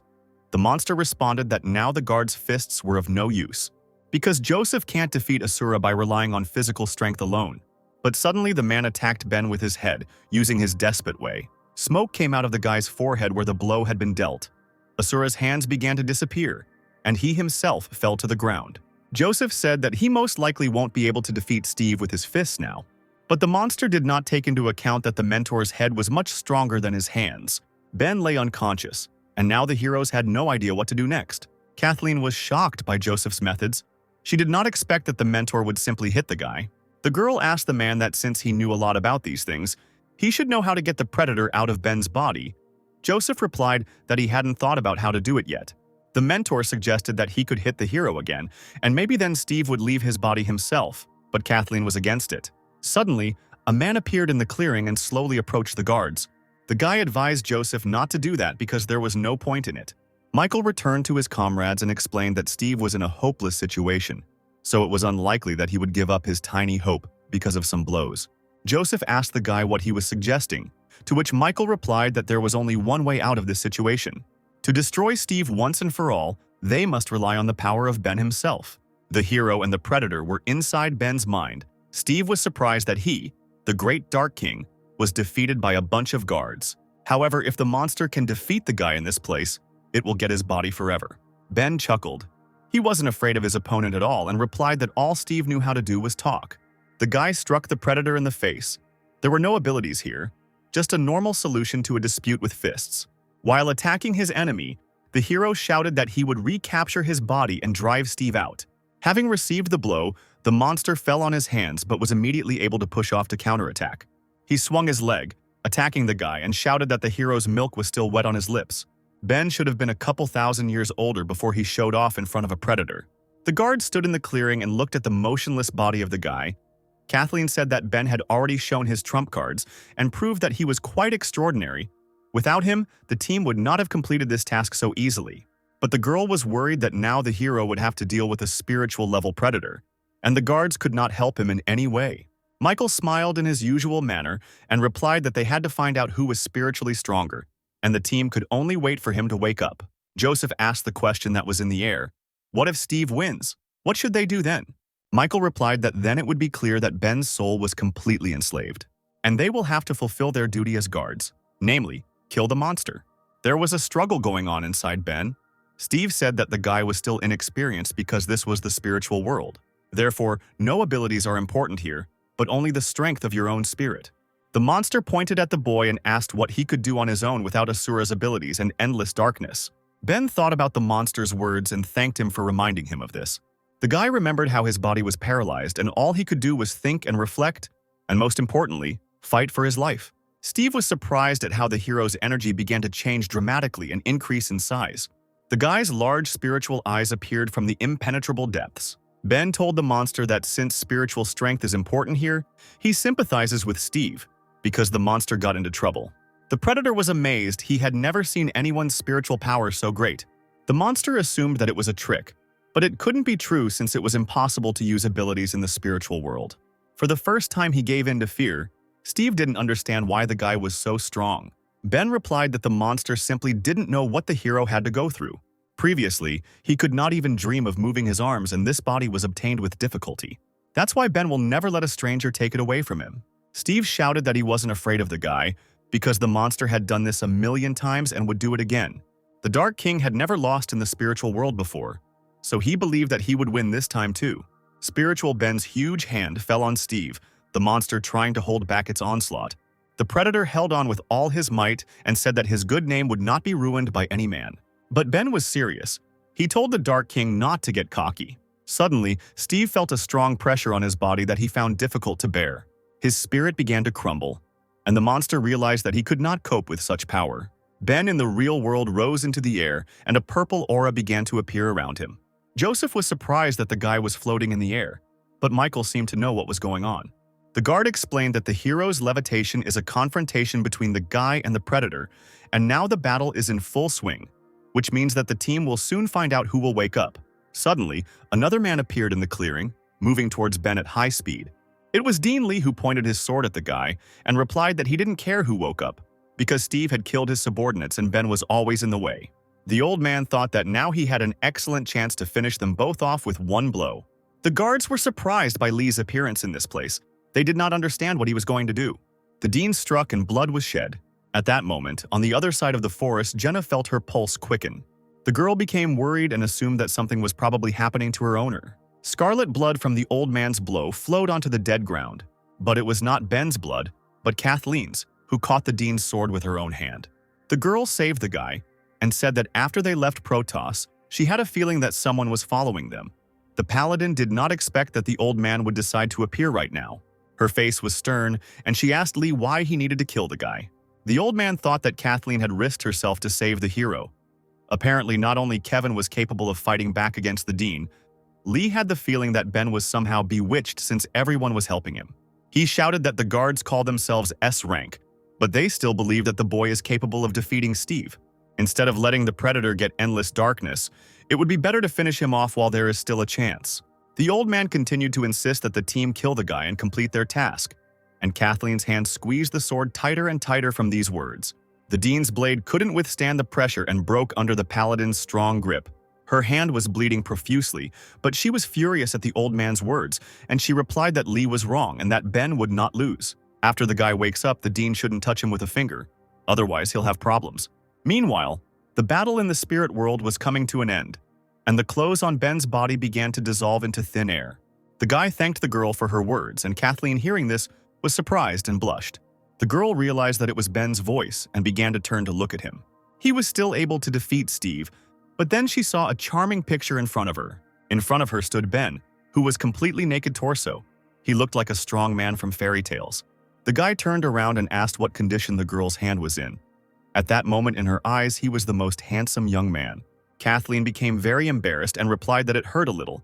But in her head, she did not understand what was happening and why she involuntarily said what she thought. Ben bandaged the girl's hand with the remains of his clothes, showing concern. The hero said that it was a small bandage, but it would do for the time being. The girl replied that he shouldn't worry so much because she was a paladin and could take care of herself. Joseph and Michael watched the cute couple. Hero told Kathleen that if she doesn't like it, then let her take it off. She refused. Michael was amazed that his ability did not affect the paladin, but Ben succeeded. The man saw the girl so embarrassed for the first time. Joseph said that he was already preparing to bury the hero, but it's cool that he managed to win because the mentor didn't believe in it. The Dean thought that the guy had no chance of winning and it was just luck. Ben turned to the old man and asked why he wouldn't leave him alone, because Lee kept insisting that Steve had to be killed. But in fact, it turned out that he wasn't the one who was bothering him. The hero offered the guard to settle old scores once and for all, since he had come. Suddenly, the Dean stepped back. He himself did not understand why he wanted to retreat from his will, and was afraid of the guy's aura. The old man assumed that it was all because Ben had managed to absorb Steve's energy. The hero continued to provoke the Dean, asking why he was hesitating, since he so wanted to kill the guy. Lee found a compelling excuse. He said that an S-rank guard cannot fight people just like that, because it is already a duel, and at least 10 witnesses are needed so that Count Dracula does not hold him accountable. At that moment, Jenna landed on the battlefield and said that the old man killed people for his experiments, and now he wants to kill Ben? Does the Dean really think that he can avoid responsibility? The hero's entire team was assembled. They decided to act as witnesses because together with the 3 guards, there were exactly 10 of them. Ben was surprised that all his friends came to his aid. The old man was disappointed that the hero's assistants appeared at that moment. This thwarted his plan to avoid the fight. Adam noticed his mentor among the guards. He thought that he was dead, to which Joseph replied that no one could kill him. He threw his bag to the student and replied that he could carry his laundry since he had come here. The smell from the bag was still just as disgusting. Michael was interested in watching all this because Ben challenged the S-rank guard, and he was curious what the dean would answer. The old man realized that he had nowhere to go, and so he accepted the guy's challenge. Their feud would be resolved after this fight. Lee called out to Vanessa. He was blind, but he knew she was there. The girl was surprised that her former boss decided to turn to her for help. The old man asked her to give him her sword since his own had been broken by Kathleen. Lee did not want to stir up the past, but simply get a weapon for an honest fight. Ben asked the paladin to borrow his sword too. But the girl was surprised by this because the guy had never fought with him. And the dean was a swordsman no worse than Kathleen. The hero replied that he wanted to defeat his opponent on his own field, since he had already performed the old man's techniques many times, and Steve's soul energy was still being absorbed. He turned to the girl and told her not to worry because the guy was confident in his victory. After some time, the two sworn enemies prepared for their decisive battle. The old man said that he knew that this day would come someday, but he didn't think it would be so soon. Winning it would not be easy, because the dean considered the guy not his equal. Besides, Ben doesn't know about Lee's real ability because he hasn't shown it yet. The dean gripped his sword tightly and prepared to fight the hero. A green aura began to form around him. He said that he earned his position thanks to his skills and it was foolish to challenge him. Having gathered enough energy, Lee summoned his strongest form. The old man's body was covered by a green sphere, which completed his transformation. Ben noted that the dean's aura was worthy of S rank, because anyone would feel uneasy if such a person used all his strength. In the sphere, long black hair, fluttering in the wind, and the lake blue eyes of a man who had awakened became visible. It was an SR rank ability, a memory. Lee made his body take on the appearance of his youth. Now his body was 27 years old. The dean looked like a very handsome young man. He told Ben that only Kevin had seen him like that. Joseph noted that Lee had a nice haircut when she was younger, and Adam added that it was a great example of how one can go bald in old age. Kathleen thought that she had been a guard for a long time, but this was the first time she saw the dean's ability. Most likely, the old man was serious since he decided to use it. Ben couldn't even imagine that there was an ability that could restore youth. He was wondering if his vision had returned too. But one way or another, most likely this was all that the dean could do. So the guy prepared for an attack. Lee was angered by the guy's words because at 27 years old he was in the prime of his youth, when he was at the peak of his powers. The old man started first and suddenly disappeared instantly, which surprised the hero. But it wasn't just Ben who was shocked. Jenna was also surprised that the dean had simply disappeared. Eliza had never seen anyone move so quickly. It was impossible to follow his movements with her eyes. Lee used his maximum speed and now he was circling the guy. No one could see his movements. Ben waited, and at that moment the dean appeared behind him and said that this was the end for the hero. But the guy seemed to have been expecting this. He deftly repelled the attack despite all the speed that the old man showed. Lee was surprised that the guy was able to parry the blow. He couldn't believe that Ben was as fast as he was. The hero turned to his opponent and replied that he had absorbed the energy of 1,000 of Steve's souls. Now his capabilities had increased several times, and he could see Lee's every move. Kathleen blushed again. It seemed she liked Ben.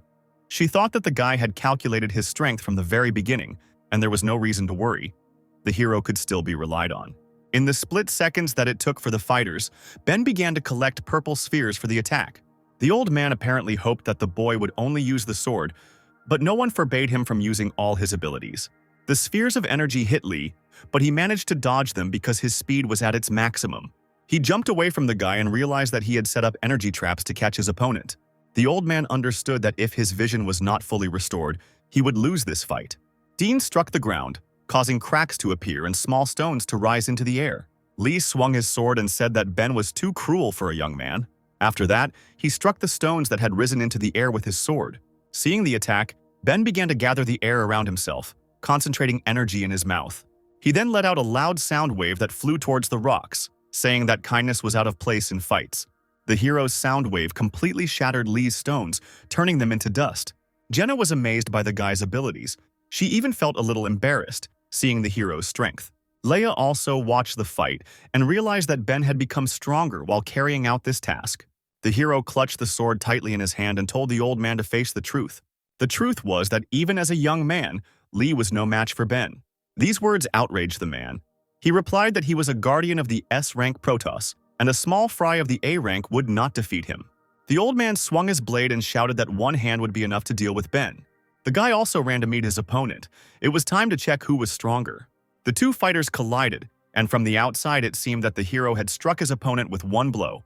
Eliza was surprised by Ben's speed because he moved in an instant, and Lucy still could not understand who won. The hero's pupils turned white. He stood on his knees with a blade clutched in his hand. Suddenly, a cut left by Lee's blade appeared on his chest and blood began to flow from the guy's chest. The man also froze in the same pose and there was not a scratch on him. But suddenly, he got a cut, but a larger one, which affected his entire hand holding the sword. His arm began to fall away from his body and his pupils were as white as Ben's. It was Asura's evil eye. Using this technique, Ben made his opponent unable to move. He instantly stopped Lee's sword. The old man fell to his knees because he could no longer fight without his hand. The dean could not believe that he had lost. Ben's comrades began to rejoice in the victory because now it was clear that the battle was over.